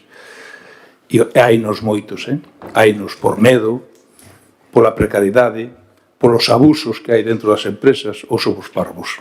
Se pensa que somos parvos. Vostede sabe diso tanto como os demais. Segunda quenda, Partido Popular. Son as 12:32, menos mal que cambiamos o pleno de día. Sí, adiante. Efectivamente, menos mal que non podía ás 7:30 da tarde, pero ben que estaba no Reina Aragonta o xoves ás 7:30 da tarde. Quen dixo que non podíamos? Vostede. Donde? Na comisión se propuxo e vostede non podo o xoves ás 7:30 e resulta que o xoves ás 7:30 estaba no Reina Aragonta. É que era importante inaugurar o parque. Por iso estaba prevista a inauguración o xoves. Non era o mércoles, era a inauguración, señora alcaldesa. Vostede mesma que é unha trampa, pero non pasa nada. Xa coñecemos. Vostede mesma que é unha trampa. É verdade, tremenda trampa, certo. É dicir, resulta que se lle propuxo adiantar o pleno unha hora. O xoves, día 30, dixo que non podía. Que sí, que resulta que despois caí na trampa, Santi, tes razón. Adiante. Si vostede mesma se dilatou. Non se dilata, se delata. Sí. Adiante. Gracias pola corrección, é inteligente vostede. Non é inteligencia, mire, que señor dilata Salustiano, de outra cousa. en fin, insisto, o apoio sistemático á privatización en este Concello non pode vir a dar leccións do mesmo. Decir que resulta que como se non existisen no bipartito as privatizacións é falso. Vostede sabe igual que eu. Decir, señor Alejandro, o que acaba de decir, cando vostede é membro dun goberno, insisto, que privatiza todos e cada un dos servicios prácticamente deste Concello como nunca antes na historia, cando a maioría ou a gran maioría dos traballos que agora están en mans de empresas privadas que vostedes contratan a dedo e ad hoc. Antes eses traballos se facían con traballadores públicos, é demagogo, irresponsable e faltar a verdade. E dicir o que acaba de dicir respecto de moitas dos comentarios que dixo da sanidade é pois non falar da realidade. Hombre, resulta que decir que se derivan a cando vostedes estaban no BNG e formaban parte dun goberno de Galicia, resulta que se firmaban os maiores concertos na educación como antes nunca existisen. Por lo tanto, cada un ten a súa historia e as súas responsabilidades. Pero que casualidade que de momento, oye, durante moitísimos anos os galegos deben de ser chochos todos porque siguen apoiando a xestión do Partido Popular. Resulta que somos tan malos que resulta que cada vez que hai eleccións pois, oiga, dan un apoio. E se non gobernamos é por escasos votos ou por un diputado. Fíjense vostede que malos somos, E que malo tuvemos que haber feito. Mira que non melloramos nada, en sanidade, nada, é todo un desastre. Só hai que ver a nosa contorna respecto das infraestructuras, etc. E volvo a dicir o que dixen na moción do ensino. todo é mellorable, sempre, sempre, pero non de fai 5 anos, nin 10, nin 15, de sempre na historia. Como dentro de 20, 30 anos que estén aquí neste pleno, sigan falando de seguir mellorando as infraestructuras, a sanidade, a educación, todo eso, por suposto. Non lle quepa ninguna duda, estea quen estea, porque de eso se trata, seguir mellorando, pero mellorando con rigor e con sensatez, non dicindo unha cousa e facendo a contraria. Nada máis, moitas gracias.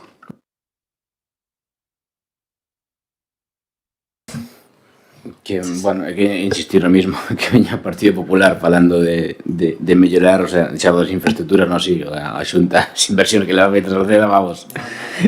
En fin,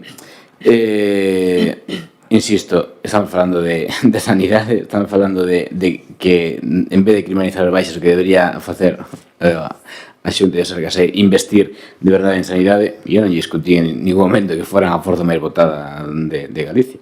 Claro que non, pois o gobernan, joder, pero non sei, en fin. Partido Socialista, BNG. Pois, bueno, tampouco creo que agardásemos ninguén que o Partido Popular actuase de outra maneira ou dixese outra cousa. Eu creo que nos esperábamos todo isto. O que me dá certa lástima é que cada vez se noten máis nesta sesión plenaria os discursos tan influentes de Ayuso e Tellado. Isto sí que me está preocupando seriamente. Que teñan como modelo precisamente a Ayuso e a Tellado é preocupante. Bueno, é certo que tamén traballades a través de circulares que mandan unha serie de instruccións e claro, defendedes desta maneira as mocións. É unha lástima buscar sempre a culpabilidade no traballador e nas traballadoras, non fijarse precisamente na escaseza de recursos que é palpable, que é visual e que é para todos e para todas. E cando un necesita ir ao médico non lle piden o carné de militancia. E é unha lástima que precisamente o Partido Popular non vexa esa escaseza de medios, a estrategia de privatización dos servicios públicos e criminalice sempre pois o colectivo traballador e traballadora. Digo isto, pero tampouco me sorprende que esa sexa a actitude. Votos a favor da moción, votos a favor, Movemento Social PSOE e BNG, abstencións, votos en contra, Partido Popular. Pasamos ao punto 18, o último desta parte resolutiva, moción do Grupo Mixto BNG para mellorar as frecuencias do transporte público de viaxeiros nos traxectos de ida e volta de Salceda a Vigo.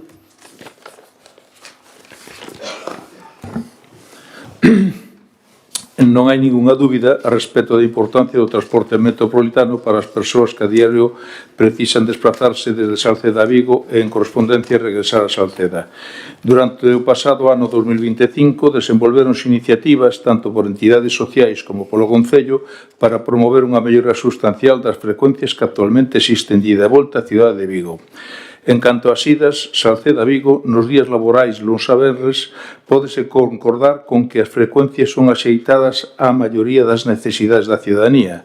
En canto á volta Vigo-Salceda, de luns a venres, desde a saída de Vigo ás 13:55 non existe outra frecuencia ata as 17 horas, polo que moitas persoas traballadoras que rematan a xornada laboral ata as 15 horas non teñen posibilidade de usar transporte público que lles facilite o retorno, se non é agardando até as 17 horas, polo que só teñen como alternativa o uso do vehículo particular. Así mesmo, nos días laborais é necesario valorar unha frecuencia desde Vigo a partir das 22:15 horas que facilite o retorno despois da xornada laboral da tarde. No tocante a fin de semana, a situación é absolutamente deficitaria, tanto nos traxectos de ida como de volta. Para desplazarse de Salceda a Vigo e viceversa, únicamente existen dúas frecuencias, idas ás 10 e 16:30, voltas 12:15 e 18:45. Para o BNG, e enténdese que toda a corporación municipal, este asunto non pode quedar no esquecemento, polo que consideramos necesario adoptar o acordo de dirixirse á administración competente da Xunta de Galiza para acadar, se non fora unha reestruturación global, si unha solución máis específica e aliñada coas necesidades de mellora máis urxentes, como as expostas anteriormente. Con iso, promoverase o uso do transporte público, diminuindo o uso do vehículo privado e facilitarase o desplazamento de persoas que non teñen outra posibilidade ou queren evitar desplazamentos en coche propio. Polo exposto, formulamos a seguinte proposta de acordo. O Pleno do Concello de Sarceda de Caselas, por unanimidade ou maioría, bórrese o que non proceda, acorda dirixirse á Dirección Xeral de Mobilidade da Xunta de Galicia para que adopte as medidas necesarias para incorporar unha frecuencia de transporte de viaxeiros que dea servicio ás persoas traballadoras que rematan a súa xornada laboral até as 15 horas, podendo considerar como máis acaída fixar unha expedición de saída de Vigo entre as 15:30 e as 16 horas e outra a partir das 22:15 horas que pode pasar por estender o servicio desde o Porriño até Salceda axustando o horario de saída que actualmente é ás 22 horas. Mellorar frecuencias Salceda-Vigo-Salceda, tanto en traxetos de ida como de volta, en sábados e domingos, e, en todo caso, fixar unha frecuencia Vigo-Salceda a partir das 22 horas co fin de facilitar desplazamentos de persoas mozas e outras que por ocio ou outras xestións precisan permanecer en Vigo até esa hora. Engadir a respecto desta última frecuencia de que falamos, fin de semana en 22 horas, que actualmente a empresa Monbus ten un servicio que sae ás 22 horas de Vigo e remata en Torneiros, co cal, polas informacións que temos, non sería nada difícil que, coa autorización de Dirección Xeral de Mobilidade, esa liña, ese servicio, se estendese desde Torneiros a Salceda para facilitar este servicio do que falamos.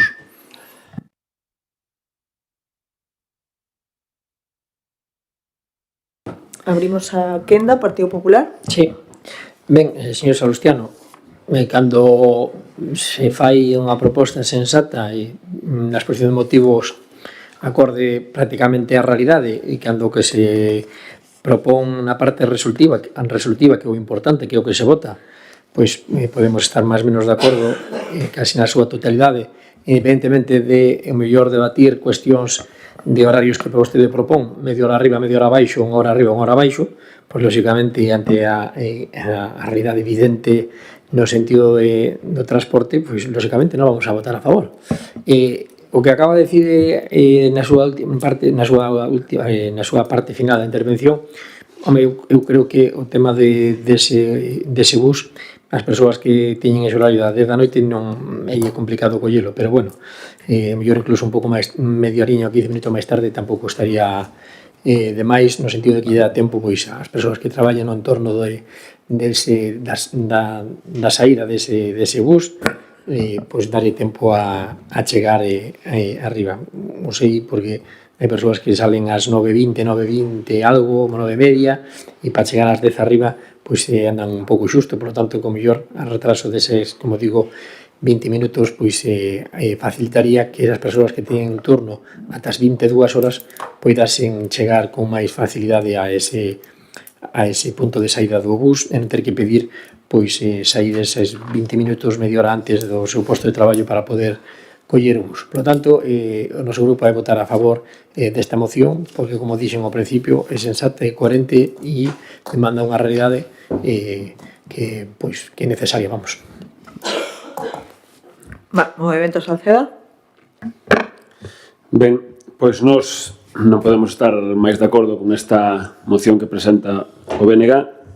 É unha demanda xa histórica que damos feito tamén dentro do Concello de Sarceda de Caselas, dentro do equipo de goberno, incluso que podemos tachar xa casi dunha discriminación ao noso Concello, bueno, aos nosos veciños e veciñas por parte da Xunta, que neste caso quen ten a competencia. Vimos de facer unha proposta conxunta o equipo de goberno, 11 colectivos de Salceda, entre os que están a Asociación de Persoas Xubiladas, Mulleres Rurais, todas as asociacións de veciños parroquiais, a finais de 2025, que a día de hoxe, pois medio ano despois, non temos unha clara resposta, nin temos ningunha proposta en firme sobre a mesa.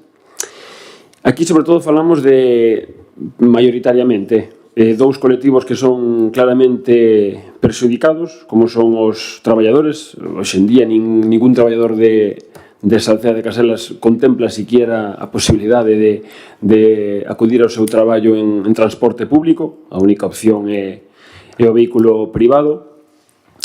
E tamén a mocidade, non? E con a mocidade refírome non só aos fins de semana, as conexións para ir a Vigo a disfrutar a poder ir ao cine, poder ir ás praias no verán, poder ir a un centro comercial, senón tamén aos estudantes, que en horario de tanto mediodía como en sesión de tarde pois non poden ou teñen moi complicado pois esas conexións para retornar a Salceda. E, bueno, por comentar un dato curioso, non, digamos, desta discriminación ao seu Concello, a semana pasada tivemos unha reunión, o xoves día 30, na que a Xunta nos convocou para propoñernos, para propor unha mellora no transporte no Baixo Miño. Asistimos Xurxo como concelleiro de transporte e eu como concelleiro de mobilidade. E, bueno, pois nesa reunión o que se falou, a Salceda pouco lle atinxía, non? Falábanse da mellora de dous corredores, o corredor Rosal-Tomiño-Vigo, que ni siquiera pasaba por Salceda de Caselas, e a mellora no corredor interior, o corredor que sae dende a Guardia, pasa polo Rosal, Tomiño, Tui, e si pasa por Salceda no Cerquido e continúa a dirección Porriño, Mos, Vigo. Ben, nos manifestamos a nosa, un pouco a nosa desconformidade nesta reunión, porque nestas rutas en ningún momento iban a solucionar o problema que temos en transporte en Salceda. As paradas en Cerquido pois non solucionan, non sei nin se o 5% dos problemas de transporte que temos no Concello. En Salceda, maioritariamente os veciños e veciñas de Salceda circunscríbense ao centro urbano e as parroquias que están máis cercanas. E, nos lle comunicamos, non? Esta proposta que lle fixemos, este comunicado que fixemos a finais do 2025, que non tivemos unha resposta, ni unha proposta en firme da Dirección Xeral de Mobilidade. E, a verdade é que nos responderon un pouco o de sempre, non? Da dificultade de conectar Salceda con Vigo, da dificultade de propoñemos facer lanzaderas a Porriño, onde hai unha comunicación máis fluida. E, nos dixeron que entrábamos en peligro de conxestionar a ruta Porriño-Vigo. E, que nós tamén somos veciños da provincia, non? De Pontevedra. Se conxestionamos precisamente porque hai esa demanda no transporte, porque, ao final, parecemos unha illa, non? Dentro dos concellos da contorna. Tomiño, Tui, a Guarda, vemos que cada vez van mellorando os seus transportes, se van propoñendo diferentes alternativas con maiores frecuencias. Salvaterra ten a través de Pontareas, Porriño, accesos con maiores frecuencias a Vigo, e nos quedamos aí no medio, nin arre nin xo, nin pa un lado nin pa outro. Creemos que non pode ser tan difícil unha solución para Salceda cando estamos realmente a 10 minutos de Porriño. Así o plantexamos, e inclusive plantexamos a posibilidade de ter outra reunión neste caso coa directora xeral, e trasladar de novo algunhas propostas que nos temos, como a que fixemos a finais do ano pasado. E, nos propoñían sempre, nos dicen o mismo, a posibilidade dun SIMU, dun sistema de mobilidade urbana, pero que nós non, é un servizo no que exista cofinanciación entre a Xunta e o Concello. 5 minutos, Marcos. Sí, remato xa. E nós dixemos que, ao final, isto non sería cuestión dun SIMU, que é o que resolvería, o SIMU resolve o que é problemas de transporte interno no Concello. Nós, ao final, o que queremos é conexión con outros concellos. Non necesitamos un SIMU, necesitamos un transporte real e eficiente cara a cidade principal da nosa provincia. Partido Socialista. Bueno, vou intentar non repetirme con Marcos, pero bueno, sí, o pasado xoves asistimos a unha reunión coa directora xeral de Mobilidade, Judith Fontella. Básicamente, hombre, sí, evidentemente unha das liñas pasaba por Salceda, do Cerquido, pero creo que, bueno, puxéronos por ser Baixo Miño, pero realmente creo que estábamos un pouco fora de lugar naquela reunión, porque se trataba de mellorar o trazado no Baixo Miño, sí. E, bueno, estaban as alcaldesas do Rosal e Tomiño, bueno, quitando 4 detalles, a proposta parece que era interesante. A nosa, bueno, nos propuxemos ya parte de comentarlle, como ben dixo Marcos, a reivindicación dos colectivos sociais, que van en certa medida relacionados co que propón hoxe o compañeiro Salustiano. Pois comentámoslle sobre todo que é máis necesario para nós que unha liña máis rápida e cara a Porriño, ou incluso cara ao Cerquido. Claro, bueno, a proposta que nos fixeron, que ao mellor podía ser necesario un SIMU, Servizo de Interese Municipal no Tello, que significa sería unha liña cofinanciada polo Concello, onde o Concello asumiría o déficit da liña. Consideramos que non é apropiado. Tamén é certo que foi unha primeira toma de contacto e a directora xeral quedou de chamarnos a outra reunión para analizar o tema destas reivindicacións e esperemos que sea.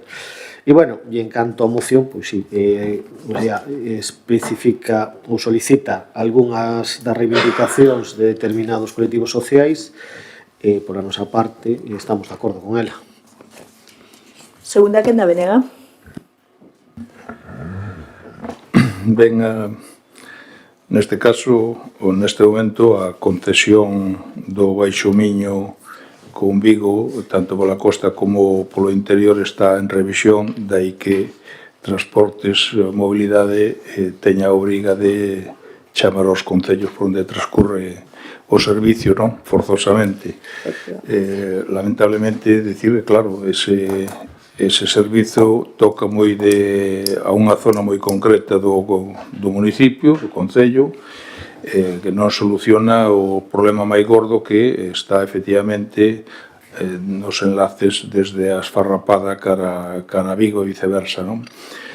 As propostas que nós facemos sabemos que poden ser asumibles sin necesidade de alterar a concesión, porque neste momento a información que temos é que a concesión na que estamos ten os kilómetros totalmente esgotados, co cal é difícil movementos amplios que poideran ir moito máis alá do que estamos neste momento falando.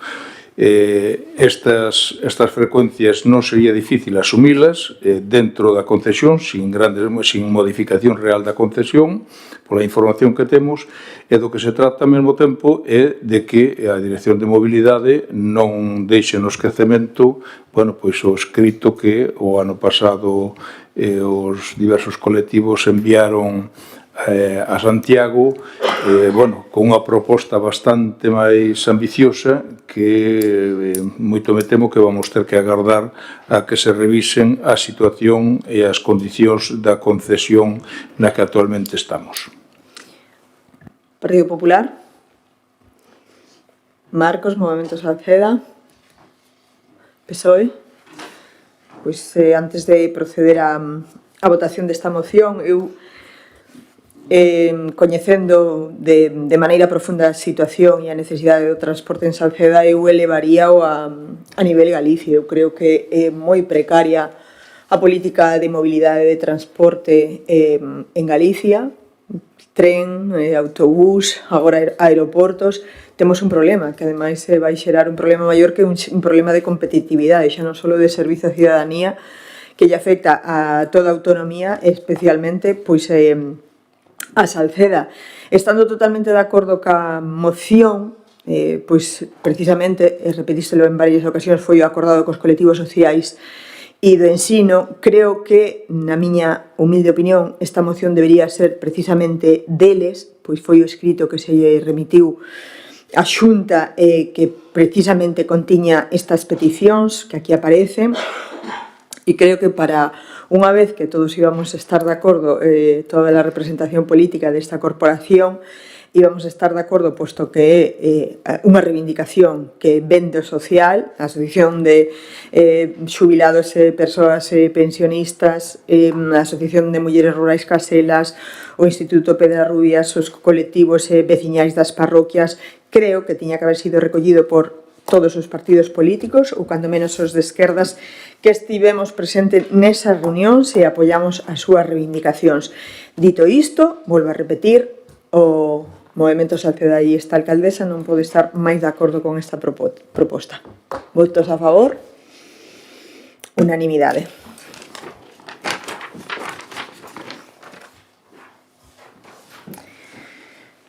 Rematadas as casi unha da madrugada os 18 puntos da parte resolutiva, pasamos a actividade de control. No primeiro dos puntos, neste caso sería o 19 da acción de conta dos decretos da alcaldía dende o número 2026-0261 do 23 de febreiro ata o número 2026-0560 de 24 de abril. Algúnha cuestión?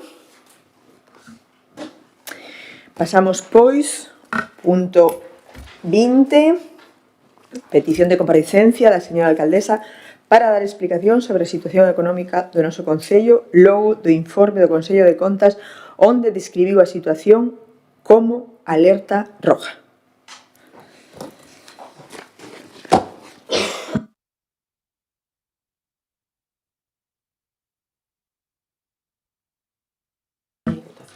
Vale. Moi ben, pois a primeira das peticións de comparecencia, logo terán quenda para o seu debate, e sobre, como vos decía, comparecencia da señora alcaldesa para dar explicación sobre a situación económica do noso Concello logo do informe do Consello de Contas onde describe a situación como alerta vermella. Isto di o portavoz do Partido Popular de Salceda, que entendo suscribe o resto do seu equipo. Esta alcaldesa que vos fala e a organización política da que forma parte o Movemento Salceda cree na transparencia e na información e a nosa posición será sempre favorable a dar explicacións, as explicacións que se nos pidan en asuntos de carácter de interese público como é este. É a primeira vez na historia no Concello que se piden dúas comparecencias nun mesmo pleno. E teño que decir que levo xa 5 comparecencias nestes 3 anos de legislatura. As comparecencias son sempre unha oportunidade para trasladar información á veciñanza que é a quen me debo.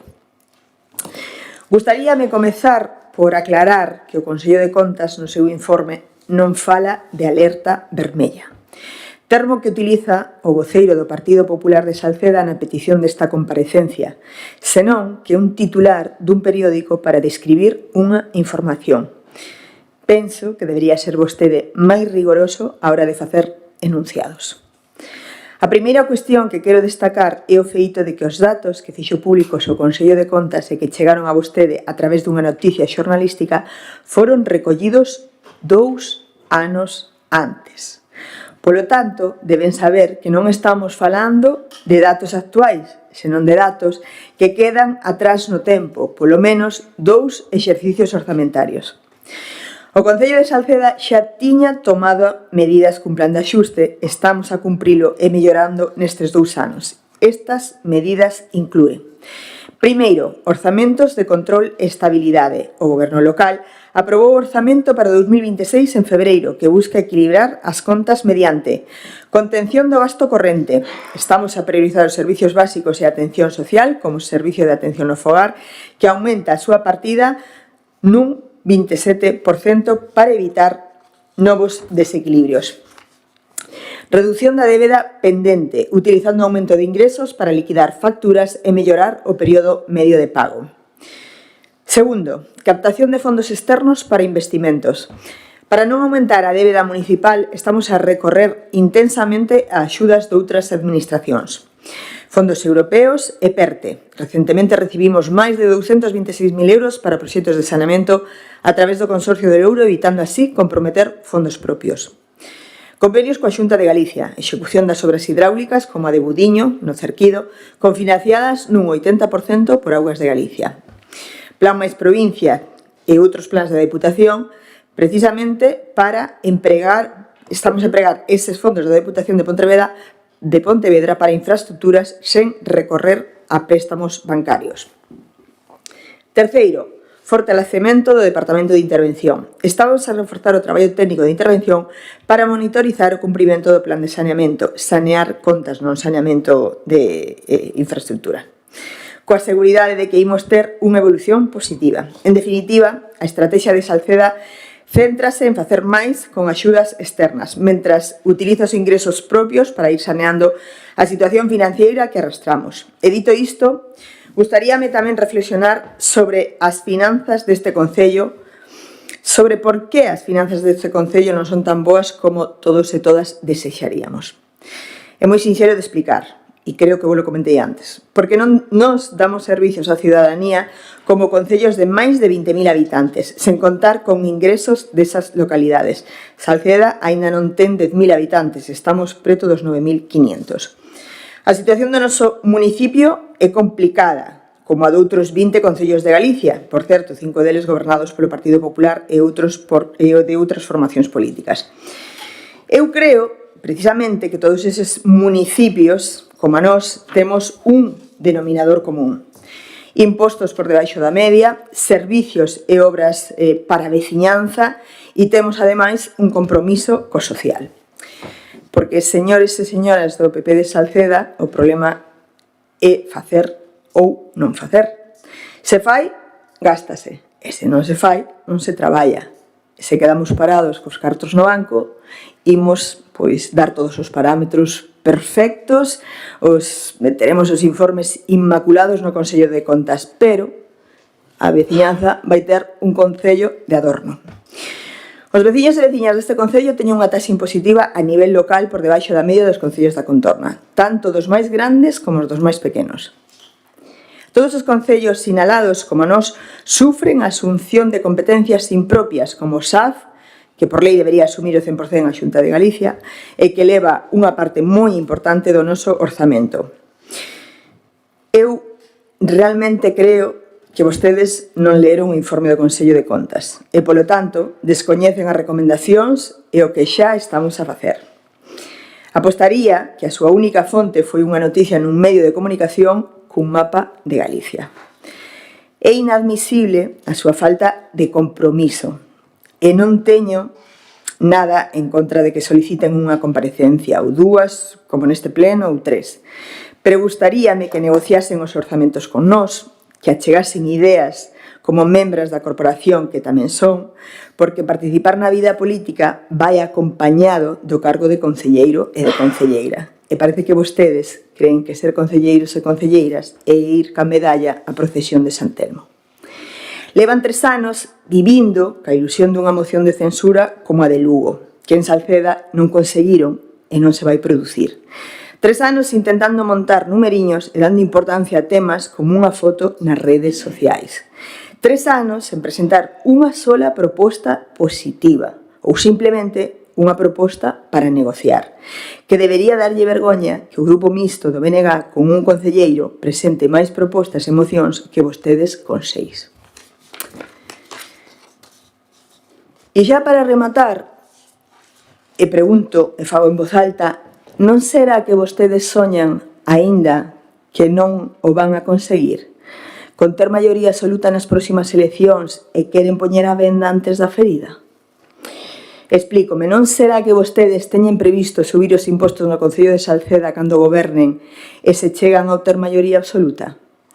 E quero tamén que me respondan a iso. Se gobernan, canto van subir os impostos? Porque sei que xa están a estudar e, ademais, queren usar a coartada de que o Concello está moi mal. Aquí xa nos coñecemos todos e todas. E remato xa. Claro que é certo que deberíamos ter unha economía mellor. E todas queremos superarnos. Queremos un mellor financiamento, queremos un reparto de ingresos do Estado, queremos que a financiación dos concellos, que é unha materia pendente, sexa acorde cos servicios que os concellos prestan á cidadanía. Afortunadamente, a Xunta parece estar a darse conta e amosou interese en crear unha nova lei, consciente de que a situación é complicada. Polo de agora son movimentos iniciais, pero é a demostración de que a financiación dos concellos está mal en xeral. O PP recoñeceo, menos o PP de Salceda, que aínda non se enterou. Levan moitos anos con esta repetición catastrófica da situación económica do Concello. Abandonen ese camiño, sumen iniciativas que realmente beneficien a veciñanza. Ata aquí a miña comparecencia. Palabras. O discurso quedou moi ben, señora Castiñeira. En realidade, gracias. É aquí, E claro, cando vostedes son responsables da situación económica, pasa o que pasa. Así pasou no Estado, que despois os que intentaron endereitar un pouco logo eran os culpables de todos os males. Vostedes, cada administración que tocan, a deixan en quiebra técnica prácticamente, na borda do rescate. Dicir, se para vostede lle parece normal que un concello que ten un orzamento de 5,5 millóns de euros teñamos a peche do exercicio 4,6 millóns de euros de deuda, son 6 antes. Se para vostede eso é rigor e seriedade, apaga e vámonos. É dicir, 4,6 millóns de euros a cierre do exercizo entre facturas sin pagar a proveedores e máis préstamos bancarios, tamén por pago a proveedores, entre outros. Mire, a situación económica, lóxicamente, é de alarma vermella. Efectivamente, o titular dun periódico que recolle o informe de contas e de outros periódicos que dice claramente que o noso Concello é o único, xunto con outros 17, que incumple as medidas tanto de os ingresos, o sea, de aforro neto negativo e o remanente de tesorería axustado negativo. É dicir, cos ingresos correntes non son suficientes para cubrir os gastos correntes e a amortización da deuda, e que teñen nula solvencia, é dicir, temos nula solvencia e liquidez como administración local. Incumprimento de todas as reglas fiscais, incumprimento da relación de pago a proveedores, incumprimento de período medio de pago, remanente de tesorería negativo, nula liquidez, situación financiera comprometida, é dicir, en alerta roxa, vermella, despilfarro no gasto corrente innecesario, aumento do gasto político, como acabamos de ver fai uns minutos, desproporcionado en función da poboación, orzamento e situación económica, máis de 1,2 millóns, como dixen antes, a maiores en soldos nos últimos 16 anos, do razonable para un concello como o noso.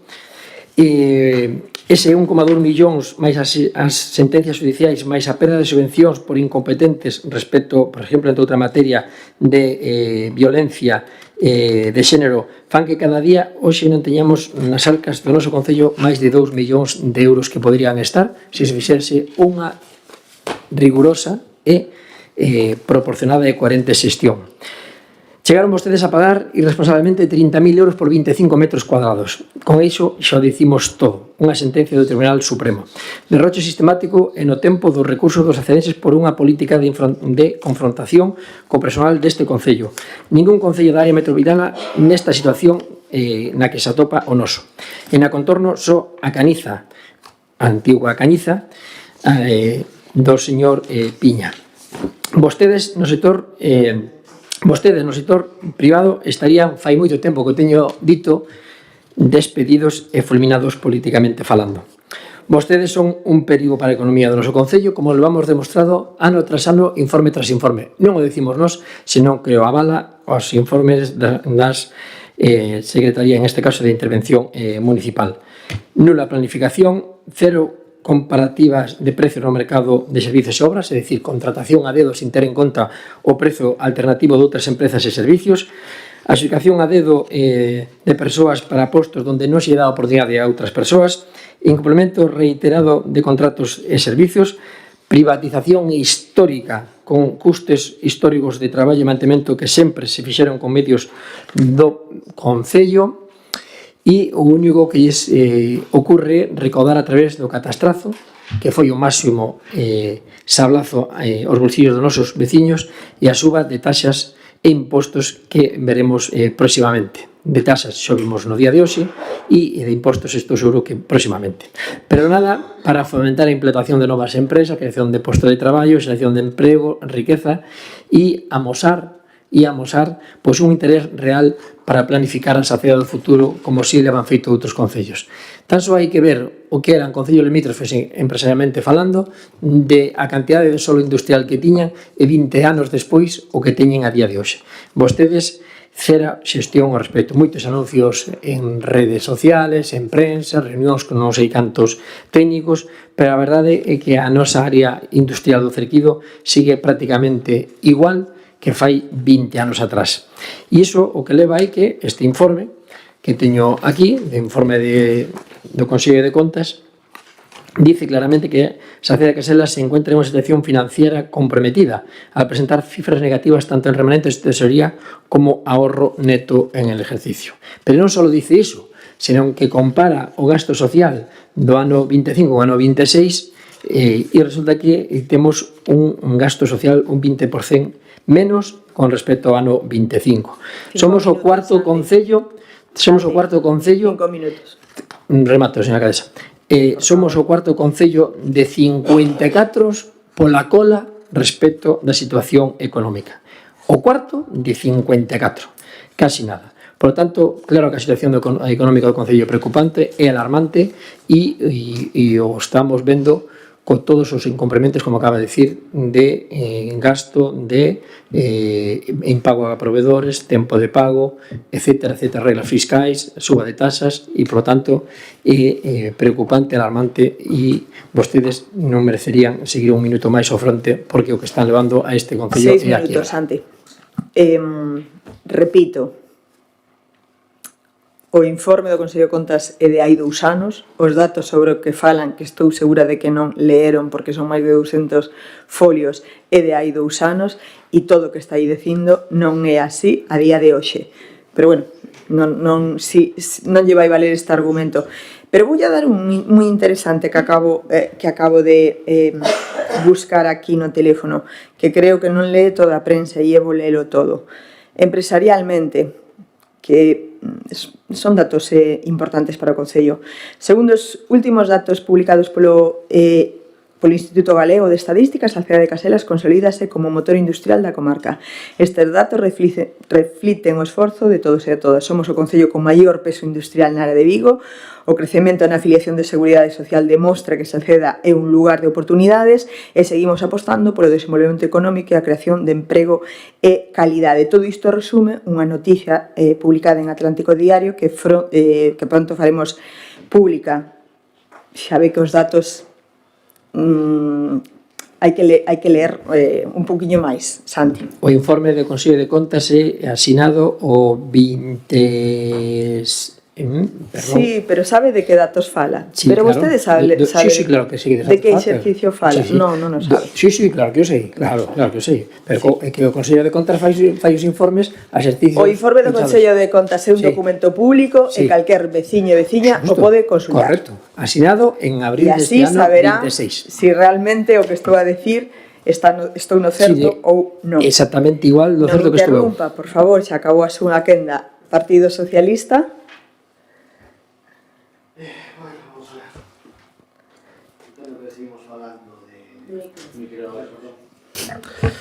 De economía de números. Bueno, evidentemente entendo que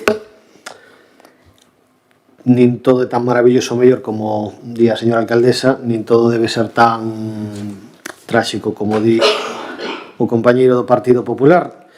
Intentemos que con este plan de axuste pois consigamos levar as cousas a bo porto. Tampouco... Plan económico e financiero. Pouco máis que... BNG? Ben, hai escasamente unha hora estivemos falando de todo isto. O plan que aquí se presentou é un reto, entendemos que é un reto para este goberno, sabe onde ten que actuar para tratar de mellorar a situación e, indudablemente, os demais o que temos que estar en expectativa de que se cumplan os pasos que aí se propoñen dar. Se non é así, pois, bueno, dentro dun ano o veremos e teremos que facer a crítica que corresponda e non sei, tal vez agora coa nova lei esta que está preparando o Partido Popular igual propoñen a xuntar este concello con outro, unha fusión, non? Non sei. Sí. Agardo que non. Mais, segundo dos puntos, este caso o terceiro da actividade de control, punto 21, petición de comparecencia da señora alcaldesa para dar conta e explicacións sobre a situación de inseguridade e altercados na vila e espazos públicos que estamos a padecer e vivir no noso concello dende fai demasiado tempo. E deixo aquí sobre a mesa este documento da Xunta Local de Seguridade do Ministerio, un documento oficial que podedes consultar todos e todas cos datos que ahora mesmo vos vou dar. Petición de comparecencia da señora alcaldesa para dar conta e explicación sobre a situación de inseguridade e altercados na vía e espazos públicos que estamos a padecer e vivir no noso concello dende fai demasiado tempo. Novamente, como non podía ser de outro xeito, acepto esta petición de comparecencia sen rexeitar nunca dar explicacións públicas. Primeiro, estado actual da plantilla e vindeiras incorporacións. Actualmente a Policía Local de Salceda conta coas seguintes prazas: 6 prazas de axentes de policía, 2 prazas de axentes de policía de segunda actividade e unha praza de oficial xefe de policía. Isto tamén o acredito con un documento, un informe asinado polo oficial de policía, que tamén queda a vosa disposición.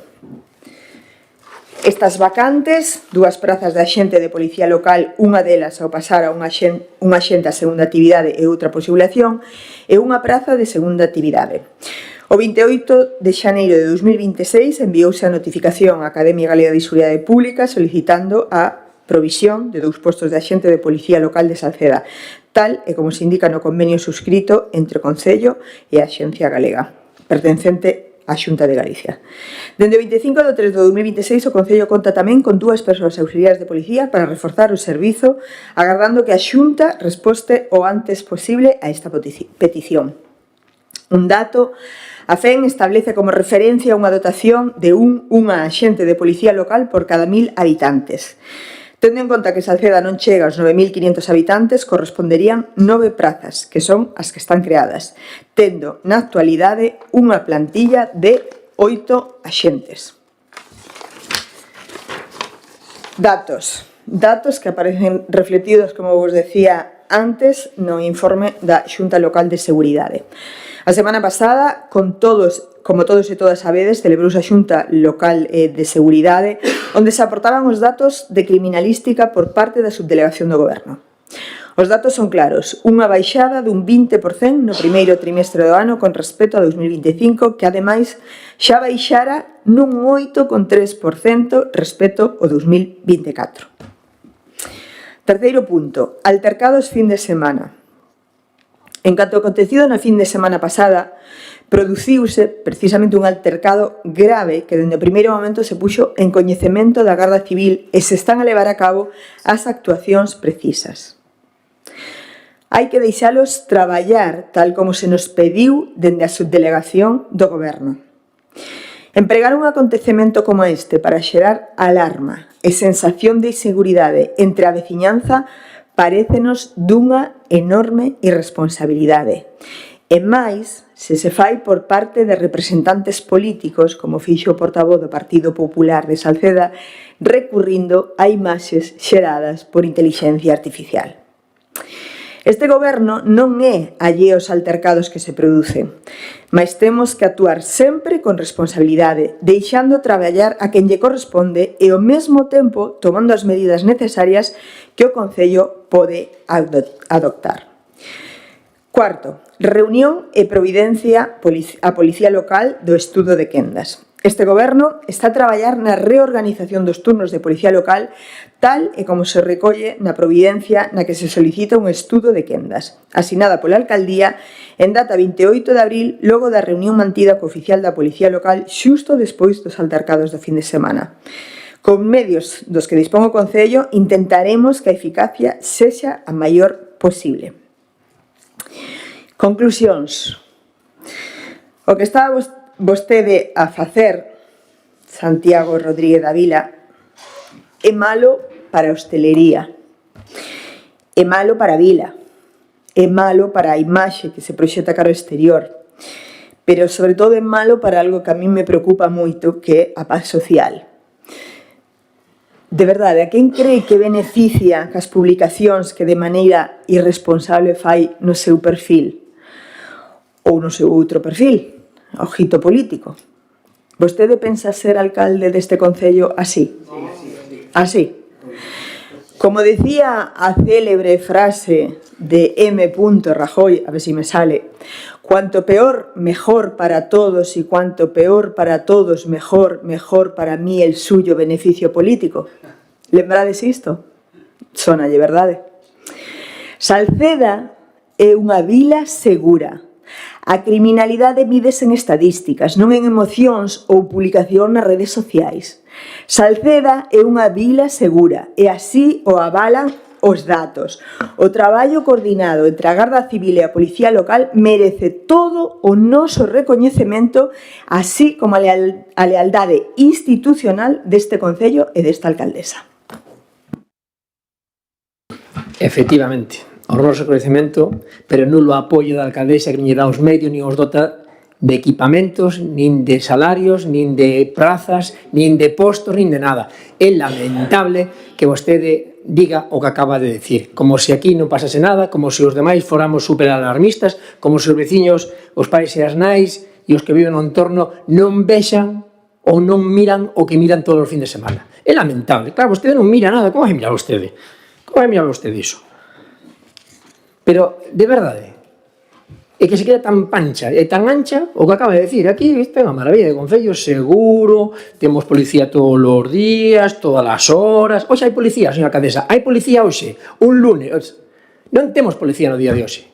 Un lunes, cando tiña que haber policía un lunes, porque iso é o que dice o acordo que teñen vostedes ca policía. Pero, se de 7 membros da policía local a día de hoxe temos en operativos... 8, perdón. No, 7. No, temos, 8. Bueno, 8 é a plantilla. Vale, a plantilla, pero efectivos, cantos temos? 8 é a plantilla, que non teñen dereito a estar de baixa. Sí. Vale. Pregunto. Sí, claro, por suposto. Vale. Sei, 8 é a plantilla. Sí. Resulta que temos operativo 3,5, porque un está a media xornada por el deslogamento cos seus dereitos que lle corresponden, solo de turno de mañán, outro solo en segunda actividade, etcétera, e aquí damos a sensación de que temos policía suficiente, de que hai seguridade, non hai ningún plan de seguridade cando hai actuacións ou temos festexos importantes, como pode ser o noso entroido, cando pode ser a nosa festa dos callos. Resulta que si temos policía local para outros eventos que non son perigosos nin a mitad pola condición do mesmo. No ano 91, con a poboación de 5,4 5.400 veciños, había 3 policías. Do ano 91 ao ano 2007 pasamos de 3 a 6, con a población de 7.000 veciños, e resulta que dentro do ano 2007, que entraron vostedes a gobernar, ao ano 2026, aumentamos a policía local en unha persoa. Iso é a realidade. Iso é o que levan vertidos vostedes en seguridade. En casi 20 anos de goberno de esquerdas, progresistas e non sei que máis, iso é a realidade en canto a seguridade. Un desastre. Porque aí está a evidencia, e aí están os datos, e aí está a realidade dende os anos que acabo de mencionar. Pero maior disto, como dixen, do ridículo aumento da policía en 19 anos, dase a casuística que a día de hoxe, como dixen, dos 7, 2 están de baixa en situación, o sea, 2 están de baixa, un está en situación de segunda actividade, polo tanto non pode patrullar. Só un en horario de mañán, en este momento, a maiores, como dixen, desfrutando do seu dereito de media xornada por motivos personais. En resumen, de 7 tan só 3 en operatividade total. É dicir, e logo fala vostede de auxiliares. Claro, auxiliares que se acaban o contrato a finales deste mes, salvo que vostedes decidan prollogarlo e o conceden. Auxiliares que non poden patrullar sós e teñen que ir sempre acompañados de un oficial de policía. E, polo tanto, señora alcaldesa, non é alarmar, iso é verdade, non é alarmar, é decir a verdade en canto a seguridade, en canto a inquietude que teñen os veciños, que non lo transmiten e que o viven en primeira persoa. E iso non é alarmar, iso é poñer en riba da mesa unha preocupación da ciudadanía e unha realidade que estamos a padecer, pero non só durante o fin de semana, señora alcaldesa. e máis cuestións de seguridade que non só afectan a altercados na vía pública, sino a outra índole de inseguridade que, como vostedes e todos nós sabemos, existe en Salceda. E logo, cantos plans de seguridade fan vostedes cando hai grandes acontecementos, tanto, pois digamos, de lúdicos ou de festas no noso concello? Había seguridade, plan de seguridade ou luz dentro do noso concello? Había. Ni un só membro. Había coordinación, había planificación respecto do que acontecen nesas aglomeracións de persoas neses eventos, na festa dos callos. Pero, de verdade, vostedes son os irresponsables.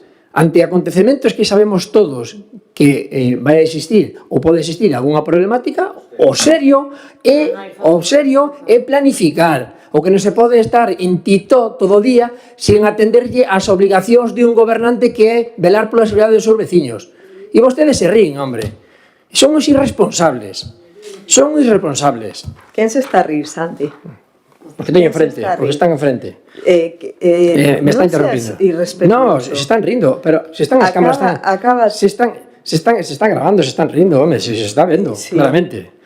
É dicir, o básicamente a evidencia da súa nefasta xestión en canto a seguridade, entre outras, pois claro, botamos o balón fora, que resulta que os datos non sei que, facemos unha reunión que me parece moi ben, etcétera, que nos alarmamos, pero alarmamos de que? Nos estamos poñendo en riba da mesa criticando unha xestión nefasta en canto a seguridade deste goberno. Estamos dicíndolle e trasladándolle o que a sociedade está a vivir a padecer, da inquietude dos pais e das nais, da xuventude que ten que sair e están preocupadas mentre enchen os seus fogares pola inseguridade que existe no noso concello. Pero están aí as imaxes. Non é que o diga eu. 6 minutos. Non é que o diga eu. 6 minutos. Por lo tanto, poñanse as pilas, doten a policía dos medios, doten dos membros que necesitamos en proporción a nosa poboación e incrementen os postos de policía local non no último ano de mandato, se non tiña que haberlo feito durante os anos anteriores, nos últimos 19 anos. 19 anos, prácticamente cera inversións ao respecto. É a segunda vez que che chamo atención. Como?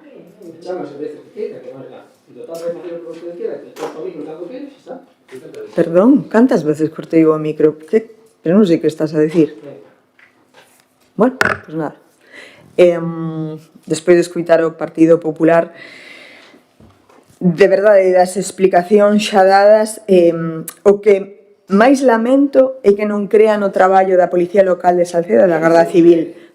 O que máis lamento, repito... Iso dicio vostede. O que máis lamento, e non me interrumpa, que eu non lle interrumpín a vostede, é que non crea no traballo da Garda Civil, da Policía Local e dos datos que ofrece a subdelegación do Goberno.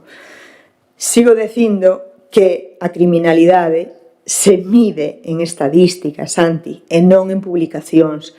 Como non lle foi suficiente a súa con inteligencia artificial, quixo seguir facendo balbordo con unha no ojito político ca publicación do vídeo. Iso non lle fai ben a ninguén. Deixe que os corpos e forzas de seguridade do Estado traballen, que precisamente eses son datos e imaxes cas que traballan. Non interrumpa o seu traballo. Este goberno non obvia as cousas que suceden e traballa, como ben acaba de ver na comparecencia, para mellorar. Pero, por favor, crea vostede, parece mentira que lle teña que estar dicindo isto nos corpos e forzas de seguridade do Estado. Partido Socialista... No, é que hai probas e xa... A ver, a proba sí que estén ustedes, sí. Non o sabe a alcaldesa, sabe o todo o mundo. Non é nada novo, sabe o todo o mundo, Ana Cristina. É que o sei, efectivamente. Pero todo o seu tempo. Todo o seu tempo. Todo o seu tempo. Xurxo, todo o seu tempo, Ana Cristina. Xa sei que este tema vos pon moi nerviosos, pero eu falo con total transparencia e normalidade. Xurxo. Vamos, Xurxo, cando queiras. Agora perdíme un pouquiño co tema do Facebook. Bueno, vamos a ver. Eu quero pensar que as imaxes do outro día non pasan todos os fins de semana. Realmente, aqueles rapaces a correr detrás dun coche, bueno... Sí, por suposto que mirei. Eu creo que nunca te ataquei en cousas que non tal, o sea, eu vin as imaxes como medio Salceda, Eu quero pensar que iso non pasa todos os fines de semana. Quero pensar. Como ben sabemos que me conocen, hai moitos anos que non salo de noite.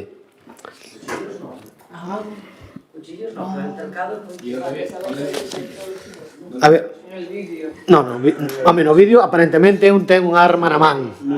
Bueno, vamos a ver. Non xoguemos a ser policías nin garda civis, por favor. Aparentemente. Un pouco de rigor. A ver, eu vexo un vídeo, dá a impresión de que un ten algo. A miña vista tamén é a que non consigo ver nada. Consigo ver o xusto. Eu quero pensar que iso non pasa todos os fines de semana.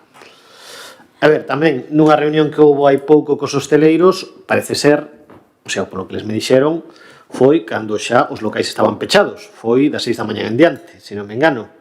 Foi o que dixeron nunha reunión que houve para preparar a festa ibicenca. Entonces, claro, aquí temos un doble... Moitas veces botase a culpa os hosteleiros, que tal, que non sei que. Claro, eu entendo que desde que se pecha a porta non lle podes botar a culpa a ningún deles. É dicir, claro, a cuestión é como facemos para controlar a un grupo de xente que, por motivos de que o mellor ten, digamos, vou non dicir abstracto, por suposto sin acusar a ninguén, unha sobredosis de alcohol ou de calquer outro tipo de cousas que quedan por Salceda.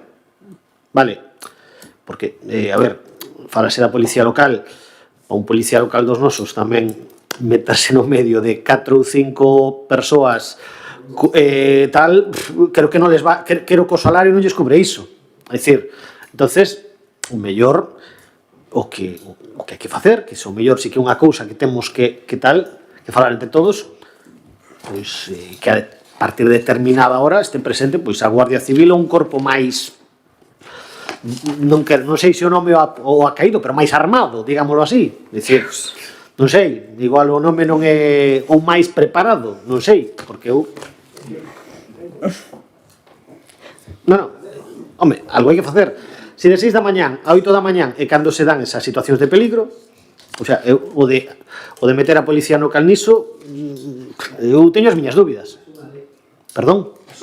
Bueno, entonces, o mellor hai que, non sei, non me parece que a policía local de Salceda este para si se dá unha situación como esa, non sei. Igual estou sendo un pouco bruto co tema. Eu só quero pensar que iso non sucede todos os fines de semana. Tano? Ben, eu teño claro que determinados altercados non se van evitar por ter máis policía. Eso está claro, non? En todo caso, a min gustaríame que a señora alcaldesa digamos, matices o vídeo feito por inteligencia artificial porque, bueno, pues... Non dixen iso, Tano. Entendí mal. Non, repito, porque ademais como leída é sinxelo, é moi sinxelo. Leolle ahora mesmo. Empregar un acontecemento como este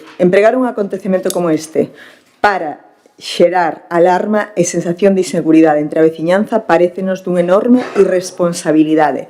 E máis se se fai por parte dos representantes políticos, como fixo o portavoz do PP de Salceda, recurrindo a imaxes xeradas por inteligencia artificial. Fixo un recorte da policía local pelexándose con uns rapaces, todo a través de IA. Bueno, mo pasaron varios veciños, mo pasaron varios veciños. Queda clarificado. Pondo precisamente en cuestión esta falta de rigor. Queda clarificado. Bueno, eu, a parte do dito, o que teño claro é que hai unha campaña, non? O sea, as cousas, as redes sociais valen para as campañas, non? Efectivamente. Entonces, hai unha campaña de que quere fomentar o tema da inseguridade. Que quere que vexamos que hai un tema de inseguridade. Eso é evidente. Eso é evidente. Eu non podo, personalmente, decir, fora do que teño visto e fora do que me teñen contado, me parece que non é nada diferente do que acontece en moitas vilas e en moitas cidades. E, por moita policía que haxa, determinados altercados, cando a determinadas horas, non se evitan. Agora, detrás de todo isto, eu creo que efectivamente hai unha campaña na que se pretende dar unha imaxe de que aquí estamos un pouco menos que vendidos, non? Vouche a dar un dato que ademais non é subxetivo, é obxectivo.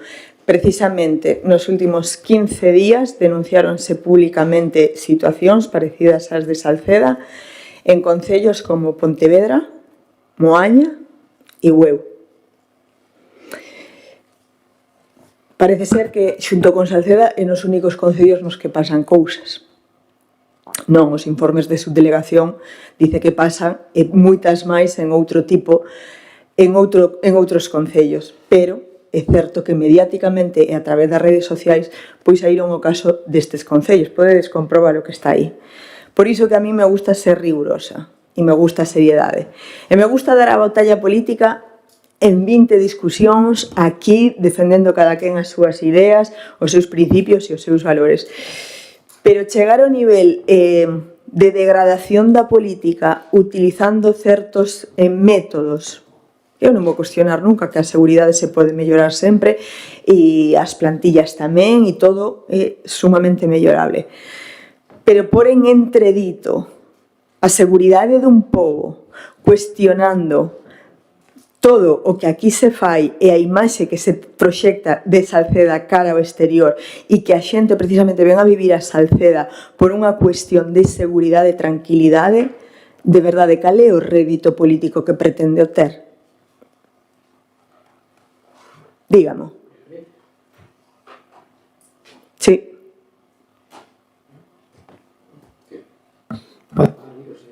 Non fai falta, non quería apagar o micro. Mire, pero vamos a ver.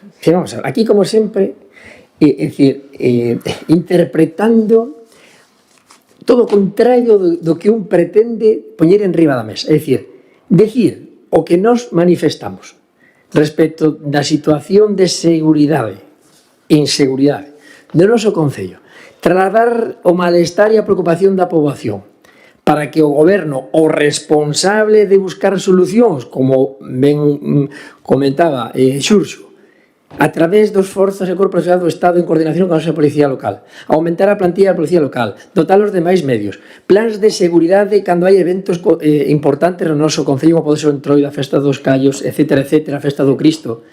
Resulta que iso é alarmar, crispar, etc. Pero é de verdade, se vostedes foran un pouco rigurosos e coherentes, admitirían a realidade, é dicir, oiga, pois temos un problema, hai que melloralo, hai que mellor coordinación con todos e cada un dos forzos de corpo de seguridade, hai que ter máis reunións, hai que buscar onde están as problemáticas que a partir desas horas que ben se comentou aquí. Pero se non temos a policía local xunto coa policía, coa Guardia Civil, etc., e outros corpos coordinados en esas horas cando sabemos que poden pasar eso, claro que lamentablemente sucede en outros concellos, sucede en Salceda e sucederán no futuro, por suposto, goberne quen goberne, por suposto, pero iso non significa que hai que buscar medios e dotalo de plans para preverlos. Vostedes creen que se a partir das 5 da mañán nas ruas de Salceda hai 2 ou 3 patrullas da policía local ou en coordinación coa Guardia Civil, existirían as mesmas problemáticas? Seguro que non. Seguro que non. Bueno, hombre, por favor. Repito, deixo traballar os que saben e non emita conclusións, non faga conxeturas nin hipótesis. No, vostede, por certo, fade conxeturas. Vostede é a responsable máxima da Policía Local e vostede é a responsable de facer plans de seguridade xunto coa Policía Local. E non o está a facer.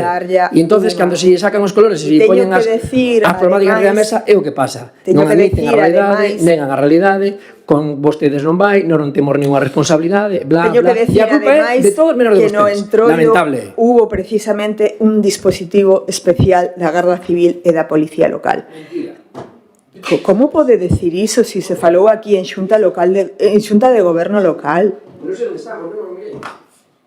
Pero Santi, por Dios santo, como pode por en entredito o que se falou na Xunta Local de Seguridade e as forzas e corpos do Estado? Eu estuve toda a noite, onde estaban? Pero onde estaban? Aquí mesmo que tiñan un estaban? Porque eu estuve toda a noite e non os mirei. Un dispositivo especial montado para o Entroido e por Dios. Bueno, da igual, vamos a deixalo.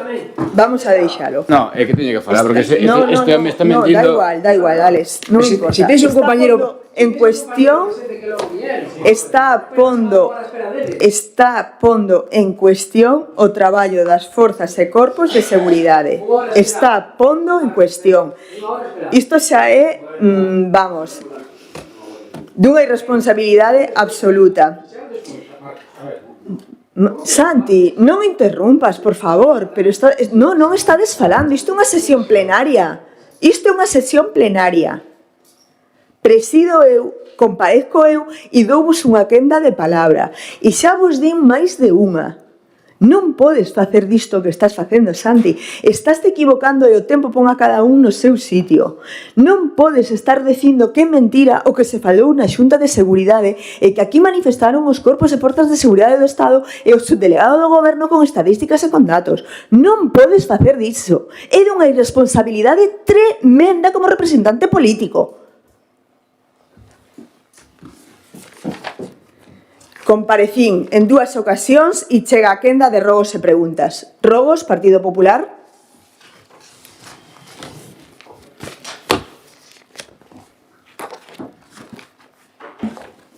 Bueno, expoño, esta xa foi presentada o 3 de marzo do 2026, que no lugar Barreiro en Tenza Salceda Caselas a estrada presentaba un estado de deterioro moi avanzado, con numerosas fochancas e irregularidades que dificultaban a circulación e supoñen un risco evidente para vehículos e peóns. Que esta situación leva tempo producíndose e agravándose progresivamente, afectando a seguridade viaria e mobilidade das persoas residentes na zona. Que, ademais, ao longo dos últimos anos xa se teñen realizado diversas peticións ante este Concello, informando que o tramo pertence sin iluminación pública, resultando moi escuro con visibilidade insuficiente, especialmente en horario nocturno, o que supón un risco evidente para os peóns e vehículos. Por este motivo, solicitas expresamente a instalación de puntos de luz que garantan unhas condicións mínimas de seguridade viaria. Solicito que por parte do Concello de Salceda Caselas se adoten as seguintes actuacións. Primeira, a execución urxente das obras de reparación necesarias para eliminar as numerosas fochancas e irregularidades existentes na estrada e garantir unha circulación segura. E aquí xa manifesto que foi correxido parcialmente, por así decirlo. E segundo, instalacións de puntos de luz que garantan unhas condicións mínimas de seguridade viaria. Ese rogo se recolle e non só é recollido, sino, como ben sabes, porque estabas presente na reunión coa asociación veciñal, foron plantexamentos que fixo precisamente o colectivo veciñal da parroquia e que moitos deles se lle deu resposta en ese momento. Bueno, pero este xa o presentei antes de que fora esa reunión, a verdadeira reunión, estaba presentada. Outro dos rogos. A día de hoxe, a sinalización horizontal en numerosas rúas da vila está prácticamente desaparecida. Falamos de pasos de peóns, de zonas de carga e descarga totalmente borrados e dunha zona azul que en varios puntos apenas se distingue no asfaltado. Non estamos ante unha situación puntual nin recente. É o resultado dunha falta evidente de mantemento por parte do Goberno municipal. E, mentres tanto, son os veciños e veciñas que teñen que convivir con este desorde. E o que é máis grave, cun risco directo para a seguridade viaria. O máis preocupante é que nin sequera se executan actuacións sinxelas que levan máis de 2 anos solicitándose. Un exemplo claro é o pintado da zona verde diante da farmacia da Gándara. Unha petición reiterada que continúa sen resposta nin solución. Desde o Grupo Municipal do Partido Popular consideramos que o mantemento básico dunha vila non pode depender de que a oposición teña que lembralo pleno tras pleno. A responsabilidade de garantir unha sinalización clara, visible e segura é do Goberno Municipal e non pode seguir adiándose. Por todo isto, rogamos ao Goberno Municipal que deixe de improvisar e actúe con responsabilidade, procedendo a realizar de forma urxente un repintado xeral da sinalización horizontal en todas as rúas da vila. Intervir de inmediato nos pasos de peóns, por tratarse dun elemento esencial para a seguridade das persoas. Repintado xeral da sinalización horizontal das zonas de carga e descarga e da zona azul, garantindo a súa visibilidade. Executarse en máis demoras o pintado da zona verde diante da farmacia Gándara. Unha actuación simple pero necesaria. O que estamos pedindo non é unha gran obra, nin un investimento extraordinario. É algo tan básico como manter en condicións unha vila que merece máis atención e menos deixadez por parte do seu goberno. Rematou o rogo? Sí. Vale. Recollido o rogo e, precisamente, pouco antes desta sesión plenaria, asinouse o decreto de adxudicación para as tarefas de pintado. Máis rogos? Sí, terceiro rogo, que tamén presentei o 27 de abril. Rogo sobre o estado da estrada Cruceiro Barreiro e solicitude de limpieza urxente en Entenza. Primeiro, que a empresa encargada das obras de saneamento na parroquia de Entenza mantén fresado o tramo da estrada Cruceiro Barreiro desde o pasado mes de febreiro, sen que se teñan realizado actuacións posteriores sobre o mesmo. Segundo, que esta situación provoca que había presente un estado moi perigoso tanto para a circulación de vehículos como para o tránsito de peóns, debido á presenza de pedra solta e restos de fresado ao longo de todo o percorrido. Terceiro, que segundo trasladaron veciños e usuarios habituais da vía, a empresa é plenamente coñecedora deste tema, mas non se ten realizado ningunha intervención de limpieza, nin acondicionamento básico. Cuarto, que ademais está previsto que nos vindeiros días se produzan novos cortes de tráfico na zona da Rotea. Hoxe mesmo cortaron a día 4 de 5 de 2026 para continuar coas obras, polo que resulta imprescindible garantir os viarios actualmente en uso se atopen en condicións mínimas de seguridade. Por todo o exposto, solicito que polo Concello de Salceda de Casela se requira a empresa adxudicataria das obras de saneamento para que proceda de maneira inmediata a limpieza integral da estrada Cruceiro Barreiro, mediante a retirada de pedra solta e dos restos de fresado, empregando para iso a maquinaria adecuada, barredora, co fin de garantir seguridade viaria mentres continúan os traballos na parroquia. Incluir que a barredora teñen ali na feira desde fai 4 meses parados e o único que precisan é a máquina tratora para poder barrer iso. E os empleados notificaron que en 10 minutos tiñan o feito. Por iso que exiximos que se lle exixa á empresa. Ese tramo, non estamos pedindo nada máis. Recollo o rogo, no momento de metelo por rexistro xa foi trasladado á empresa, pero vou aproveitar para aclarar algunha cuestión sobre este rogo. Sinceramente, Vanessa, creo que de toda a parroquia a única que non entende que está en obra, así que é comprensible, eres ti. Estuveches nesa reunión, precisamente na que falaba antes da asociación veciñal. Eu teño que decir que estou sumamente orgullosa e satisfeita da comprensión de toda a veciñanza. Ali habría unhas 70 personas de Entenza con respecto a esta obra e o bo entendemento e o seguimento por parte da asociación veciñal conxuntamente ca empresa, facilitando o máximo posible un dos investimentos maiores da historia da parroquia de Entenza como vai ser este, casi 900.000 euros, que dubido moito existe un investimento deste tipo na parroquia de Entenza en moitos anos. Polo tanto, o teu rogo foi trasladado, pero esas queixas que manifestas con tanto ímpetu non me foron trasladadas nin a mí nin ao concelleiro o día da reunión, e todo o contrario, a xente evidentemente sabe que as obras causan problemas, ou allá fose todo perfecto, e non me contestes que isto é un rogo. Sí, seguinte rogo. Sí, vouche contestar. Non podes. É mellor que non che responda sobre a reunión, é mellor. Deixo de manifesto respeto. No, teño interese. Respeto aos meus veciños. Teño interese. Respeto a todos os meus veciños. E non che vou contestar. Non, Vanessa, me Limítate interesa. ao rogo, solo pon limpieza urxente do tramo de Cruceiro a Barreiro. Pero limítate a este rogo. Pero mira, dirixo non o busques pleno. excusas. Defenda a veciñanza, defenda a Asociación de Veciños a Sobreira e non che vou responder nin creer o que crin eu e moito dos veciños. A ti iránche cun couso e a sobra está moi ben, pero a mí tamén me lle mal de matar, Por favor, eu son concelleira me encantaría, e teño que respetar tamén a palabra dos meus veciños. E se me piden estas peticións, son a primeira en formalizalas. Non vou responder a nada máis. Gracias. Me encantaría saber cal foi a conclusión que sacaches da reunión con 70 veciños e veciñas de Entenza falando precisamente de moitas cousas, pero sobre todo de saneamento. Me encantaría coñecela. Ti estuveches ali? Dixeche que querías falar, fai, non? Perdona, díxenche que non che iba a responder a iso. No, bueno, que queres, pero non che vou responder. Vale, claro. Bueno, en conclusión, si hai algún veciño e veciña que nos está vendo, de verdade, vos aseguro que gratitude co comportamento da parroquia de Entenza e ca súa veciñanza con respecto ás molestias desta obra tan importante e que todos e todas desexábamos. Hai rogos? Non hai? Rogo do BNG? Temos un rogo e é que se proceda a cumprir o acordo plenario do ano pasado sobre as plazas de aparcadoiro de rotación intensiva. Creo que ten que ver precisamente coa pintura, non? decía antes que acabo de asinar o decreto de adxudicación destes traballos unha vez foi solicitada a subvención de pintado integral de toda a vila a través da Deputación e que vivo aprobada creo que a semana pasada. E hoxe mesmo se asinou o decreto de adxudicación para esas tarefas. Máis robos? Preguntas? Sí. Queremos saber si son de titularidade municipal e os diferentes muiños existentes ao carón das sendas e tamén o famoso Palomar de Antero. Forman parte do inventario, pero non son titularidade, teñen donos.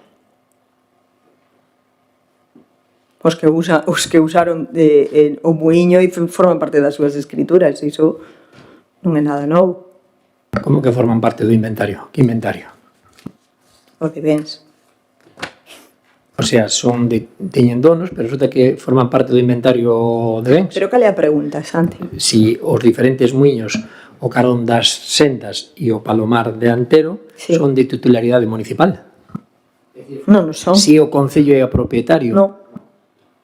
Vale. Creo que xa quedou claro. Non son, pero sin embargo actuamos neles con fondos públicos, que me parece moi ben, pero isto ven a relación da contradición respecto da estrada do cementerio de Pardarrubias. Ali non podían actuar porque era a Comunidade de Montes, pero aí sí. Nas dúas estamos totalmente de acordo en invertir e en reparar. Espera. Outra pregunta. No, orden marco eu, espérate. Claro. Vamos a ver. Elección de Epi Blas, Barrio Sésamo. Comunidade de Montes de Pardarrubias, un dos seus membros aquí. Esa estrada era de titularidade da Comunidade de Montes. Moi ben. Cesión o Concello. Perfecto.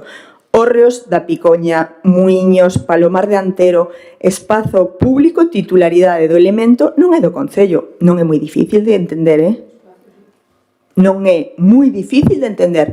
Espazo público, podes invertir diñeiro público. Espazo privado, como é unha estrada titularidade da Comunidade de Montes, non, fácil de entender. No. Vale. Outra pregunta. Sí, outra pregunta. Mais?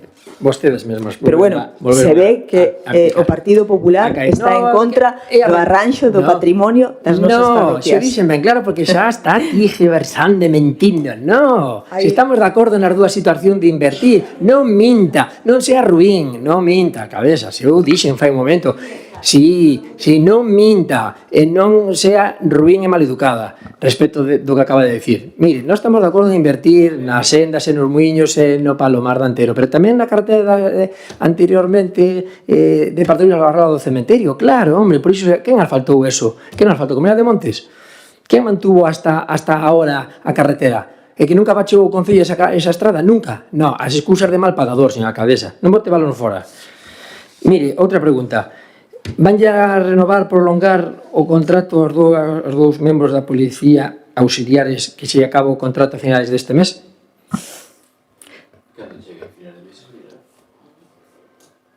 Xa le acaba de contestar o concelleiro de área. Cando se acaba o contrato? Que non escutei ben o que dixeche. A pregunta é se van a renovar, a prolongar o contrato destas dúas persoas, policías auxiliares, que temos a día de hoxe no noso Concello e que ese contrato remata a finales deste mes. Cando chegue finais de mes, mirarase. E sobre todo, se temos resposta da Xunta en canto aos outros axentes. Veremos que cobertura temos en función dos axentes que están pendentes de resposta por parte da Xunta. Máis preguntas? Non hai máis? Benegán? Queríamos saber que nos informe como se atopa o compromiso para cubrir as plazas vacantes que se pactaron no orzamento do ano pasado. Vale. O vindeiro paso é a mesa de negociación, que será convocada. Vale? Algúnha cuestión máis?